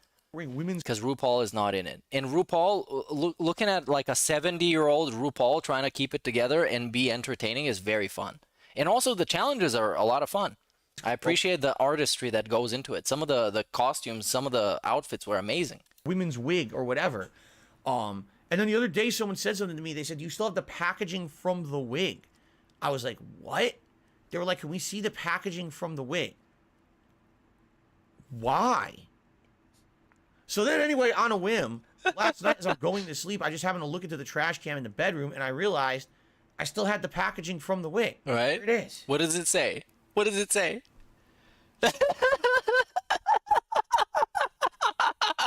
Did he look like this? Did he look like this? Dude, did he look like a 90s rock star? Phenomenal. This is great. Only DSP can pull up shit like this. So let me show how he actually looked like. Because if we're gonna compare, you guys, I think let's be fair. Let's be fair. He's a 90s rock star. This is how he was supposed to look like. This is the before. Let's see the after. Let's see the after when this loads. Oh, god damn. DSP Gaming. This dude never fails to disappoint, even though he's disappointing literally all the time. That's the DSP contradiction. Look at how he ends up looking. He ends up looking like this. Dude, come on. He looks like this, right? This is the after. This is after you're a 90s rock star. Right? And this is the before. This is how he was supposed to look like. He was supposed to look like Kurt Cobain, and he ended up like looking like this, like Kurt Hogan. Oh goddamn, this is great. Thanks DSP, thanks for this great fucking segment. God damn, what a great wig. 90s rock star. Well, at least he didn't get a female wig. We know that for sure. He went for Kurt Cobain.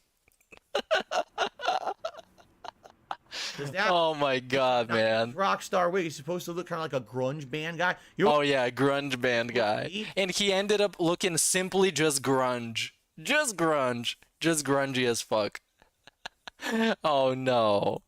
Kurt Cobain. Kurt Cobain. I didn't even know that because I didn't even look at that when I bought it. I was looking at it, I said, that looks like... And this dude has lipstick as well. Fantastic. That's you funny rascal. Here you go. The kids can have cereal for dinner. Big ups, dude. But how am I funny? This dude is fucking funny. He's supposed to look like this. He ends up looking like this. How is this not funny? Everyone, I'm a complete idiot. Yes, you are. Congrats. Phenomenal. Karen Cobain. Yeah, that's a good super chat, yeah, boy. Big ups. Big ups to Jay of Cornwall as well. Kids are definitely having cereal for dinner. When the super chat comes through, they're definitely getting some cereal. Cobain would like to speak with the Shotguns manager. The Shotguns manager. Dude. The 90s rock star. Oh no. Look kind of like a grunge band guy. You know what it's supposed to be? Kurt Cobain. Kurt Cobain. I didn't even know that because I didn't even look at it. And he pulled that out of the trash too. Yeah, that's a good point. He pulled that out of the trash. Big ups Jay of Cornwall being a member, dude. Welcome. When I bought it, welcome. That looks like Ken Masters' hairdo. Oh yeah, definitely. Fighter 2. Well, on this guy it does when it's actually put together, and on this guy when he doesn't comb his hair or give a fuck, it looks like this. So can you tell the difference maybe between these two? Can you tell the difference? Because I can. I definitely can. But I think it's a Kurt Cobain wig is what it's supposed to be.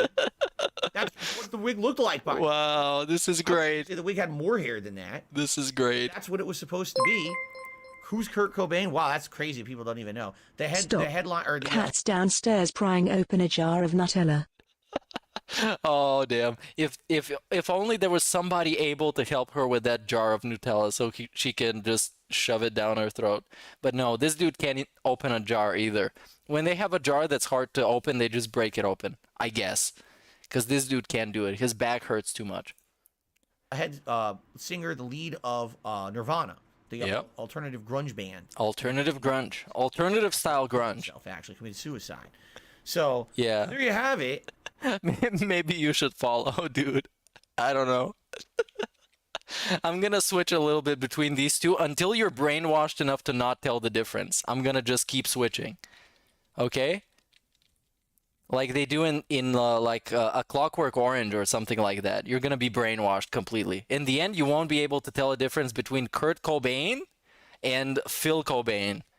Or whatever his name is. Let's come up with a fun name about this, based on like Kurt Cobain or something like that, or like the '90s rock star wig. Let's go, chat. I know you guys are creative as fuck. Let's come up with something, and then I'm gonna see it in chat, and I'm gonna claim that I came up with it. Oh yeah, Kurt Cobain. That's a good one. That's what I bought because I came up with it, you guys, not you. Oh, goddamn. Snort Me Love, yes. That definitely looks like... In fact, Ken has worn clothing similar to that in recent games as well. So I looked at it like, wow, Philbert Coblame? Looks like Ken Masters. That's perfect. That guy's probably dressing as Ken Masters in the picture. Oh, yeah. He's definitely dressed as Ken Masters in the picture. The picture that says 90s rockstar wig. He's definitely dressed as Ken Masters. Ken has worn clothing similar to that in recent games as well. Is he being serious? Hold on, I need to go back a little bit further to see if he's actually being serious. There you have it. That's what I bought because I thought, I'm looking at the picture, I was like, that definitely looks like... In fact, Ken has worn clothing similar to that in recent games as well. Are you serious? Like, actually? So I looked at it, I was like, wow, that definitely looks like Ken Masters. That's perfect. Dude, no. It says 90s rockstar. Perfect. That guy's probably dressing as Ken Masters in the picture, right? So there you go. Oh, big ups, work to spec for the membership, dude. Big ups. What was the big deal about that? What was the big deal? Again, I don't know. Honestly, the turd cloud. Oh yeah, the toxicity. And it's not you looking like this. It's not you looking like this, dressed up like this. It's not this. It's people making it out to be toxic. Definitely that. Let's look at. Let's look at chat. See what else we got. We got Philbert Hogain, and this is from Cobain in chat. So we obviously know he knows because he's Cobain, dude. And what else we got? Snort like Teen Spirit. We got Snout Garden, which is obviously Soundgarden.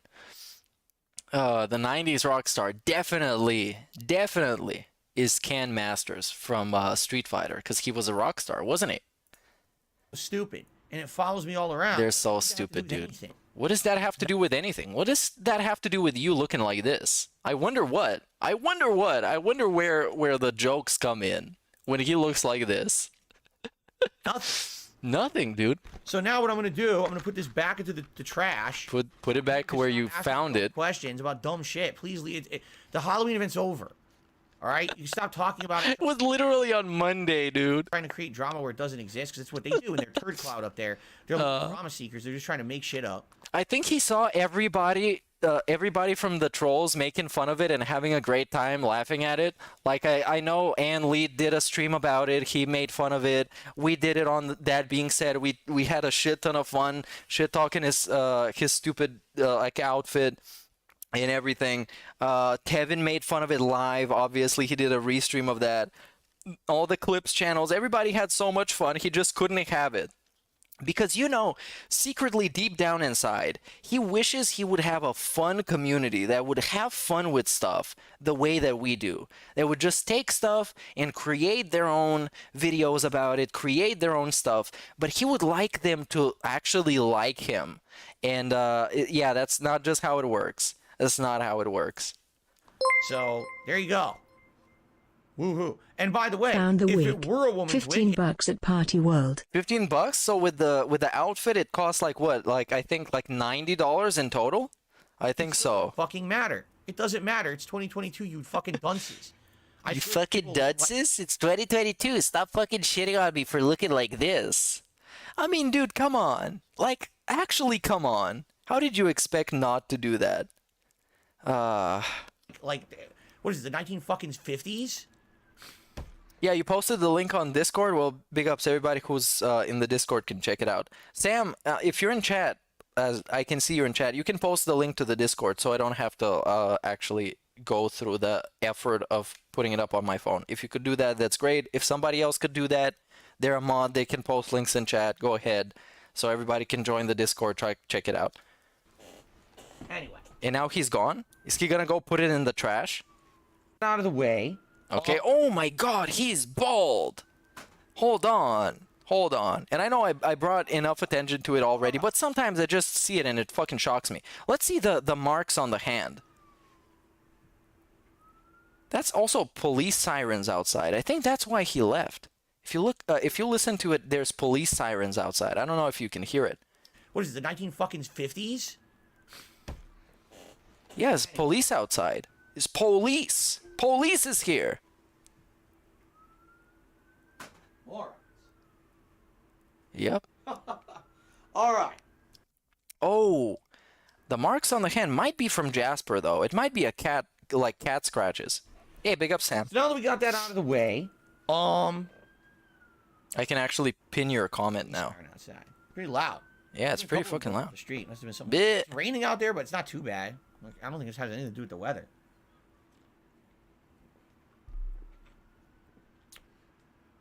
Okay. What was I going to say? And I got distracted. Oh, I'm trying to think what other things I want to talk about before we get to the game news about God of War, which is the big story for today. So let's talk a little bit about this new care package that I received. Oh yeah, let's talk about that. DSP is getting stuff sent to him by people. And I think it's people that revealed their identity so he can trust them more. Because, you know, when you dox yourself to DSP, he trusts you instantly. The Dutch brothers, yeah. So... Dutch-style brothers. And it's like, it's kind of sad that people send him stuff in the mail as like a care package, because it makes him seem so broke. It makes him seem so pathetic when people send him stuff like that, because it's not like fan mail or like fan art. It's like, hey Phil, I drew this cool thing of yours.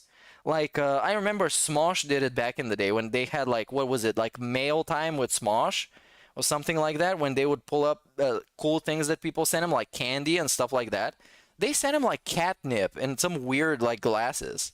Guys, over the last month or so, I got a care package from someone named Dutch, who's a fan, and had a lot of neat things in it, including this Magic 8 Ball that we've been using as a part of my streams for about a month. In fact, Yeah, the Magic 8 Ball that he got for free is now paywalled.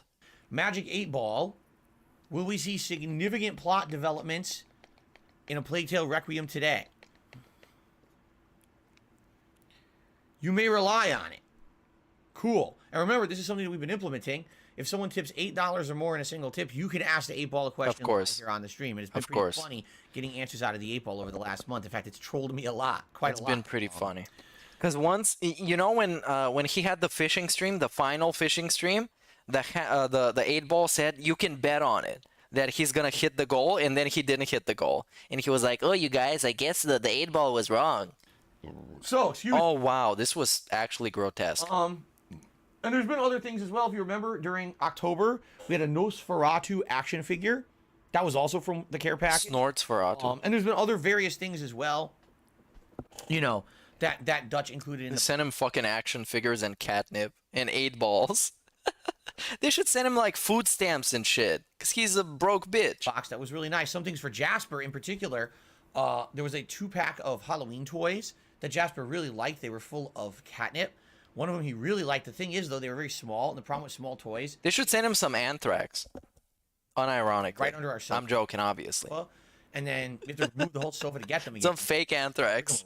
So we do it every few weeks, but... Just like a glitter bomb. That's what they should send him. And it opens and it goes everywhere, and he's gonna cry about it for like weeks. Oh my god, somebody said like an actual bomb. This could have been a real bomb, you fucking idiots. You know, basically he played with them like for a day or two, and then each of them just disappeared. We never saw them again. If Ted Kaczynski was out there, he would love this segment. Also, the catnip... It's like, dude, I can send some fan mail as well. Just let me get my nails. I've been referencing with Jasper recently came from Dutch. It's called Extreme Catnip. Extreme Catnip. So, you know, Jasper got high as fuck. Here's why things like this are appreciated. It's cool because it adds something neat to the stream, right? Something that actually has become a part of my content every day. That's really cool. Something for the family, like stuff for Jasper. That's appreciated. Jasper likes the toys. Jasper likes the treats and stuff. That's cool, all right?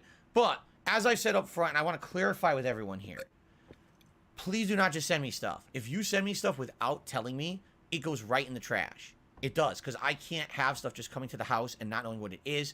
Sadly, we have people who try to do shit all the time, who are morons. And if it comes, I have no idea what it is. It's going. Oh, this is so weird. Right now, and that's the problem. Is that's happened a few times. A box just shows up. Who's this from? I don't know. Did you order it, honey? No, I didn't. Is it from anyone we know? Nope. Okay, trash. Is it ticking? Is it ticking? Does it have a... right in the trash. We're not even gonna bother what it was. It might have been the best fan mail ever. Might have had like $1,000 in it. We're not even gonna care. For the safety of my own family. For the safety of my own family. Do you think somebody's gonna send you an actual fucking bomb in the mail? You fucking moron. You understand? So... For the safety of my family. So he's implying somebody sent him a fucking explosive device. Dude, get fucking real. Get real. If you're ever interested in possibly donating anything to the streams, please contact me ahead of time, and we'll talk it out so you know exactly what's in it. Yeah, we're gonna talk it out. And or, you know, in the this case is the dude, this is the weirdest fucking guy in life, I swear. He's kind of putting together a mystery box. And it's nice because you don't know what's in there. You open it. It's kind of like opening a present on Christmas morning. Some stuff's really useful. Some is not so much. All right. So allow me to cover some ground rules. Ground rule. Oh, no. In donating anything to the streams. Number one, anything that could be used on the stream is probably that's okay. The best idea. And he's again being a choosing beggar. So he's not just being like, okay, I can take some fan mail that you send me, like some stuff. You know, he needs to give you a specific list of stuff that you're allowed to send. And you should also reach out to him and tell him exactly what you're going to send. And you probably should tell him your first name, last name, so he doesn't get confused and think it's a troll. And what I mean by that is, you know, an accessory like the Magic 8 Ball. That was a great idea. That's something that immediately was used and it ended up being implemented. It was fun. Yeah, because he could monetize it, because it costs $8 to use now, and he got it for free. Of course it was fun. Okay? Donations of things like digital credits and stuff. Of course, donations are accepted because he's an actual charity case. So if you can send him something that translates to money in any way, it's great. You want to send me a code or even one of those, the cards you can buy from a store for like Xbox Live, PlayStation Network, Nintendo Shop, that kind of stuff. Of course, that's iTunes. That defrays the cost of the games that I'm spending on the streams, right? I mean, it's perfect. It makes perfect sense. Stuff for Jasper. In general, most stuff for Jasper is fine. There's some stuff he doesn't like some of these toys that are electronic. Basically anything that is like running on... Yeah, the Google Play stuff as well. Flashy lights. He doesn't really like that. He likes the simple stuff. For example, and I'm about to tell you there was a new care package that showed up, which is what I'm getting to. One of the toys that just arrived, okay, was it looks like fur. It almost kind of looks like a simulated cat's paw. Okay, it's not though. It's just like a tube of fur with feathers coming out the side of it. Jasper absolutely loves this toy. He's being a choosing beggar about what his cat likes, so you shouldn't send stuff that his cat's not gonna like. Like, actually, imagine wanting to send this guy stuff because you like him for some reason. For some goddamn reason, you like the guy, and you want to send him something. He has a specific list of stuff that you can send, and that will be appreciated. Everything else goes right in the trash, because his cat's not gonna like it. Or his wife's not gonna like it, or he's not gonna like it. Or he's not even gonna open to see what it is, it just goes in the trash. Because it was an unwarranted present. He's playing with it every day. We tickle him with the feathers, and he grabs it, and he knocks it down like prey. He swats it around and chases it, then he... Whoa, it's almost like a cat. It's like exactly what he likes, okay? That's the kind of stuff Jasper likes, all right? And, every once in a while, a food treat. Thing is that he's very picky with the food treats he likes. Some stuff he'll love, and some stuff he'll just ignore. Oh, he's like his dad. You never know what he got this from his dad, being picky with stuff. He's gonna like? Stuff that he gets for free. He's being very picky with it. Okay. He got this from his dad. It's genetics. But that kind of stuff is greatly appreciated. Cat stuff that directly influences the streams, stuff like that's great. Okay. Perfect example, and I'm about to reveal these few new Gunner glasses. We have been talking about my Gunner glasses for months. People were like, "Are you ever going to think of getting a new pair of glasses?" And I was like, "I can't really afford it." Look at this. We have a new. Are you serious? You can't even afford it. In a moment. All right. That's awesome. That's someone who's a fan, who's paying attention, who's like, "Wow, this would really help fill a stream. I want to help him." That's perfect. All right. Here's an example of some stuff I have zero interest in. T-shirts, action figures and collectibles. The dude who sits in front of a bunch of action figures and collectibles, he doesn't want to get any of them for free. Like, actually giving it to him. He doesn't want it. He's not gonna take it. He's not gonna appreciate it. That's the thing. He's gonna take it because you send it to him, but you shouldn't be sending it to him because it's not what he wants to be sent for free because you like him, right? This is how fan mail works. You send him things only he will like, and then he gives you this face when he looks at the ceiling like there's like a demon on it. That is a nice pause. I like these pauses. You can take a screenshot. This is your screenshot segment of the day, even though we got plenty of screenshot segments, especially with the bald spots. Those bald spot segments were like, goddamn, they were tough. It was tough. Wow, that was a nice one. Stickers. Stickers? In general, I'm just trying to think of stuff that I will not get use out of at all. He wants everything to be useful somehow. Because, for example, there's actually been a couple people who saw someone donate. Holy shit, somebody sent some amazing image in the Discord. I wish I could pull it up with like a look at this photograph type of thing with DSP showing the fucking wig. God damn, I think this is Barrett Wells. Big ups to Barrett Wells. If you're in the Discord and the DSP general discussion thread, you can see it. It's amazing. It's awesome. Big ups Barrett Wells. This action figure, this Casey Jones action figure was donated over the summer when I was playing the Ninja Turtles games. There were two of them. Remember Shredder's Revenge, and then there was the Ninja Turtles collection. So someone donated Casey Jones saying, "Oh, we heard that he's your favorite character in Turtles, so here he is." Then someone donated Wolverine, which is also neat. Because Wolverine is very pertinent to the streams. There's been a running meme about a Wolverine toy in my past, so it made sense. But the thing is, what ends up happening is people take that little bit and they run with it and they end up going way overboard. So I ended up getting, I'm not kidding you, and it's not just, by the way, not just the Dutch brother. A few people kept sending me action figures. I'm like, guys, I don't want action figures. But you have action figures behind you. Like, why wouldn't you want them to put them on the thing? Oh my god, man. Like, why is he like this? You have the few people left that like you, that give a shit about you, enough to send you something and pay for that delivery fee and all that shit that comes with it and bother putting that effort. And then he's like, you guys, I don't fucking like this. I don't want them. Like, I have nothing to do with these. I have nothing to do with As you these. see, I have a setup that I like. What a piece of fucking trash. Now, I'm not just going to add more and more. Imagine spending 14 years trying to build a community, and now the community wants to give you something for free because they appreciate you. And you're not even going to like bother to show it up to the camera and be like, hey, you guys, I got this sent to me by a fan. You see, this is a cool action figure. You know, maybe I'm going to put it behind me, maybe I'm not, but I'm going to show it to you. You know, somebody cared about me enough to send me this because they like me, just because I made the fucking stupid content. Action figures to it. And this is why you have so many fucking trolls, dude. Constantly. So I ended up getting a bunch of stuff. Like, what am I going to do with this? And it sucks because I feel bad.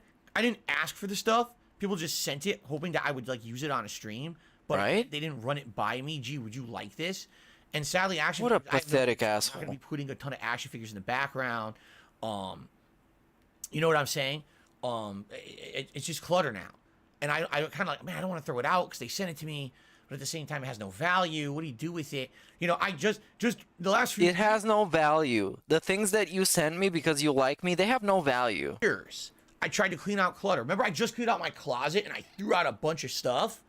And now I got a bunch of stuff. They have no value. I got a bunch of action figures. Like, what do I do with these? Likely what I'm going to end up doing is I'm going to end up donating them. Hey, there we go. Donating them. Probably go to, like, you know. He's full of shit, though. He's not going to do any of that shit. Because I got a few of them now. People kept sending. I'm like, oh, why keep sending me action figures? Isn't that bad charity, though? Because you said you're going to donate them. Because according to him, you shouldn't say if you donate stuff. All right. I figured let me save up a time when I could talk about it all together rather than me just one-off mentioning it. So now's the time. So please don't send that stuff. Big ups Weeaboo Sama for the sub, dude. Welcome. Again, the best way to go about it, if you're going to send me stuff, please run it by me. Now, there's another thing that I have to say. All right. I greatly, greatly, greatly appreciate people who want to contribute to the streams. I really do. Thank you all so much for that support. But if your intention of sending me something is because you want me to actively do a full unboxing of it on the streams, number one, I never committed to anything like that. All right. I never said I would. It's such a weird segment. Absolutely no. He's making himself so fucking unlikable with this pretentious bullshit. Dude, your community is actively trying to engage with you. They're trying to engage with you and get you to do some stuff that is fun for them. Jesus Christ. In a lot of cases, like I said, if this and is he's being such a pretentious fucking asshole about it. a mystery box coming from someone, right? Like Dutch. I trust Dutch. Dutch has sent me now at least 2 mystery boxes, of which a lot of interesting stuff was in there that I can use on the stream. But you don't know what's in there. And sometimes, like for example, the dress of the person who sent it's on the box.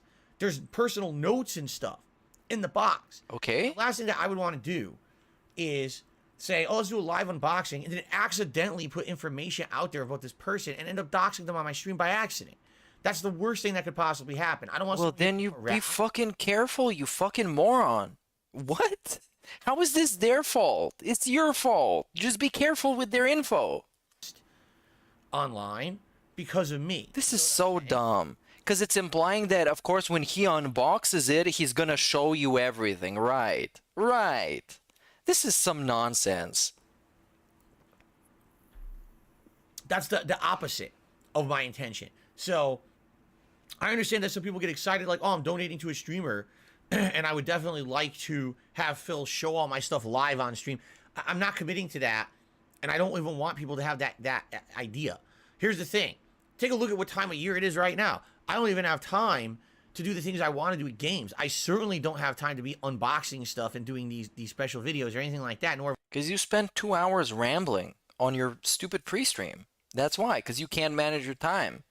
You literally have all the time in the world. He has as much time as Elon Musk has as much time as The Rock has. And The Rock gets up at like 5 in the morning to work out. So there are no excuses, DSP. There is no excuse for you living and working at your home and fucking around for 2 hours on a podcast saying you don't have time for anything.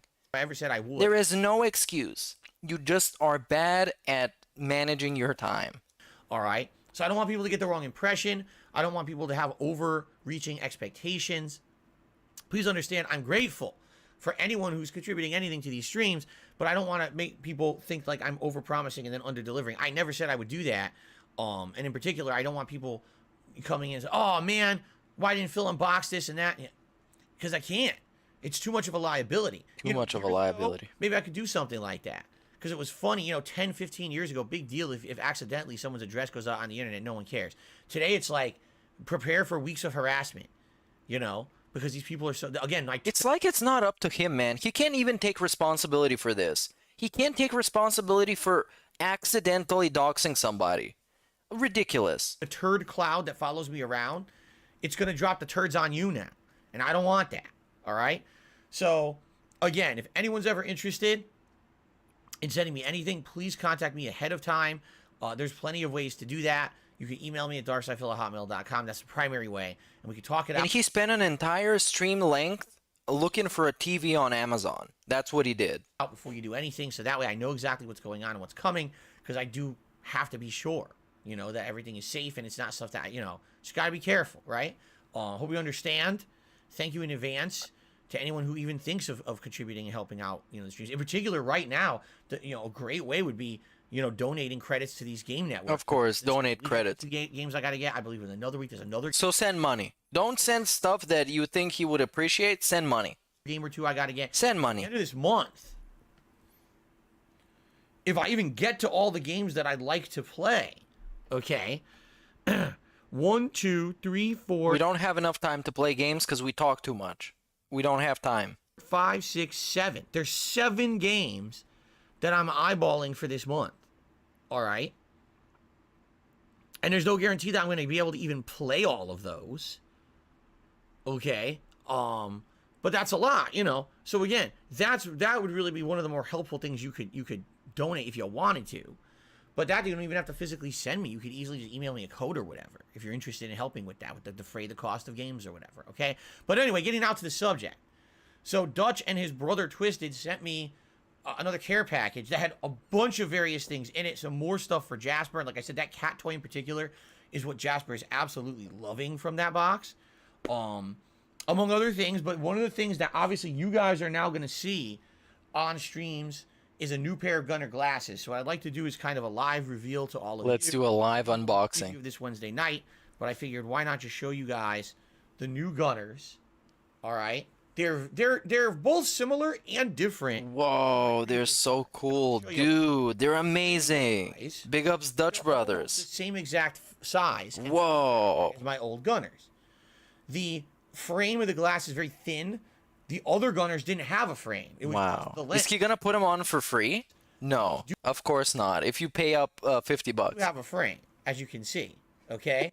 What a fucking clown. Bands of the glasses are completely different design from the other Gunners. They're made of what I would say is probably a plastic and metal. Whoa. This is actually... They're made from what I would say is probably plastic and metal. Solid metal right here. Solid metal. Or plastic. Okay. Whoa. Now... That's great. These are good, and I'll tell you why. The other Gunners...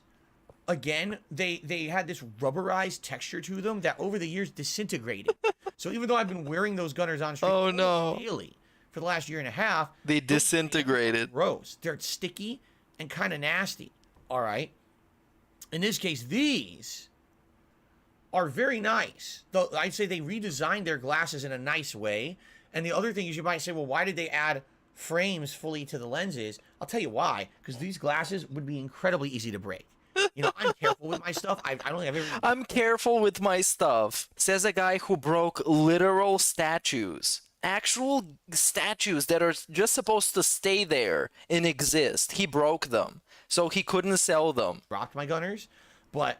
I'm careful with my stuff. Can you imagine someone spending anywhere... Because these, by the way, are not cheap. I looked it up. This pair is around $50 or $60.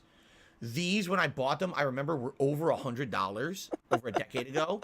Now, can you imagine spending over $100 for glasses? No. Like, you drop it or misplay. Oh, you snap it immediately because it's only frame. It's only lenses, no frame. Yeah, that's how glasses work. They fall and they disintegrate. Frustrating. So I feel that they did this. They put full frames on them to make them more sturdy and less more durable, less able to be broken. If you're wondering why is there green on the inside, Bro, nobody fucking cares because it's special Razor edition. Oh yeah, the Razor edition. Cares that Razer game peripherals has a tie-in with anything. I could give two shits if Razer has an association with anything. And no, Razer did not make these glasses. These are from Gunnar. But I guess some people really like the Razer branding for some reason. So it's a Razer tie-in. So we have the signature neon Razer green. The Razer style glasses. Glasses. Okay.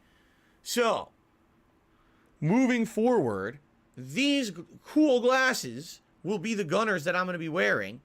All right. Now, I'm not saying that I'll never wear the classic Gunnars ever again. Oh my God, this is such a padded out segment. This obviously is nice. These are going to probably be more comfy, and they're also, the newer design. I don't know if they've improved the lens technology in the last decade. They very well might have. The lens technology. The lens technology. We're actually asking in chat, what do Gunnars do? Oh no. What do they do? They reduce blue light. So, the lens technology. Yes, it is true. Everything you see. He can't put them on though. It's like it costs money to put them on, so he literally can't put them on. Please put them on. Light yellow. Just fucking put them on. Too strong. You see how close he gets to putting them on, but that shit costs money. For him to put them on, you need to hit the $50. For example, if I look at my monitor, he's not gonna give you that shit for free. Over here. At first it looks yellow. Yep. Then it doesn't look really yellow anymore. Nope, he's not putting them on. So it's not. They're not on. I've been wearing Gunnars now for a year and a half, and it really he's hasn't teasing you. Anything on my streams? I feel like everything still looks good. Oh no, DSP, come on, just put him on, man. But I'll be honest with you, they have absolutely reduced my eye strain from what I can see.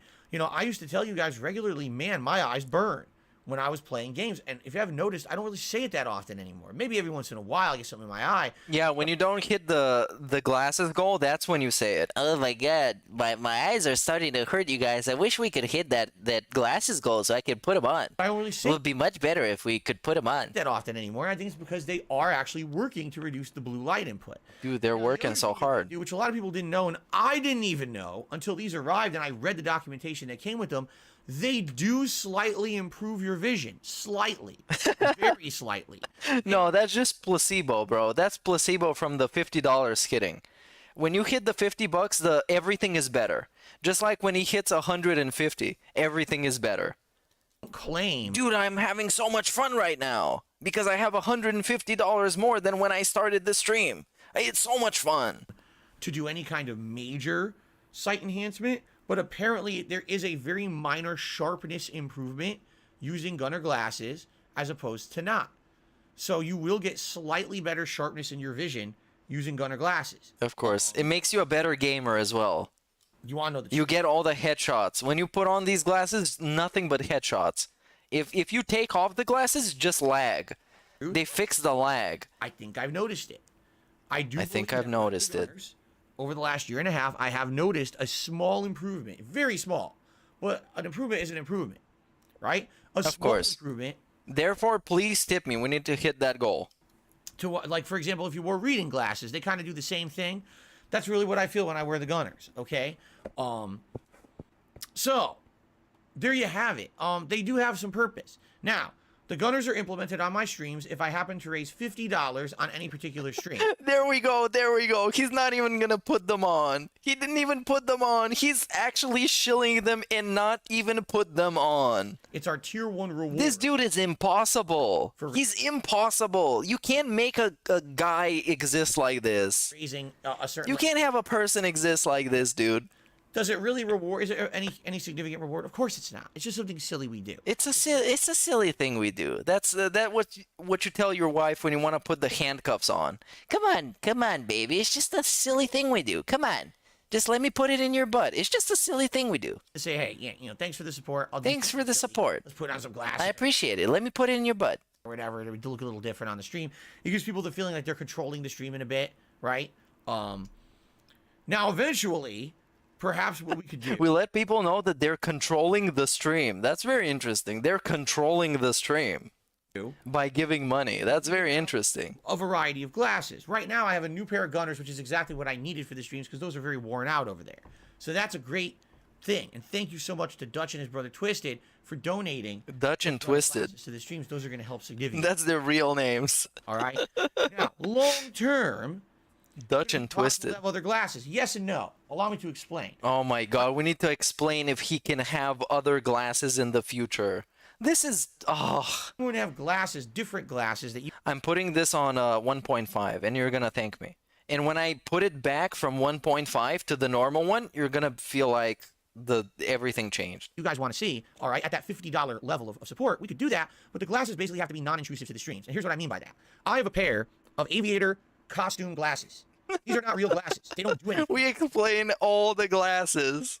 All they do is reflect, like you're seeing, like metallic reflection. If you look through the other side of them, they kind of look like standard sunglasses, but they're not. All they do is they darken everything when you look through them, and they look fun, okay? But when I wear these, I can't really see much. I wore them when I was playing Flight Simulator last year because it made me look like a pilot, like aviator glasses, right? Oh yeah, with the hat as well. They made him look definitely like a pilot and not like a cool SS officer. Like that, but now, since then, people are like, well, why don't you just wear those? They're not cool, you guys. They're toxic as fuck. See, I would be able to, if you imagine me trying to play a new release, I can't see what the hell I'm doing. What am I even playing it for then, right? Kanye supports them. So, these are not viable, right? But, you know, long term, you get a pair of reading glasses, you get a pair of actual sunglasses that are not dimming so much that they affect the gameplay. You know what I'm saying? Like, it's possible, but it has to be something that doesn't affect my streaming, all right? Like, so what about a monocle? A monocle? A monocle? A monocle? Who fucking gave that idea of a monocle? Imagine DSP with a monocle. They should get a top hat as well. Somebody send him a top hat with a monocle.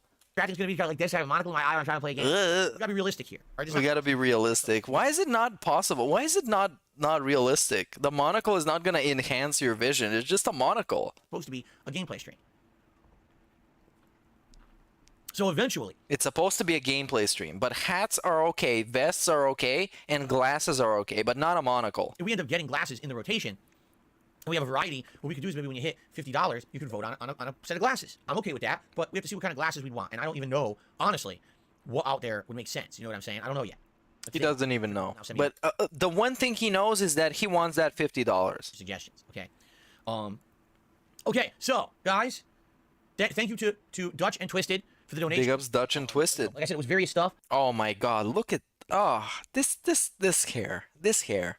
But the thing is, again, I'm not gonna be doing a live unboxing because there's potential to sadly put people at risk. And quite frankly, in addition, it put people at risk. Dude, come on. You're a fucking joke. Really want everyone knowing every single thing that's sent here, especially like you have a private letter. They wrote me a letter, nice letter and stuff. I'm reading it with my wife. I'm like, wow, this is so nice. You know, I don't want to have that on the stream. That's for, you know what I mean? That's supposed to be like personal between us and someone who likes my content wants to say something nice, as opposed to something that's out there for public consumption. You know what I mean?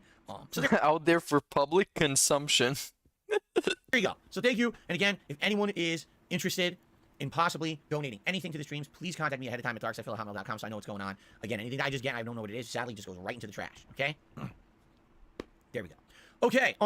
Now we can get to the news at hand because I just. Okay, now we can skip the news at hand and go back to normal style mode and skip this entire chunk of garbage. And I guess he's already playing the game. Only things that have shown up that I'm like, I don't have use for this. It's a shame because I know this person probably. Wait. I skipped through like, what, 15, 20 minutes of stuff and he's still talking about this shit? A lot more than me in the modern day. And that's why I really don't want to do that, okay? So remind me later and we'll ask it again, okay? Oh, somebody gave him money. But apparently we're still at $2. Okay. Oh, let's get that. That's the biggest tip of the day so far. Oh, that's the biggest tip of the day. Let's get animation, because remember, we have streamlined the animations now. We have streamlined the animations. And by streamlined, he means they're harder to put on. They're already here right at a glance. I can easily just open it up and click and play an animation for you to say thanks. Thank you very much. This is so fucking dumb. We've streamlined them. And by streamlined, I mean they're harder to pull off, because they're not automatic. And you know, when people say streamlined, they mean something is harder to do. Much for the anonymous $10 tip. Big ups for the 10. You fucking pay pig. D. It disappeared. A disappearing D. Now, here, let's see what Dutch actually has to say. Oh, somebody wailed out. Actually, but it got a duty guy. Duties. Oh, we got a duty segment.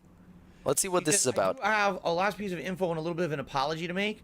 There's a YouTuber named it's the Duty Guy. Oh, it's the Duty Guy. Duties streams. Big ups Duties streams. His name is actually Duty. Oh my god, his name is Duty.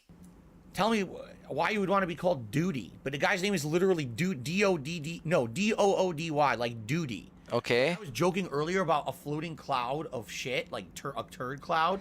He actually named himself Duty. This is this guy's name. So anyway, he says he thinks that our gifts are something that you're buying for yourself. We've got your back. F him.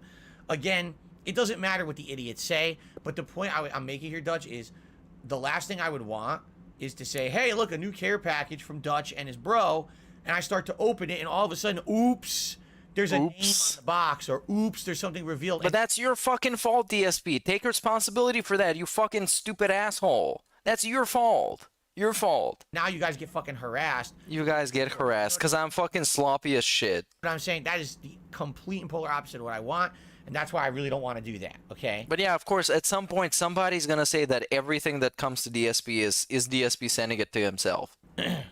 When he has actually stupid people out there sending him stuff that he doesn't even appreciate or give a fuck about, and only thinks about monetizing. Just like with the 8-ball and the gunner glasses. It's all about the money. It's all about that. If it's not about that, then he doesn't need it. He doesn't care about it. So thank you, Dutch. I really appreciate that, Dutch. Thank you. Thanks, Dutch. Again, thank you. Zeus, Ares, and Apollo are Greek. The Chad are a bunch of morons. Yeah, Chad are a bunch of morons. What did they do? Because they're stupid. They were trying to clarify for me earlier. They were right. Okay. I got a $3 tip. Well, something any WWE programming since I've wait, what? Single piece seen a moment of older wrestling and about professional wrestling harsh. Anyway, thank you. Okay, I got a $3 tip. Anonymous tipper says, who do you think is more knowledgeable about professional wrestling, you or Derek? I'll say you because you're older, but he seems probably Derek, because he jerks off to all the lady superstars, the divas. They don't call them the divas anymore, do they? Because that's offensive, I guess, somehow. Because they're super progressive, despite Vince McMahon being Vince. But he's not involved anymore. Anyways, Derek jerks off to all of them. And probably the dudes as well. He jerks off to Cesaro, I know. The Cesaro. If he still goes by that name, he jerks off to him. Likely. But they are hot as fuck, I gotta say. I know more about... I mean, the ladies. Older wrestling, and he knows more about modern. Like, Derek apparently watches all of it, right? Like, he watches all of it. Which he talks about all the time. Hey, what's up, the King Jad crowd? What's up, King Jad dudes? I have literally never seen a moment of AEW television. He hasn't seen a moment of AEW. The only thing I've ever seen is clips on Twitter. That's it. And they've been in what? Okay. Since I mentioned earlier, I watched Drag Race. Now people are calling me sus and Chad. I am straight, but I can acknowledge when a dude looks attractive, right? And a lot of the fucking male wrestlers are attractive dudes. They are buff as fuck. They look nice. They look chill as fuck. But the ladies is where my attention is pointed at. If I were to watch the ladies wrestling. I don't watch any wrestling, but if I were to watch it, ladies, I'm looking at you right now. Business 3 years or something. I've never seen... No sus comments in chat. No sus comments. A single match. I've never seen a single piece of live TV from them ever. It's just me watching little clips on Twitter. That's it. I haven't seen any WWE programming since WrestleMania 2020. That was literally... WrestleMania 2020. Entire match. Didn't he wrestle Brock Lesnar and kick the shit out of him? That was like the last wrestling match I've seen. That's it. Anything else was just a highlight on Twitter. Okay. So follow. Cool. He still does all the polls though. Trends to try to be in the know. Follows the trends. To be honest, I do like. Unless I get asked, who's gonna fucking ask you about this shit? When you deny all that stuff and you call everything a conspiracy. Like an adult soap opera, as they say, right? You get a laugh out of it every once in a while, but for me, it just got too tedious. It got too time-consuming. It became too exhausting. Too exhausting. To follow professional wrestling in any kind of a capacity that made sense, and I gave up on it. So there you go. So Derek definitely knows a lot. It's too exhausting to follow pro wrestling in any capacity that makes sense, but I keep in touch with pro wrestling in the capacity of looking at Twitter. That's what he just said. So he's like, this fucking, like, damn. The way he just, like, beats around the bush and then he tells you, where I do keep in touch with it on Twitter, but then I don't care about it in any capacity that makes sense. Whatever the fuck that even means. More than me in the modern day, but I would probably know more about the classic stuff. All right, another tip is coming. Another tip coming. It's a very strong stream, very fast. They want him to put the new glasses on very much because he teased it. He teased it so much. I love that segment. He didn't even put them on, and he made sure to remind people if he hits the 50, he's gonna put them on. Okay. Is that a troll? Probably is. He did another tip, by the way. Oh, Dutch did another 20. And he's basically just talking about his mystery box and stuff. Don't worry about it. Basically, when I was talking about the mystery box earlier. Oh, okay. This goes on 150. This is just trash because it's just him, as he would like to say, reiterating stuff. So basically repeating himself. But this is the acceptable way of him saying it. Yes, some of the things that I referenced were in the mystery box that really I don't need. And he's apologizing. You don't have to apologize. He is apologizing. Jesus fucking Christ, Dutch. You fucking denhead moron. Apologizing for sending DSP stuff that he doesn't need arbitrarily. Jesus Christ. What a cuck. What a pathetic cuck. Apologizing. He sent him $20 to apologize. Wow. But the point of me doing that segment is so that both you and others, moving forward, think you may be sending me some wow. stuff that's way more useful. Wow. What a fucking cuck. It can be used actually apologizing. A new pair of gunner glasses is insanely useful, right? Insanely useful. A running thing on the street. And the rest is trash. The things that I can monetize are useful. If you send catnip for my cat, useful. The rest is just trash. It's just junk. Fuck you. Don't send it to me anymore. Send me stuff that I want. That's really cool. You know, credits for the digital networks, or things for my cat. Oh my god, Jasper's loved the vast majority of stuff that I've ever gotten for him. He plays with it. He likes the treats. You know, catnip loves it. Okay. That's all awesome. Thank you for that. But there's certain things I don't need. I don't need clothes. I don't need toys like action figures. Like I said, yes, there were a few that were added. But at this point, I already have a nice setup behind me. I really don't need any more. You know what I'm saying? I'm just reiterating now what I said earlier. This is not, I'm not upset or anything. Just me just saying this is, you know, hopefully spreading some more information so people kind of know the kind of stuff that would make sense to donate. You know what I mean? Not that I appreciate anyone who wants to donate anything. That's so awesome that you guys like the content I do so much that you would say, hey, I'd like to actually contribute and be a part of it and help out the content. That's now we're backtracking this whole thing. When he said those things have no value, don't send them to me. If you send me something without further notice, I'm gonna send it right in the trash. But I appreciate you guys liking me enough to want to send me stuff. Really, really appreciate it. I really, really appreciate it. Because you send me $20 to apologize. Wow. Well, get fucked, Dutch. Dumbass pay pig. Maybe elaborate a little more, so that way there's not time and effort wasted too. You know what I mean? Like, there's certainly things that have shown up that I'm like, I don't have use for this. It's a shame because I know this person probably put effort into sending me this, and I just can't do anything with it. You know? So no need to apologize. At all. No need to apologize, but thanks for the 20. Thank you so much, Dutch, again for your support. That is another $20 tip. And we're gonna put on the glasses. And somebody send in another 20. Oh no, that was a manual. A manual fucking animation because they're streamlined now, you know, they're streamlined. Here we go.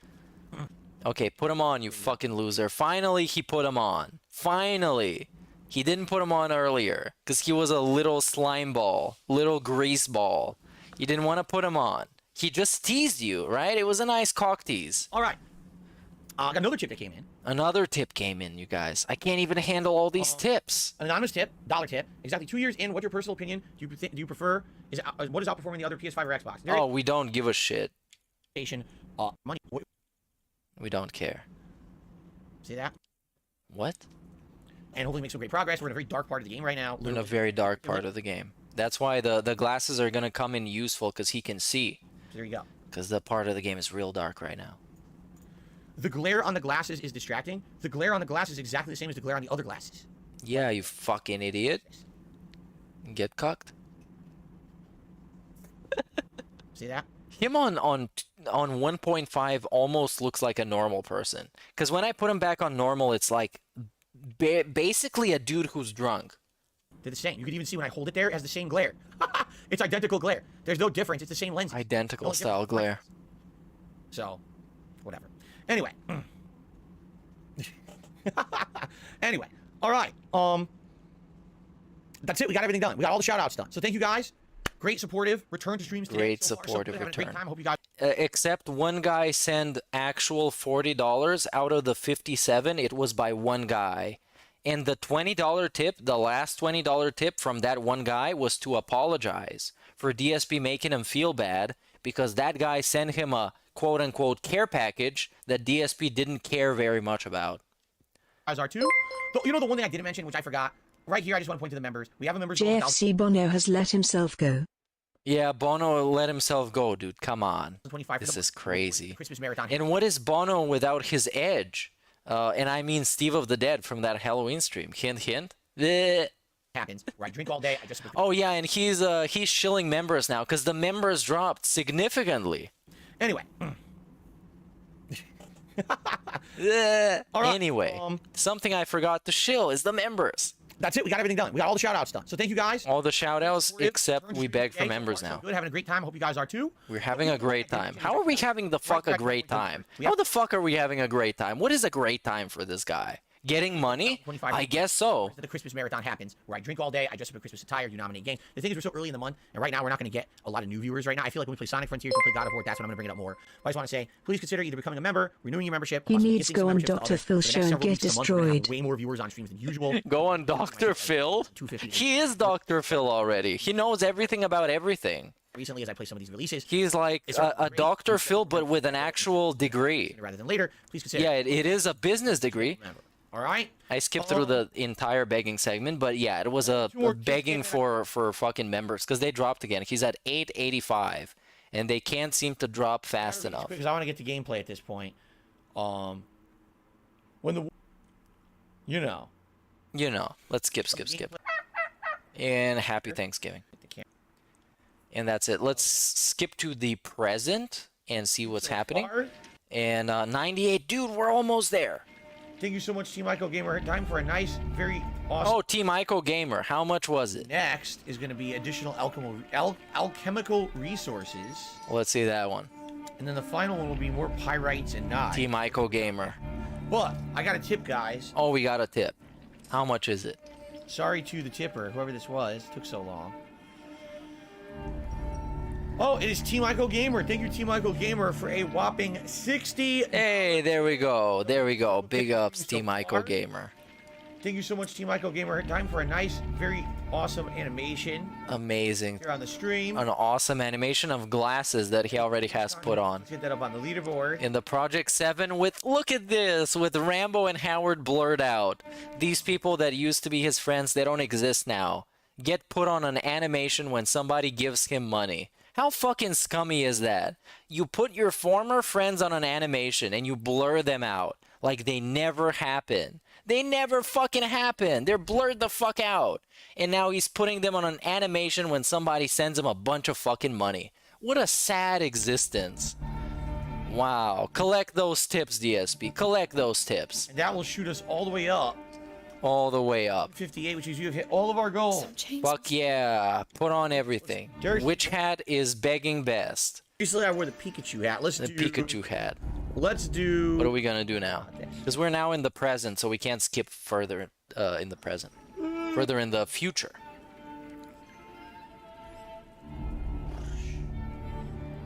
This is so pathetic with the fucking... Oh, god damn it. With the fucking animation, man. With the animation. It's so low. It's so pathetic. It's so gross. His former friends. Not only did he monetize them to do actual Project 7, he monetized them in the response as well. And now he keeps monetizing them to this day in these animations. And they're blurred out. They're blurred out. Imagine you have somebody who you spend so much time with and you have so much fun with, and it's your friend. You consider them your friend. And one day they just fucking... They continue monetizing you. And they blur you out of their fucking content. Like you never happened. You were nothing for them. That is the best... Wow, what a pathetic fucking life. Twice now I found one that I can't open. This pre-stream was just something fucking else, man. So I guess now we could do what else can we do? What can we do now? I'm very confused style as to what I can do. As we saw, this short was terrible, and yeah, it should have been shorter because goddamn, I didn't like that shit. Let's see what we got. We got a new duty video by Wings. Will do anything to earn money except actual work. I don't know what he can do as an actual job at this point. The dude is just he's just not qualified for whatever. Ah. God damn. God damn. God damn.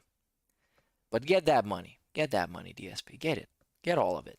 Get all of it. Enjoy it while it lasts, because someday you wish. Someday you wish. Let's see what we got up next lined up.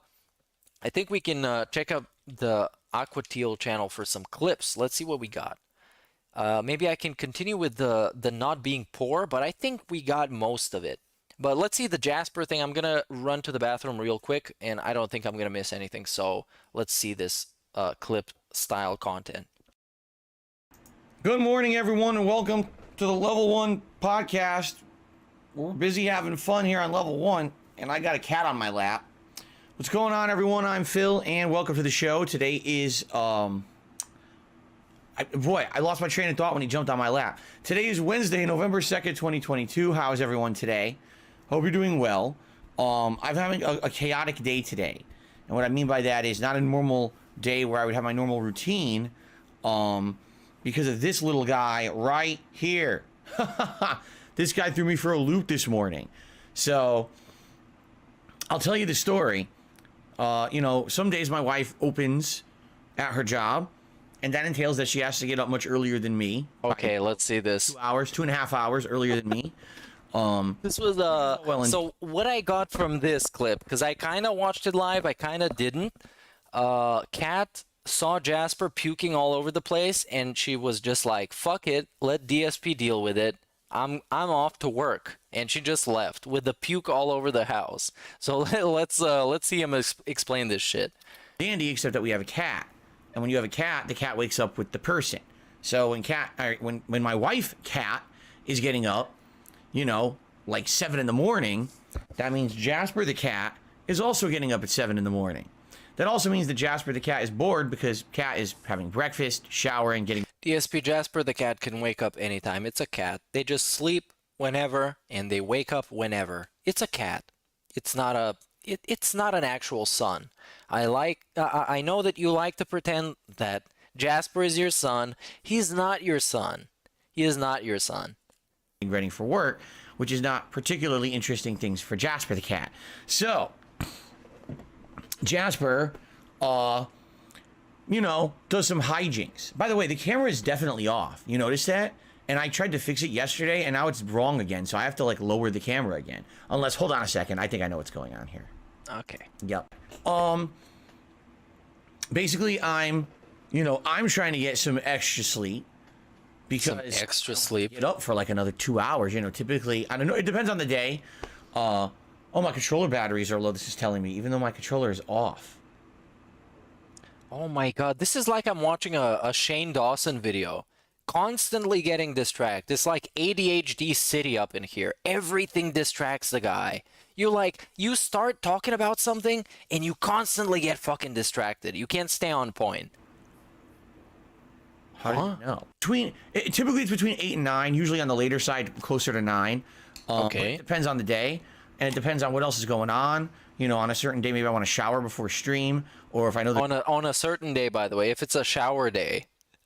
This dude and his schedule stuff, I'm very curious, man. That's why we talk about him so much. That's why he's so interesting, because he's unlike everybody else. He has this weird fucking mindsets when he can shower certain days when it's supposed to be a shower day. So imagine he smells like shit, he gets off a stream, he was sweating all day, and he smells like ass, but it's not a shower day. So we can't go and shower. We need to wait for the specific designated shower day, because it can't take you like 10 minutes to actually shower, like actual 10 minutes.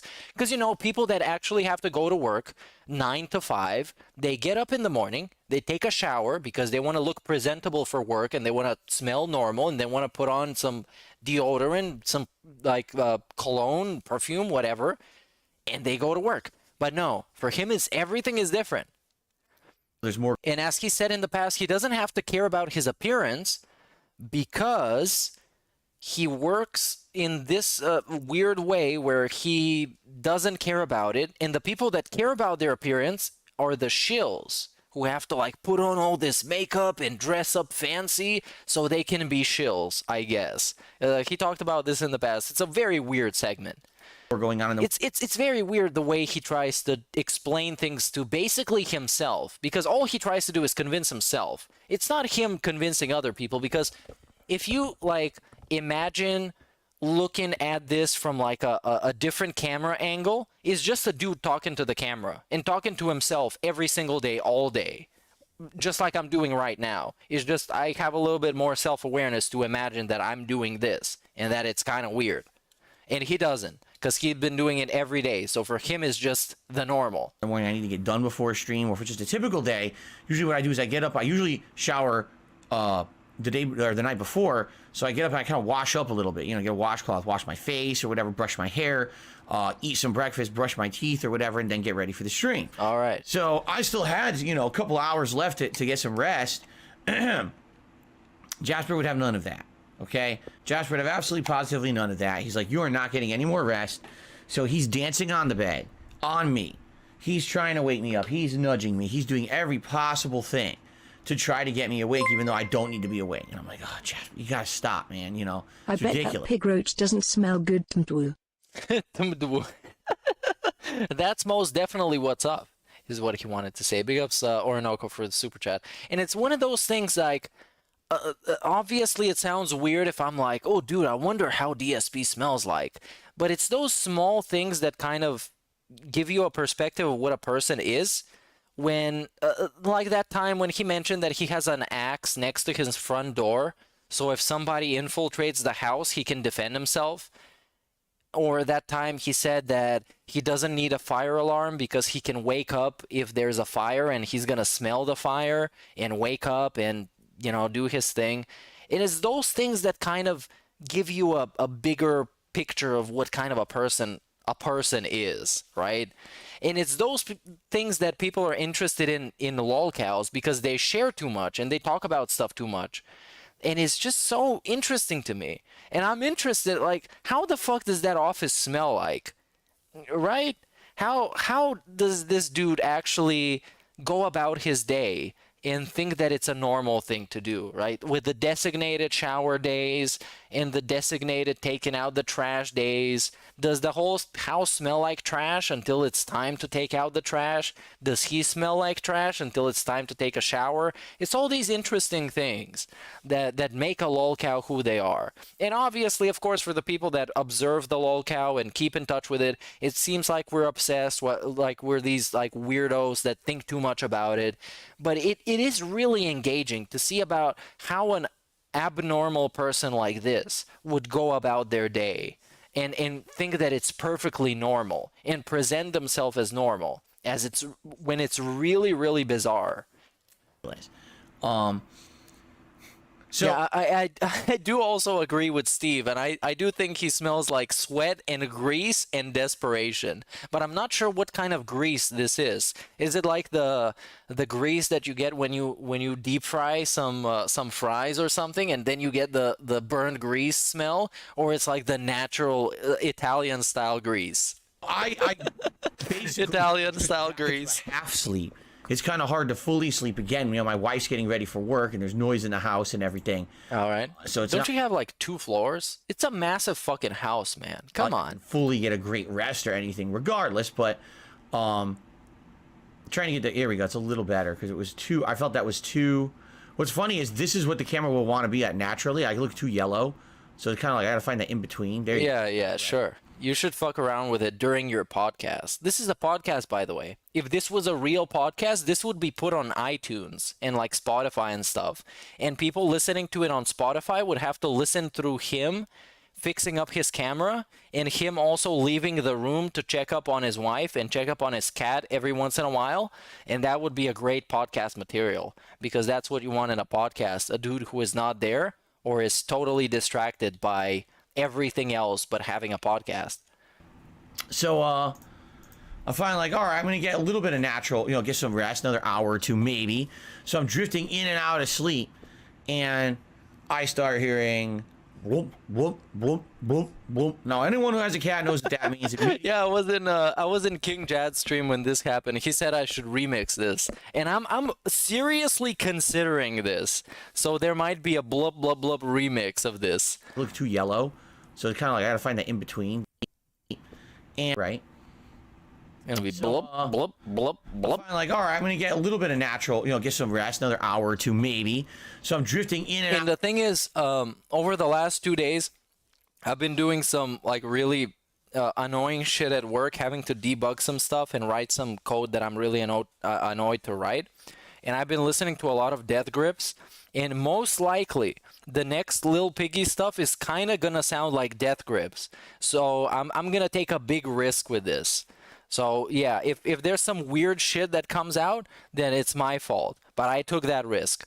Out of sleep, and I start hearing whoop, whoop, whoop, whoop. Yeah, this is gonna be the beat. It's gonna be a bloop, bloop, bloop, bloop, whoop. Now, anyone who has a cat knows what that means. Immediate disaster. Immediate disaster. To vomit everywhere.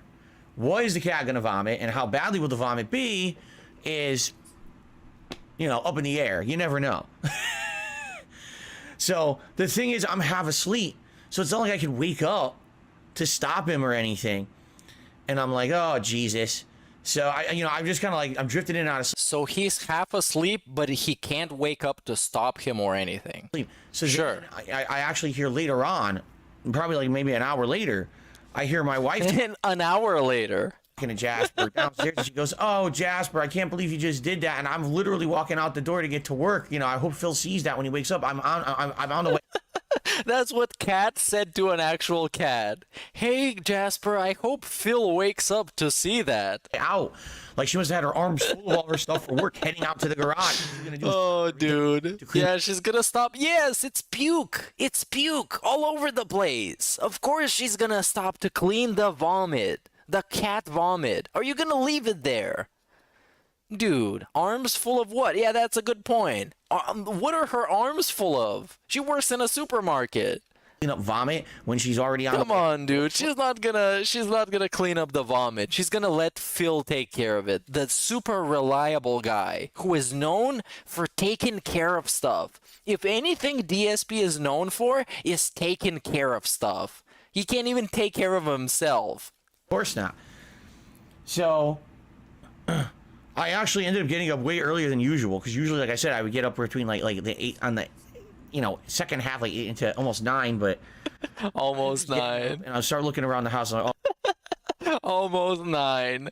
And he constantly makes himself look like the massive victim, and he doesn't realize that people that work 9 to 5 actually have to get up 2 to 3 hours before their actual work, depending on how much they need to like actually travel to work. Because I work across the road from my place, so I actually have to get up at like 7 probably. I usually wake up at like 6:30 or whatever, because I go to bed pretty early. But usually people that have to travel to work, they wake up a lot earlier. And this dude wakes up at like 9. And he tries to tell you constantly how he doesn't have time for anything, as he wakes up at 9 and then fucks around for like, I don't know, 2 hours?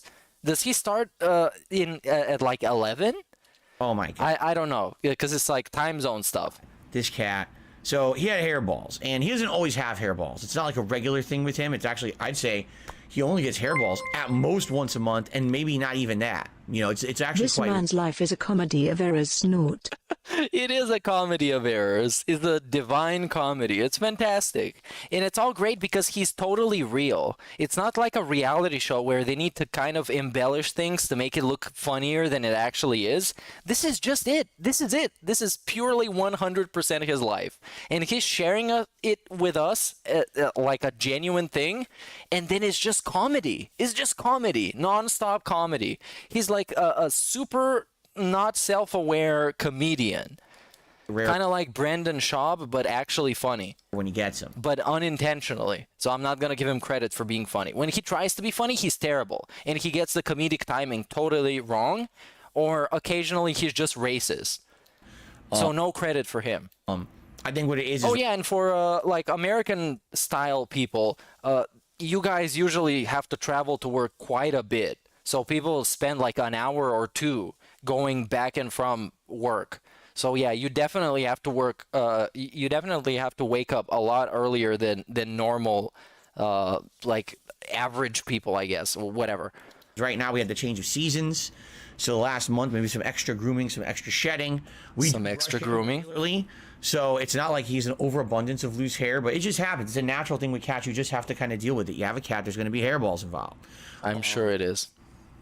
The problem was he decided to barf everywhere. Like he barfed on the comforter on our bed, and the whole comforter has a giant fucking stain with hair and vomit. And like, oh God. And then he did it multiple places throughout the house. And I'm like, I guarantee. So Kat saw all of this, like the comforter having a giant stain on it, and she preferred to have the stain on the comforter and all over the place than spend 2 minutes cleaning it up, like just basically cleaning it up, like really basic cleanup so the vomit isn't all over the place. And she just fucked off to work and left this on DSP. It's either him bullshitting and actually basically lying about this, or Kat is just not very reliable, as we found to understand from all of the stories about her. To you, there was vomit all over the place. It's not just one or two, it's probably all over. And I was right. Like I basically had to go on a fucking vomit scavenger. And of course he was right, because if anything we've learned about DSP that he is right. Hunt this morning. He is nothing else but right. Very disgusting. And I found probably about 3 different places. No, 4. I think it was 3 places where I found hairballs, and one place it was just a little bit of like spit. So I had to clean up the whole house this morning, and then in addition to that, I had to clean the comforter, because obviously I'm not going to leave that disgusting comforter on the bed. So I threw that in the wash, but the comforter takes about an hour to wash, and actually just about now, like no exaggeration, it should be finished. No exaggeration. So once I finish this intro to the podcast, I'm actually going to run downstairs and throw the comforter from the washer into the dryer, and then by the time the podcast ends, the comforter should be dry. Right. There was this great segment when he was telling people, oh, you guys, remind me to take out the comforter. If not, I can run it for a second cycle, and then it'll definitely be dry. Okay? In fact, I think I just heard it go off. It is. It just went off right now. I just heard it. Whoa, look. It went off. It plays a little ditty. I have a LG washer. Big ups, LG. Life's good. It actually plays a little song through your house, like Future and Drake, like a happy little song. It's kind of nice, and also lets you know that that's the unmistakable sound that my clothes are done. Wow, dude. Otherwise, you would mistake it for something else, like the ice cream truck pulling up. So yeah, this morning has kind of thrown me into disarray. Imagine the ice cream truck pulls up, and then Kat is just rushing so hard that she just slams into the wall. She can't even open the door, because it's Kat, obviously. From everything we've learned about her, she's not very capable. So the ice cream truck comes by, she slams into the wall. He goes right through the wall. I certainly didn't get my normal relaxing. Can't even open the door. Where I get to stare at nature and sip on my coffee. Do my normal wait, he does that? That's thrown me into disarray from what I normally would do. I certainly didn't get my normal relaxing morning where I get to stare at nature. He stares at nature. And sip on my coffee. Oh, yes, the vibrant nature of the gated community. Instead, it was me running around the house, cleaning up messes, throwing things in the wash, and rushing to try to get here to stream. Mr. Suffering. That's why I tweeted, oh, I might be late. Luckily, I was not. Okay, so if you could bear with me, give me a second. I'll run downstairs quick. I'll just toss that comforter into Dude, the I feel so bad for him. I feel so bad for him, man. His life is really hard, having to roll out of bed, have a coffee, and then go and stream himself playing video games as he asks for tips. In his gated community, living in a condo that is way too big for him and a lady that is really not capable of doing anything.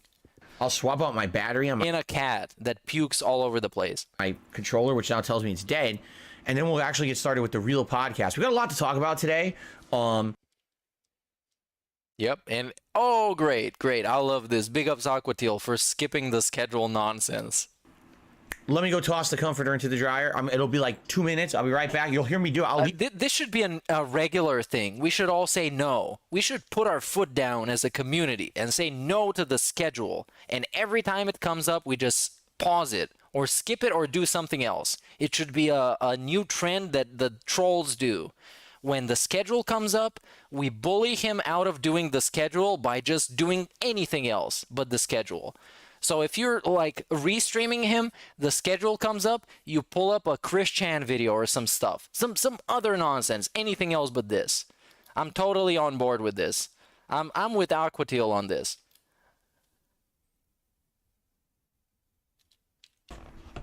All right, now he's gone. 4 minutes. You guys could do me a favor? Can you guys do me a favor? Can you do me a favor? Can you guys do me a favor? That is, if you're here watching on demand, you can't really help me that much. But if you're here live, oh no! At the end of today's podcast, before we begin with gameplay, can you remind me to run downstairs? All right, remind me. Excuse me. Whoa! That was a big burp. What the fuck did you drink like that, dude? Come on. I've been drinking beer this whole time and smoking cigarettes. I couldn't let out a burp like this. I almost envy him for having burps like this. That's a crazy fucking burp. Laundry or whatever, because you don't have like a Google Assistant that you can say, hey, hello Google, remind me to take out the laundry in 20 minutes. And then it reminds you, it sends you a notification on your phone. You know, that place you play WWE Champions and you call your parents once a week to tell them that you're broke as fuck and people are trolling you? I want to make sure that it's done. I don't want to leave it in there soggy. Saggy? I gotta make sure that... Big ups Kenishi for the membership, dude. That's 4 straight months. It's almost half as much as it takes to have a son like Jasper. Actually dry. I don't want... That's the worst thing you want to do with laundry. Leave it in there and it's soggy as shit and then it smells terrible. Right? Right. So at the end of the show today, if you guys can remember, hey, Phil, you're doing... At the end of the show. I love when he calls it a show. And yeah, he is out of breath. He is winded.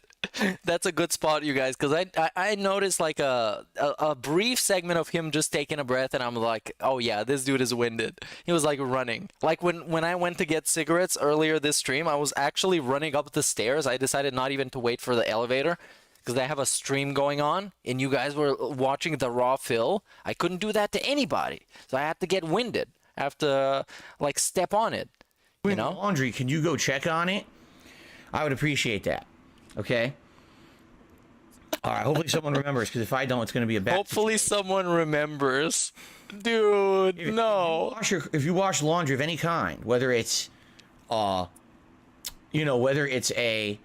clothing, whether it's towels, whether it's a comforter, bedding, if you just leave it in the washer or dryer for that matter and it's not dry, you might as well have never washed it, because if it ends up getting stinky because it's still wet and damp. Right. That's gross. Yep. So hopefully I remember. If you guys could remind me, that'd be great. Right. Okay. Sure. This is a podcast, by the way. You're supposed to enjoy this. And this is it. That's about it with this segment. Let's see what else we got. Maybe we can check out the Snort Hogan segment. The Twitter checkmark system rant discussion was terrible. Honestly, it was just really bad. And there's nothing this guy can tell you, especially nothing this guy can tell Elon Musk. This guy, by the way, bankruptcy guy. There's nothing he can tell him. Whatever opinion you have on Elon Musk, DSP's opinion on him, much worse. So yeah, this new video is probably great. It's not probably great, it's actually great, because I watched it on DSP stream, so make sure to go check it out. If you missed that part, go check out the Karen Masters Phillary Clinton meme, because it's only 5 minutes long on this clip, and on his channel it felt like it was like 2 hours long, because I paused it to make fun of him a lot. Oh, let's see the Medicare thing. I didn't see him talking shit about Medicare. So Mr. Medicare, obviously, you probably know who he is. If you don't, for those of you who don't know, Mr. Medicare is a guy who talks about lolcows. He talks to them as well, such as Ethan Ralph. He had amazing segments on DSP back in the day. Some like actual vintage DSP content. If you haven't seen it, it's a must-see content for anyone who is interested in DSP stuff. It's amazing. He caught the segment where DSP was asking Panda Lee, who was sick at the time, to wake up to make him dinner. So that was incredible. And that roast by Jim was amazing. So if you haven't seen it, go and check it out. It's great. Right. Now, Medicare offered to also do an interview with DSP, because obviously Medicare would want to do that, because it's gonna be fun as shit. And let's see what DSP has to say about that. I haven't seen this, so let's see it. Mr. Metoker. As you guys know, I am seeking to get an interview. He's seeking to get an interview. Someone prominent and someone with an audience. Someone prominent, someone with an audience. The audience have to be of gaming fans who are willing to check out DSP and give him a fair shake, as he wants to put it. My word out. Yeah, it's Sir Toker. Sir Toker. We had Sir Moist and Sir Toker. Side of the story when it comes to all the very slanderous negative things said about me on the internet on a daily basis. Okay, so I'm still fielding offers. I still have some offers coming in, but I'm talking with several people as well. At this point, I'm very busy with all these releases, so I probably can't do it right now anyway, but I've told people who I'm interested in. He looks really frail. He is, like, he has a very interesting physique, because he would like you to believe that he did, what was it, 25 push-ups this one time. Somebody challenged him to do it, and he stepped off camera and pretended to do a bunch of push-ups and then came back and said that he did them, which obviously he did not do.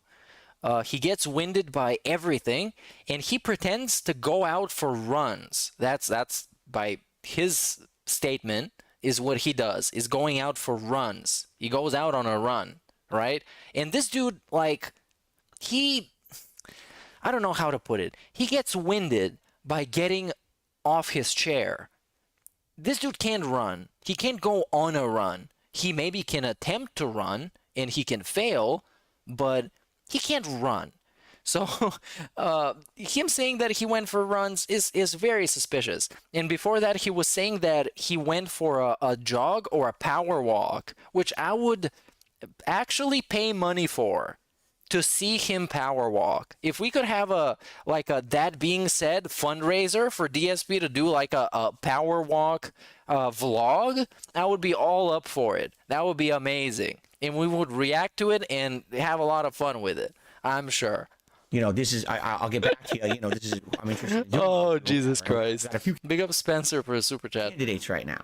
Well, all of a sudden, in the last 2 days, all right, I started getting emails. I started getting people super chat. Yeah, if he wasn't that paranoid of people fucking with him in real life, he would probably do IRL streams because he would make money off of them for just walking around. But he's super paranoid that somebody's gonna show up and, I don't know, call him the guy or something and just point at him and laugh. And he's really paranoid of that because he can't do anything about it. Chatting. It's not like with Ethan Ralph when somebody's gonna find him in Portugal and beat his ass on the street and record all of that, and that's gonna be really fun. That shit's not gonna happen to DSP because he's just too scared. My chat saying, Phil, you should do your interview with Mr. Metoker or Metoker. All right. Now I don't know who this. Hey, he said it almost right. His knees would shatter. He tried running. Probably. His knees are probably some of the weakest parts of his body. Like his bottom half is just atrophied. Is just gone. Is gone. It's no longer there. This guy is. All I know is the name rings a bell because people used to tell me years ago he was an asshole to me. He was a real scumbag, really being nasty to me. He was basically being like a detractor. He was basically being a detractor. Yeah, he watched your video. He thought you were trash, and he said you were trash. That's about it. Right? Now, not that he particularly focused only on me, but apparently I was one of the running mean things that he did in his content and shows. And basically, he was really nasty. All right? Now, I haven't heard from this guy in a million years. I don't know anything about him, and I don't listen to his content, but I haven't heard about this guy in a long time. All of a sudden, in the last 24 to 48 hours, I get tons of people who are either emailing me about it or who are like actually super chatting on the stream saying things like, oh, you should do your interview with him. He's really interested. He's really interested in interviewing you, right? Now, my answer has been very simple. If he's interested in interviewing me, he should contact me. He just thrives on this fucking attention, man. Now he gets his high, right? Because he's been irrelevant for all these years, and nobody gave a rat's ass about him. And he's been the butt of the joke.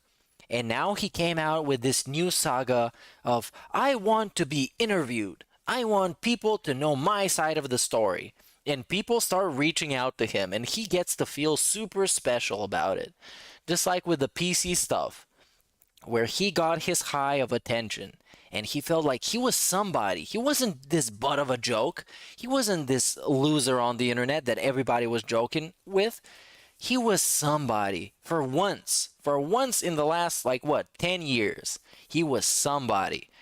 And now with the Medicare stuff, he wants Medicare to email him. This guy who got this massive following, he wants an email for him just so he can say no. And he thrives on this. He has this delusion that these people are going to hit him up and he's just going to say no because it makes him feel special. But obviously, Medicare's not going to do that.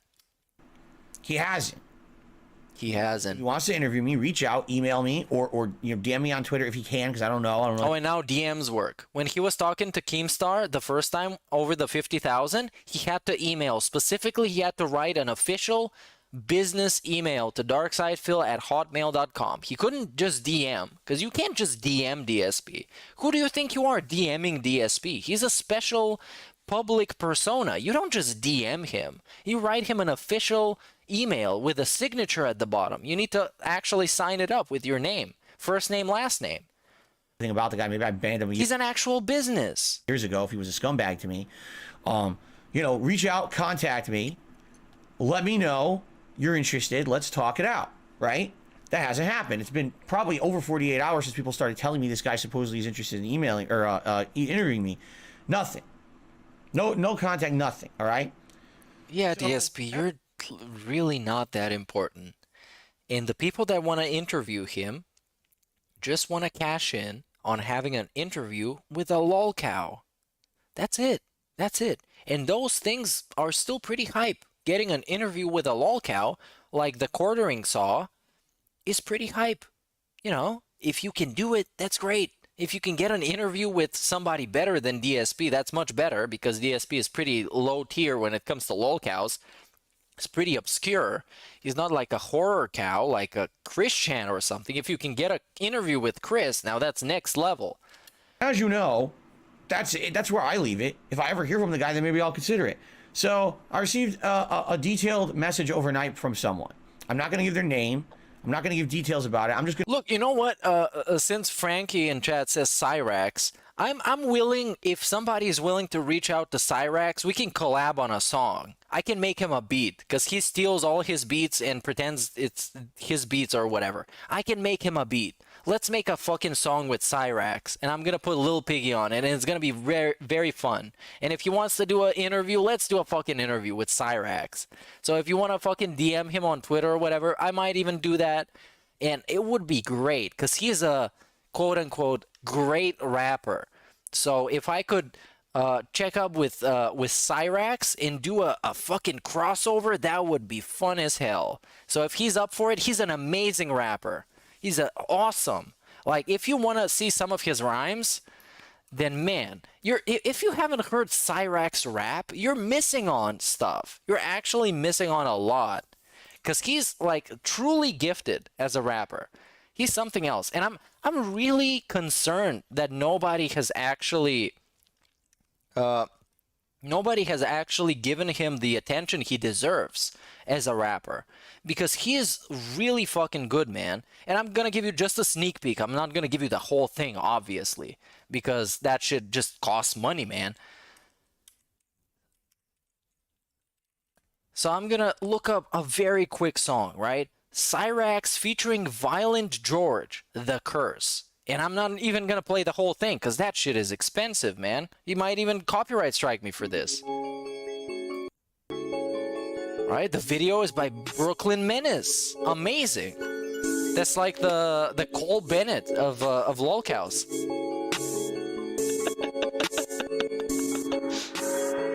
Yeah, let's get it. Cyrax v Cobra and Lucas. Isolated on my throne. Why have you forsaken me? The days I number themselves into the gray and life. Cries the dream dies out into the Baptist churches foreign than penis. Let's get him on. Let's get him. Come on, let's fucking get him. This is prime time music. This is like the Migos, but much better, obviously. And it's a diamond in the rough. Just let's hit him up. Let's put on a song with Lil Piggy. Maybe we can put on somebody else on the song. Whoever wants to come. I'm gonna be the DJ Khaled of lolcows. Let's get it. Let's get it. Cyrax versus Cobra. Who I got? Is this in like a fist fight? Is this in like a stream off? If they both do like a stream snipe situation, that would be amazing. But I don't know. I guess Cobra I got. If it comes to like a fist fight, I think Cobra is more capable. But if it comes to like a rap battle, definitely Cyrax. Cyrax would kill him in a rap battle. You heard these bars. These are just like once in a lifetime bars. I'm gonna read you what the message says. All right. So let's hit up Cyrax. Let's get him on a beat, a custom style beat. I'm gonna produce it. I'm gonna make everything about it. Of course, because I see talent in this guy. Nobody else sees talent in him. They're fools. They're ridiculous for not seeing the talent that I see in this guy. He can make it big. Millions of views. Millions of Spotify streams. We're going to make a ton of money from just from super chats. When we premiere the video, $1 million in super chats. I guarantee you. I'm just going to read you. Let's get back to DSP, though. Message. That's it. All right, you ready for this? Here we go. Let's see. What is this fucking message? Who are we reading? There's a guy named Mr. Metaker. He's also known as Jim. He was also known as Brightside Bob in the past. Uh-oh. I didn't even know that. He didn't even know that. Brightside Bill, Brightside Bob, and they all made fun of me back in the day. Right. I know that this particular guy was one of them. Apparently, he was one of the bigger ones. Okay? He said on one of his streams that he wants to interview you about your trolls, your online legacy, and drama. His gimmick is that he puts the spotlight on lolcows. Lolcows? Like people on Kiwi Farms, 4chan, and 8chan. Destroy those people. He's done it to countless people, even to the point Dude. side with Randy Greer. Now, keep in mind, I don't know what they're talking about. I'm not going Yeah, they're going to put DSP to suicide, you guys. confirming or denying this is real. I'm just reading a message from Metaker is going to make DSP kill himself. someone to send me a message overnight. He's going to roast him so hard. They're going to have an interview. He's going to roast him so hard. DSP is going to jump off the Seattle Space Needle. He's going to do a backflip. Don't take this as me saying this is true. I know nothing about the situation. I don't know who this person is or anything, okay? This is what I'm being told. I'm being told this from some anonymous email by some guy that just sent me an email that I would just rather believe than do my own research because I'm a sheep like that. I don't do any kind of research. He couldn't fucking look up Metaker DSP. He couldn't do this. Look up Mr. Metaker DSP. He couldn't do this. He would rather read out somebody else's fucking email. And he's kind of disciplined people to do that shit where those people are too stupid to understand that DSP never does research, and they would rather write a whole ass email explaining to him who Metaker is instead of making him just do his own fucking research. Let's continue. He has to always delete his YouTube stream afterward because of the multiple severe terms of service violations on every stream that he has, an extremely racist chat that spams the N-word. Is this why DSP deletes his own streams? Is this why he puts them on private, or is it the begging? Oh my god, his chat says the N-word, you guys. I'm not doing this fucking interview. I've never said the N-word, except the times that I was. At this point... But that was like back in the day. You could get away with it. He's been banned off of Twitter for the time being, and his main hub now is on the website Odyssey. Oh no. Backstory, he's basically trying to either ambush you with all the drama questions or sneak on other detractors to surprise you. I wouldn't get lured in with this idea that he's king of the trolls and wants to give you a fair shake, plus point the barrel towards the trolls instead. He knows the crowd wants your blood, and he's been keen on people pleasing. During his interview pitch, he actually treated the mobile game rumor about you as if it were pure facts. He's also... It is pure facts. Get over it. It is pure fact. Of your wife in the past. It is pure fact. His wife is stupid, and she's fat, and she's ugly. Get over it. He's not a good faith. This is not a good faith offer. Your usual trolls will just keep trying to convince you to do it, so keep an eye out. Right. All right. So here's the thing. Dude, if we didn't have those stupid pay pigs letting him know of what stuff was, damn, DSP would be so much more fun. All right. After I got this email, I just happened to jump on YouTube and search for the guy. Hey, no shit. DSP did actual research after somebody sent him an actual email explaining who the guy was in excruciating detail, basically. And all I could find in regards to him and me was the most toxic shit I've ever seen. This guy as far back as 8 years ago. Yep. Yes. As far back. Exactly what you deserve. Back as when I moved across the. Fantastic videos. Those videos are fun as hell. And Jim was right about all of it. He was right. And he's still right to this day. In the criticisms he had back in the day, in the ways he shit on DSP, they all ring true to this day. The country from Connecticut to Washington was making toxic ass content about me, benefiting from slandering me. Oh, he was benefiting so much from DSP, dude. Wait a minute. Are you, with a channel barely 1 year old, making fun of someone with a 14-year legacy? Shame on you. Yeah, dude, I'm barely a 1-year-old child. Making fun of punching up. I am punching up, though. That's the thing. I'm punching up to somebody with 200,000 subscribers. So that makes it okay, because he is bigger than I am. Ironically, he is trash, I guess. But still, he is much bigger than I am. So that makes it okay, because I am punching up. I am punching at that system, the toxic system, the patriarchy. Big ups and respect for the super chat. See things about myself and other people who I associate with.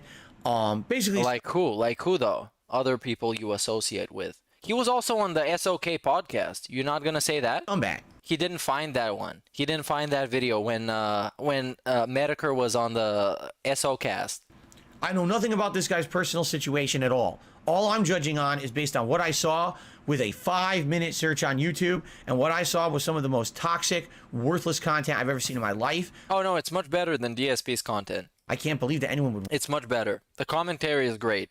Watch that kind of shit, but then videos that are like 7, 8 years old, amazing. Again, that's the vast majority of shit. That's a lot of popular stuff on YouTube, right? So I'm looking at it and I'm just shaking my head like, what would possess someone like this to want to interview me? It's obvious. It's obvious. You're a fucking joke, DSP. That's what. Literally. Because they want to basically do a setup where they're going to just attack me. They were just going to do a setup. So no, he wants a fluff piece. DSP wants somebody to kiss his ass and pretend that they know nothing about him, even though they would have done their research. I'm not doing an interview with this guy. By the way, he never asked me anyway. He never asked me. I mean, complete waste. Even if he did, I would say no. But I would like it if he did, so I could say no and I could feel good about it. To my time, right. To even bother. Not even gonna bother. So I would not consider interviewing with him. Only on the sole focus that if you look back, you can see so much hateful content he made about me. This isn't like, okay, let me give you some perspective here. You can look at someone. No, we don't give a fuck about your stupid perspective, DSP. We know what this is gonna be. Know what this is gonna be. Go fuck yourself. Let's see what else we got. Scorn overtime gameplay with chat. DSP's overtime gameplay. DSP versus the Derek bot. And yeah, let's see the Snort Hogan channel. Snort Hogan, right? Because they also got a lot of clips. Let's see what they got. Oh, this from 6 days ago. Snort, where are you, Snort?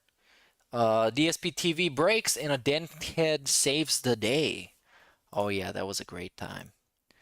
That was great to reminisce. And I'm kind of starting to run out of fucking clips, dude. So okay, I'm gonna play the Snort. This is gonna be a small intermission, so you guys can go and get a drink or a smoke or an injection of any kind. And I'm gonna go to the bathroom. So enjoy the song.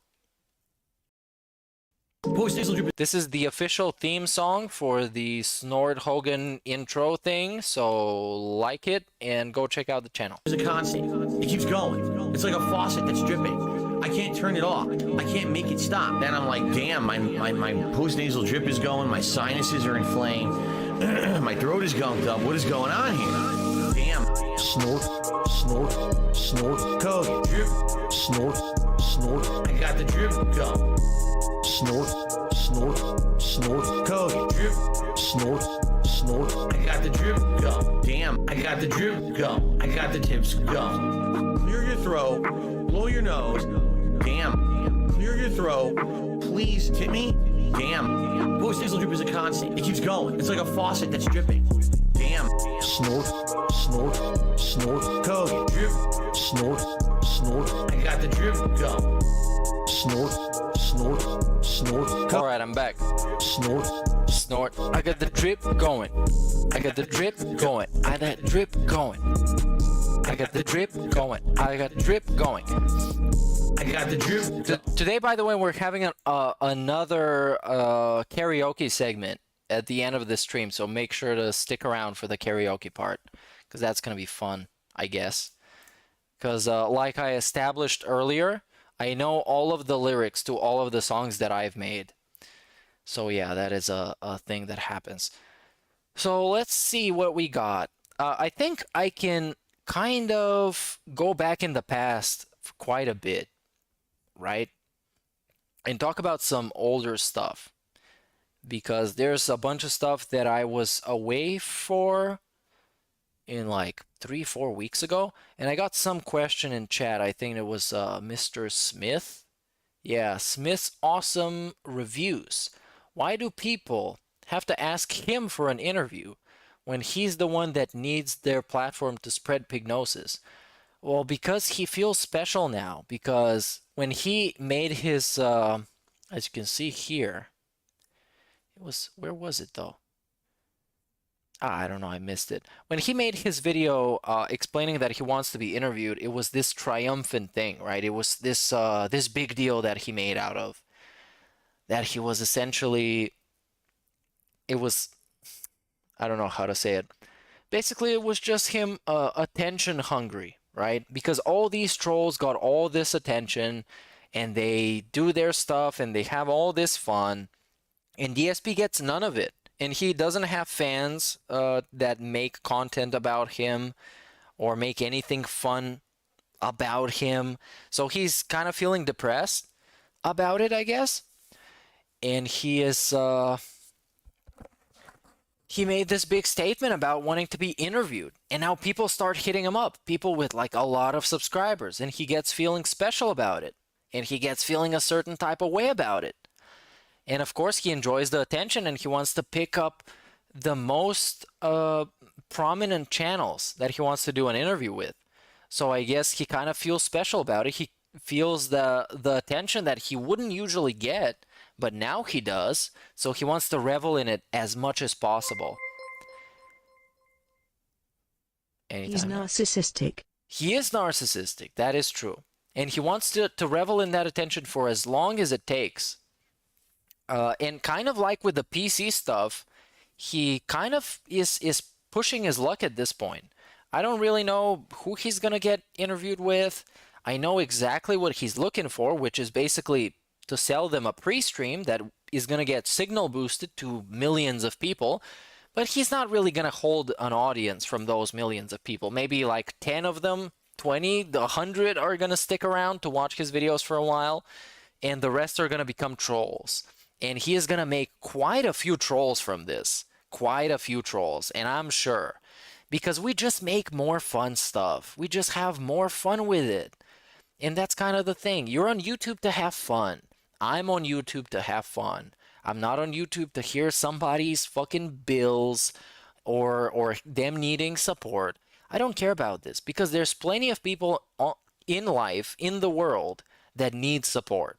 And most of those people deserve it way more than DSP does. Actually, I would say pretty much, you know, to a bigger extent, like 95% of those people deserve more support than DSP does.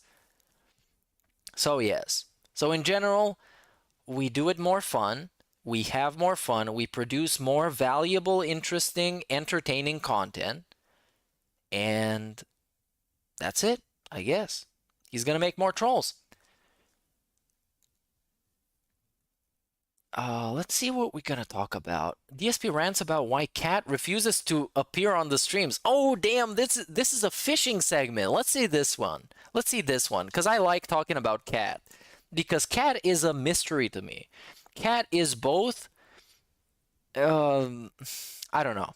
Anyways, let's just get into this. Whatever this is. Fuck it.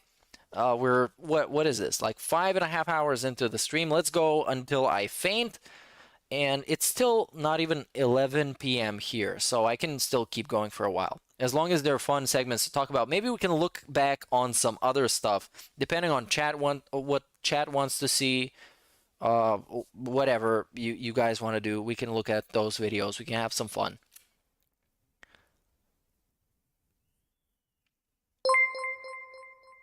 All right, so the context to this is 100 likes. Where are double bubble blows? Us guaranteed mature adults. Look at the stats, need bubble blows. Oh, this is the gimmick for this stream. Like I said earlier, at the 100 likes, you guys actually blow the bubbles, because if you drop the bubble emoji in the chat, it actually appears on the screen. So you can drop as many bubbles as you want. They're gonna pop up on the screen, and you get to blow bubbles for yourself, because this is an interesting and entertaining and interactive is actually the word I was looking for, style stream. So if you blow bubbles in chat, they're going to show up on the screen. So you get to blow your own bubbles, because this stream is like that. I'm not going to blow any bubbles. Right? And now we get some bubbles going to get blown on the screen. All right? So the context for the following rant is DSP was asked why he wouldn't do a charity/collab streams. All right? And that part was cut off because it was the boring rehash, which I appreciate Aquatil for doing, because I've heard those 1,000 times. Oh, and these bubbles also get a Halloween hat on them, I guess. I guess. Sure. Go ahead. My wife, Kat. My wife, Kat. Moved in here with me 4 years ago. All right. Right? And when she moved in with me, we were fully intending, 100%, that she was actually going to be a part of my content from time to time. She was not going to be someone who was going to consistently be a part of the content. Maybe every once in a while we do something special, all right? Maybe every once in a while there'd be a co-op playthrough, or maybe a special event like cooking together and stuff like that. And, you know, we tested the waters. She was on my streams a few times doing Q&A and stuff, right? And then the kicker was that she was on the Halloween event with me.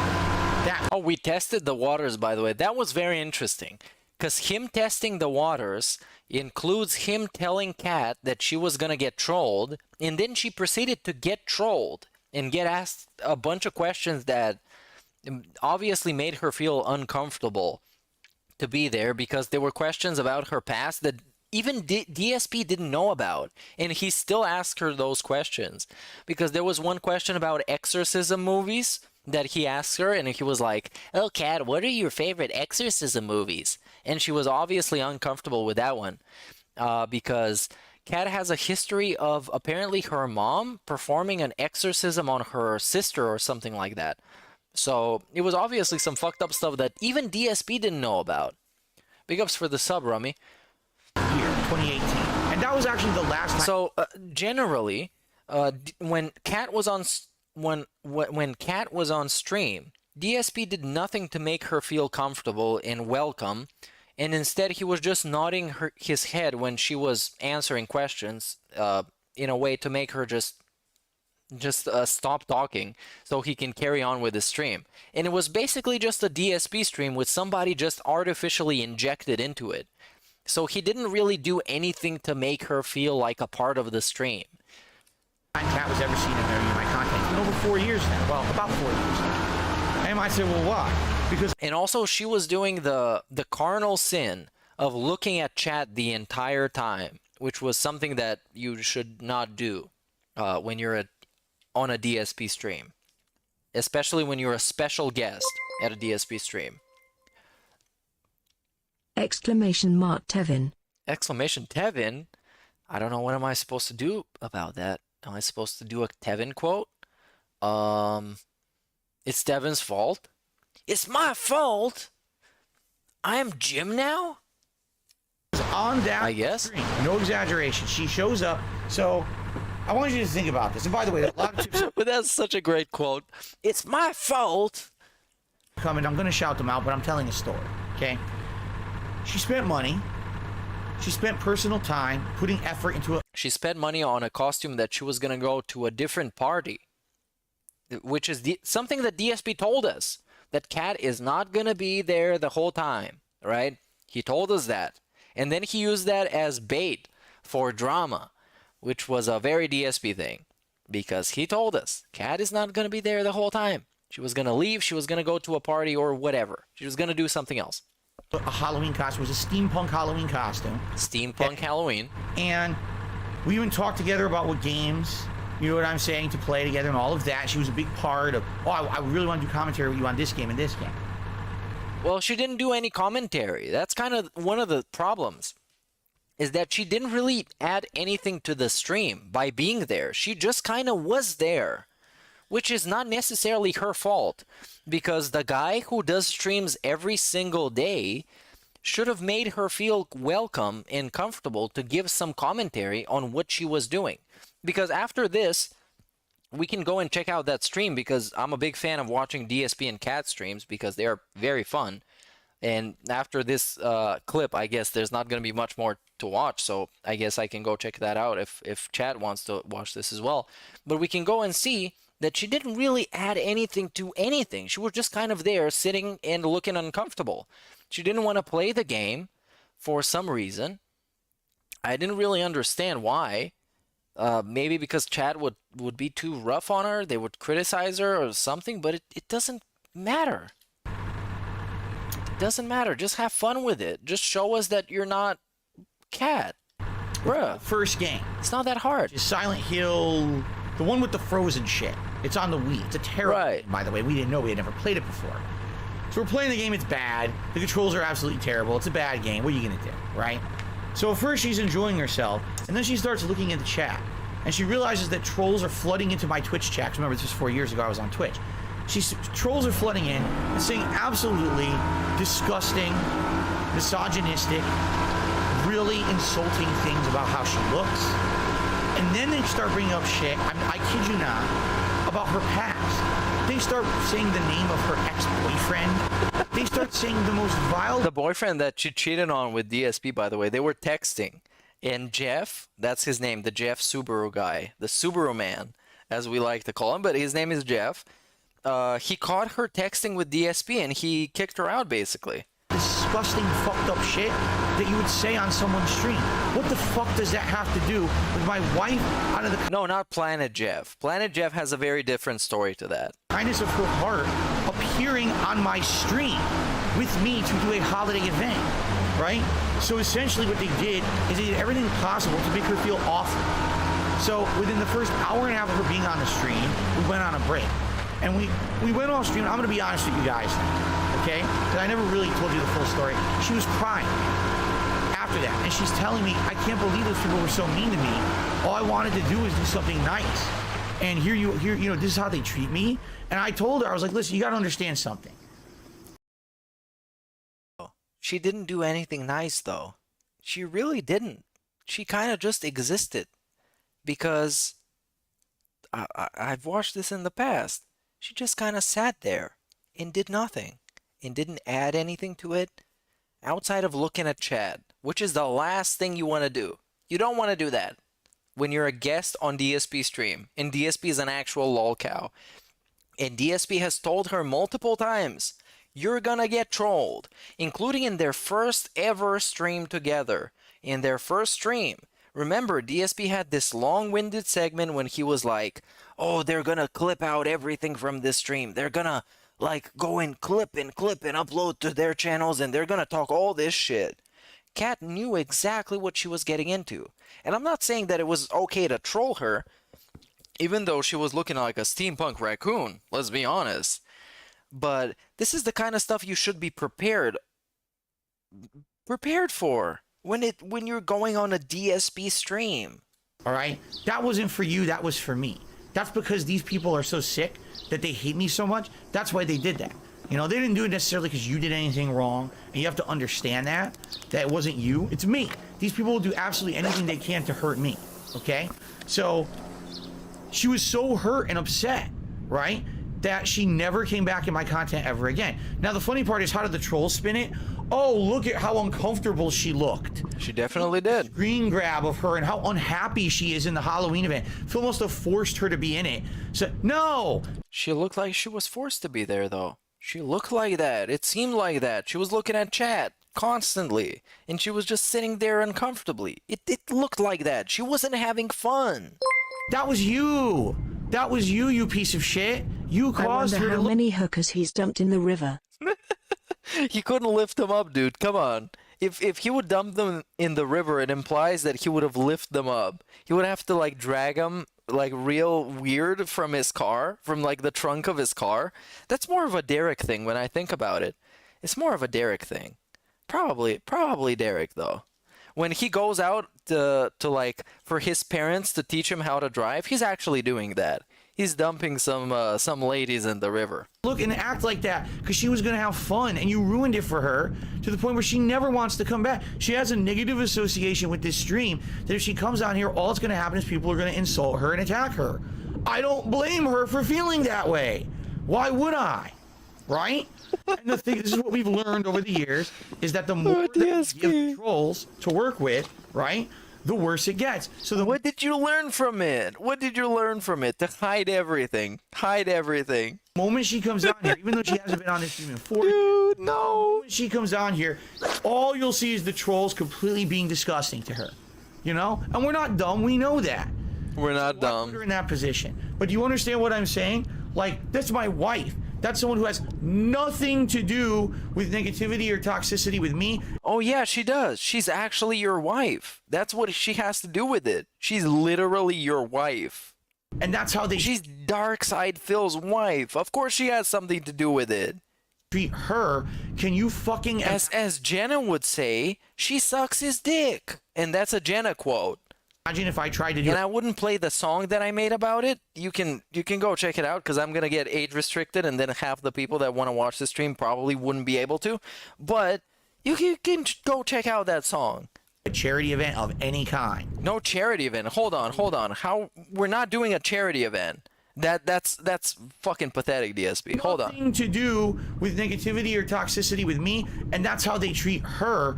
Can you fucking imagine if I tried to do a charity event of any kind? Oh, that's fucking pathetic. Nobody would want to fuck with a charity event. Because then you're fucking with the people that you're gonna, like, do charity for. Why would we want to do that? Come on, DSP. That's fucking low. That's pathetic of you. Who would want to troll a charity event? If DSP threw a charity event for an actual cause, like an actual donation for charity, nobody would fucking mess with that. That's fucked up. How it would go. But now he twists it and like, I can't ever do charity stuff. Because he's the fucking charity. He's a fucking charity case. He's always been. The moment that I tried to do something good like that, yeah, right, would probably be trying to swat. They would be trying to swat. You see the way he fucking spins this. This is pathetic. Probably be pathetic. And he spun this from his wife being trolled to a charity event. That's pathetic, DSP. That's low. Every possible fucked up negative thing they could possibly do. You know what I'm saying? I'm sure even if he threw a charity event, trolls would come out and donate for the charity. And he would raise way more money for the charity than he would raise for himself on a normal, like a marathon event that he would do. And he would get salty about it because people would support the charity more than they would support him. Because nobody wants to mess with a charity event. That's ridiculous. Imagine trolling a charity event. Anything. So, there you go. And by the way, I shit you not, in the chat there is a troll, all right, trying to tell me that it's my fault because I played games during Halloween that weren't co-op games. She didn't want to play the game. She wanted to watch and do co-commentary. She didn't do any commentary though. She didn't say like barely anything on that stream. And we're gonna actually watch this because I'm getting salty about this because he's spinning this in a fucking weird way. DSP Halloween cat. All right, I'm looking this up into the YouTube machine. All right, let's find this. This is a Tevin stream. This is a Vault Boy stream. This is one of the the classic ones. Yeah, Jasper's Angels. That was a charity. That was a Piece of Peace charity, wasn't it? Of course, people don't want to troll fucking charity events. That makes you look like an asshole. Why would you want to do that? Nobody would want to troll a charity event. If DSP threw a charity event, it would be an overwhelming success. It would probably be like Tevin would be donating, I would be donating, Piece of Peace would be donating, if it was an actual legit charity event. But he would never do that because he would see how many trolls would come out to support that. And it would be about people just trolling DSP and not the charity. And he would realize that the toxicity was aimed towards him and not everything else to do with him. What is this? Like, is this Halloween? I don't know, because I can't find it directly. Halloween 2018? It was 2019, perhaps. Oh yeah, this is it. All right, let's check it out. Let's check out how much commentary Cat added to this. All right, ladies and gentlemen. Ladies and gentlemen. We'll make sure that all the mistakes of nature are touched up. All the mistakes are touched up. Yes. I think I might have even watched this literally last stream. But it doesn't matter. We're having a redo, a do-over. Everyone, a little happy little clown right? over here. Like we did on the That Being Said Halloween special, we tier listed all of the outfits. Cat was all the way to the top. And a little... She was at a tier, I think, because she actually put in effort. It's actually a well-made costume, and we got some cool content made out of it, not content. Smiley face over here. Even though if Cat, content. Yes. And with me today, I have the lovely Cat on stream. Say hello, honey. Great commentary. Let's skip to the actual games, because I want to show you how much commentary she added to this. Amazing amounts of commentary. All right. She was like the other Joe to the angry Joe that is DSP. Right? Cat just exists, looking at chat again. Shattered memories. Yeah, well, A plus B. And it's just DSP playing the game. That's all that it is. And also, Dr. Penne tipped $1. Yeah, big ups Dr. Penne. We're not gonna read that out because he's a troll. There's two doors. He's a fucking troll. Dr. Penne, this asshole. Only door. Okay. Cat is adding a lot to the screen right now. I'm breaking all the rules. Being almost not even on camera. That's what Bob Ross does. He breaks all the rules. Damn, she added so much to this stream, dude. All. So much content. So much content. Memorial game. And this was the whole thing. This was the whole thing. She's just kind of sitting there, not saying anything, not adding anything. And DSP was in the previous clip was saying, oh yeah, she wanted to do all this fucking commentary and she wanted to do all this stuff. She didn't do anything. And he played, what was this? This was Resident Evil Remastered Hardest Difficulty. I don't know where this came from. Oh, this is the next clip. Because he decided to be a baller and flex for his girlfriend that he can play the game on the highest difficulty. So this is the second video. Moving on, we're going to be playing Resident Evil HD Remaster, and her eyes are constantly at chat. Like, Cat, don't do this. You know you're going to get trolled. You know that. Why are you looking for it? Subtitles are enabled. Basically... Come on, dude. Big ups JF Cornwall for a super chat. Lost all my save data for this game. I was looking, and I couldn't find any save data on my console anymore. So it'll be just like starting over, which is fine. Let's actually up the brightness a little bit. There we go. Does she even say something? The background is the landscapers who are outside doing lawn work. Oh, the landscapers. Let's see one of those edited videos, because otherwise I just have to sit here watching terrible gameplay. Resident Evil. Ooh, Halloween 2018, dude. Buy or rent? Nah, I would rather pirate, honestly. Let's see the Snort Brunel cut of this. The snort cut. We want the snort cut. And like I said earlier in somewhere around the beginning of the stream, Snort Brunel has his own format. He has his own intro that people recognize, has his own avatar that people recognize. It's a brand. Right now is going to be absolutely disgusting. And we got a pig and a cat. They're messing around. Yes! Hello, my children. Hello, my children. And this sounds much better when it's pitched down. And welcome to my Halloween stream for 2018. How are all of you? I hope you're ready for a day full of spooks and goblins. Many happy little mistakes that will touch up today. Oh yeah, this is a happy little In the mistake. course of today's stream is say hello, honey.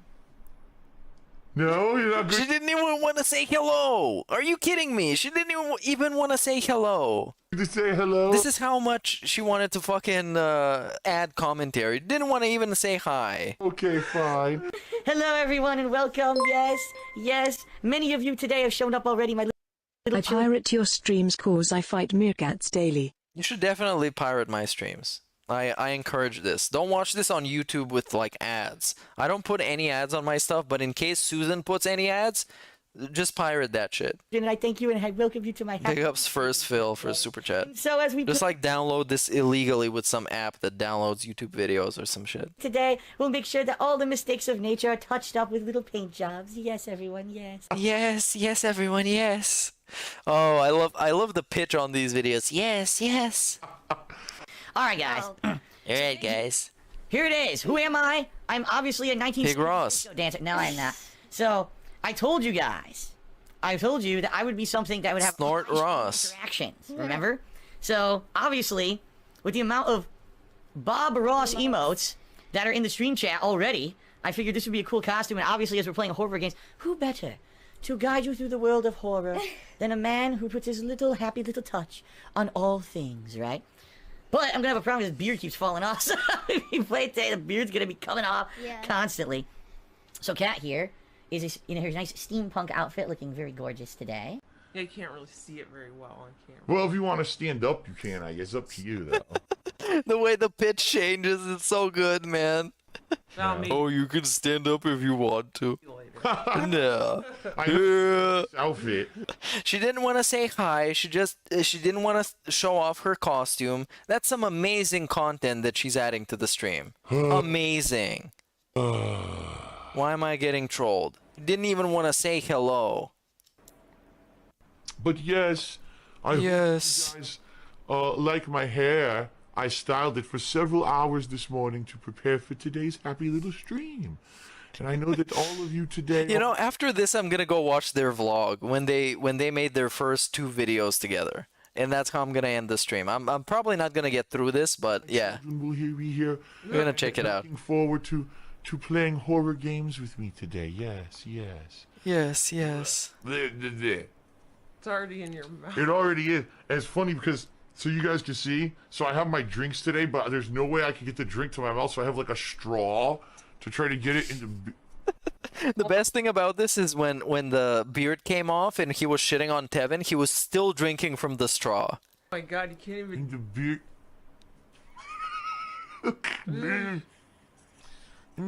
I'm thirsty.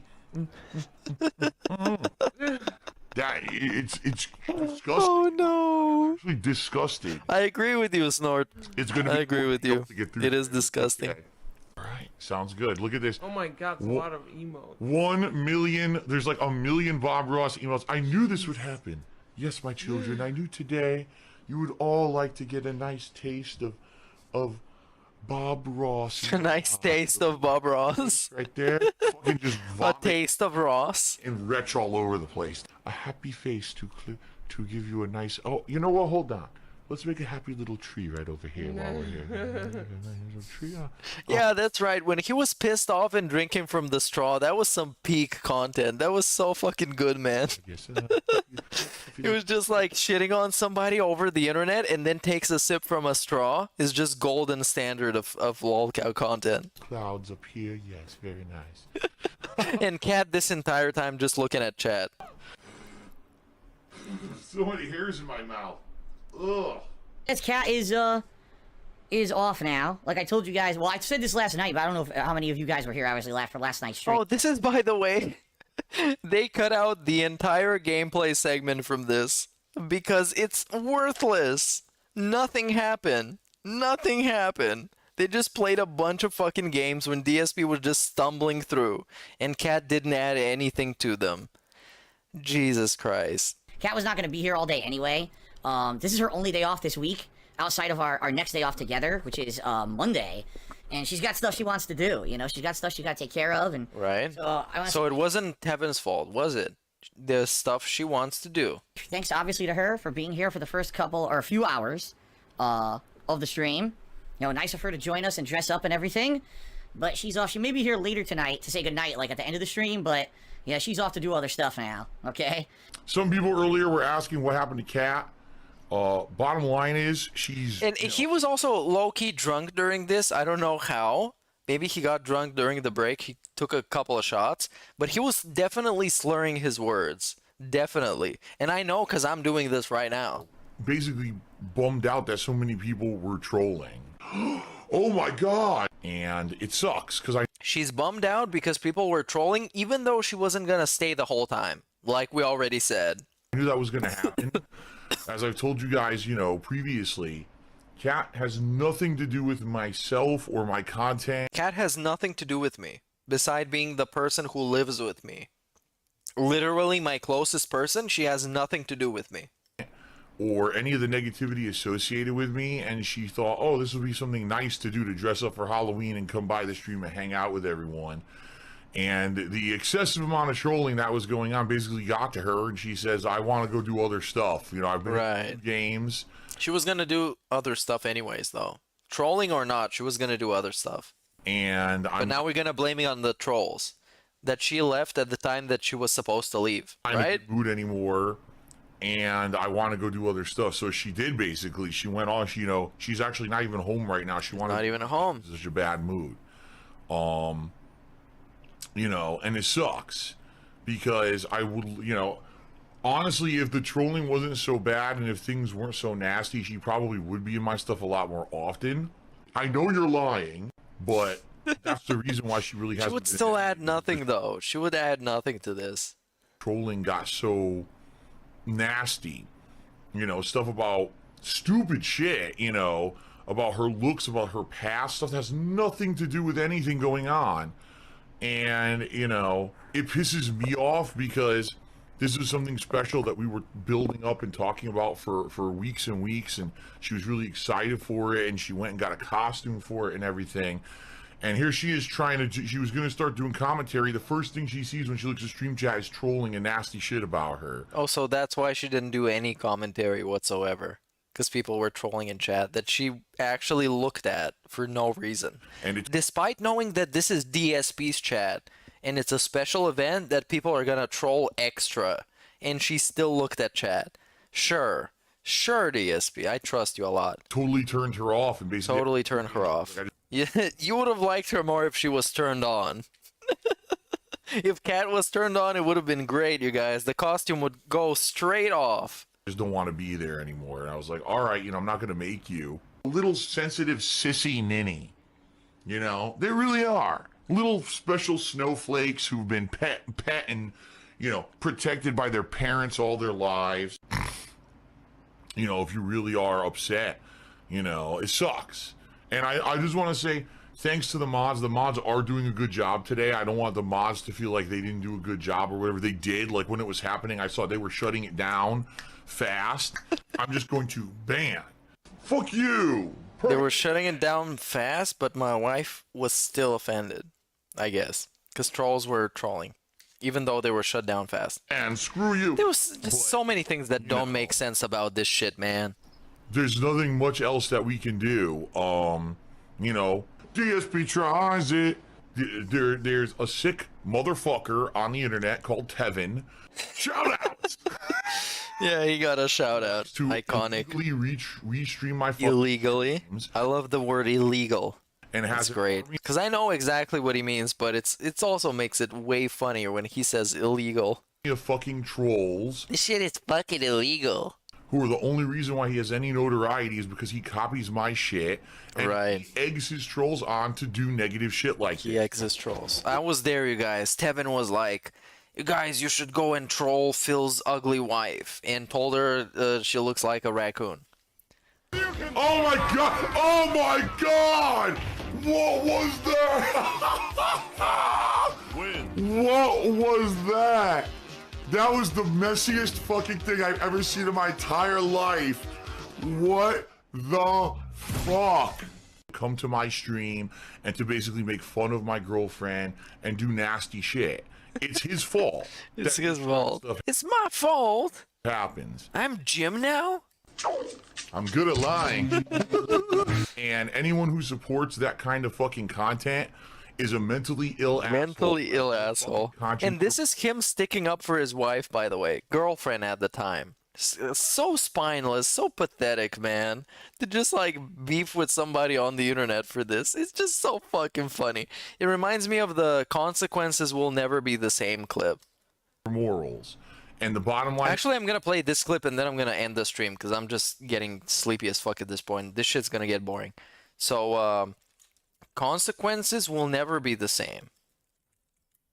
Consequences will never be the same is the clip I'm gonna play. Okay, you guys, this is Jesse's Sweater, and I just wanted to say that you guys have ruined my life. I'm gonna tell you right now, this is from her. The way that he kneels for the camera.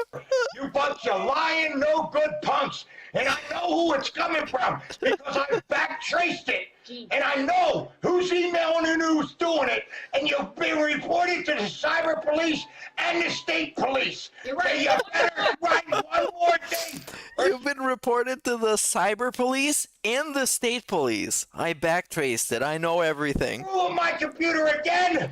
You'll be arrested. End of conversation from her father. You're right, it's fucking gonna come and beat her ass. And if you come near my daughter... He got up and then he kneeled back again. He wasn't finished with the promo. What? Consequences will never be the same. You lying bunch of pricks. See, my house has been like this ever since everybody's been... Honestly, I give him a little bit of credit for sticking up for his daughter, but this was just... This is... I don't know what this is. Some about me, okay? Oh, God. The cyber police and the state police. Consequences will never be the same. I backtraced it. I have been having emotional breakdowns one after another for the past, like, 3 days. You can't sleep, you can't eat because of them fuckers. Tell him you can't sleep, you can't eat. Anyways, fuck all this. I'm gonna go to bed. Snortwave Records is the place.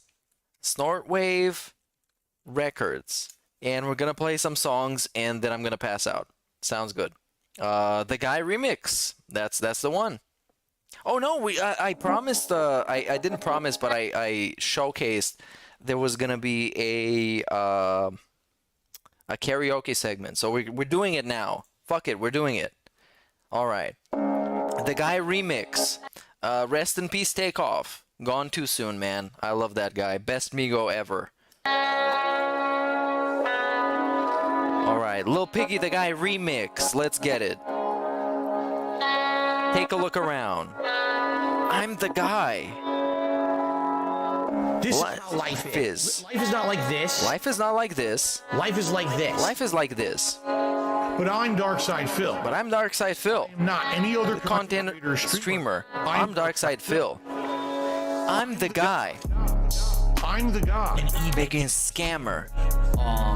I'm the guy. Mark my fucking words, stupid anime bitch. I'm the guy. 14 years bigger than a scammer, WWE champion. Take a look around. I'm the guy. Life is tough right now. I guess I'm proud to be a loser. Down here on level 1. You know what? It's nice on level 1. I'm the guy. An e-baking scammer. I'm the guy. Mark my fucking words, stupid anime bitch. I'm the guy. I'm the guy, an e-baking scammer. I'm the guy. Stupid anime bitch. I'm the guy. I'm the guy. Well, this one is pretty, Oh, Okay, let's do the bust. I haven't, I've never done a karaoke on this one, so let's do it. thing. Let's see if I know the lyrics to this one. Internet in 2016 for accidentally beating off on camera. I'm not gonna do the intro. Shown, there was absolutely nothing exposed to the internet. It was Okay. just me doing my O face. Oh, I just want the bust. Oh man, give me the monster bust. Wow, it's big. Oh my God, look how big he is. Oh my God. Wow. That thing is a monster. I just want the bust. Oh man, bust.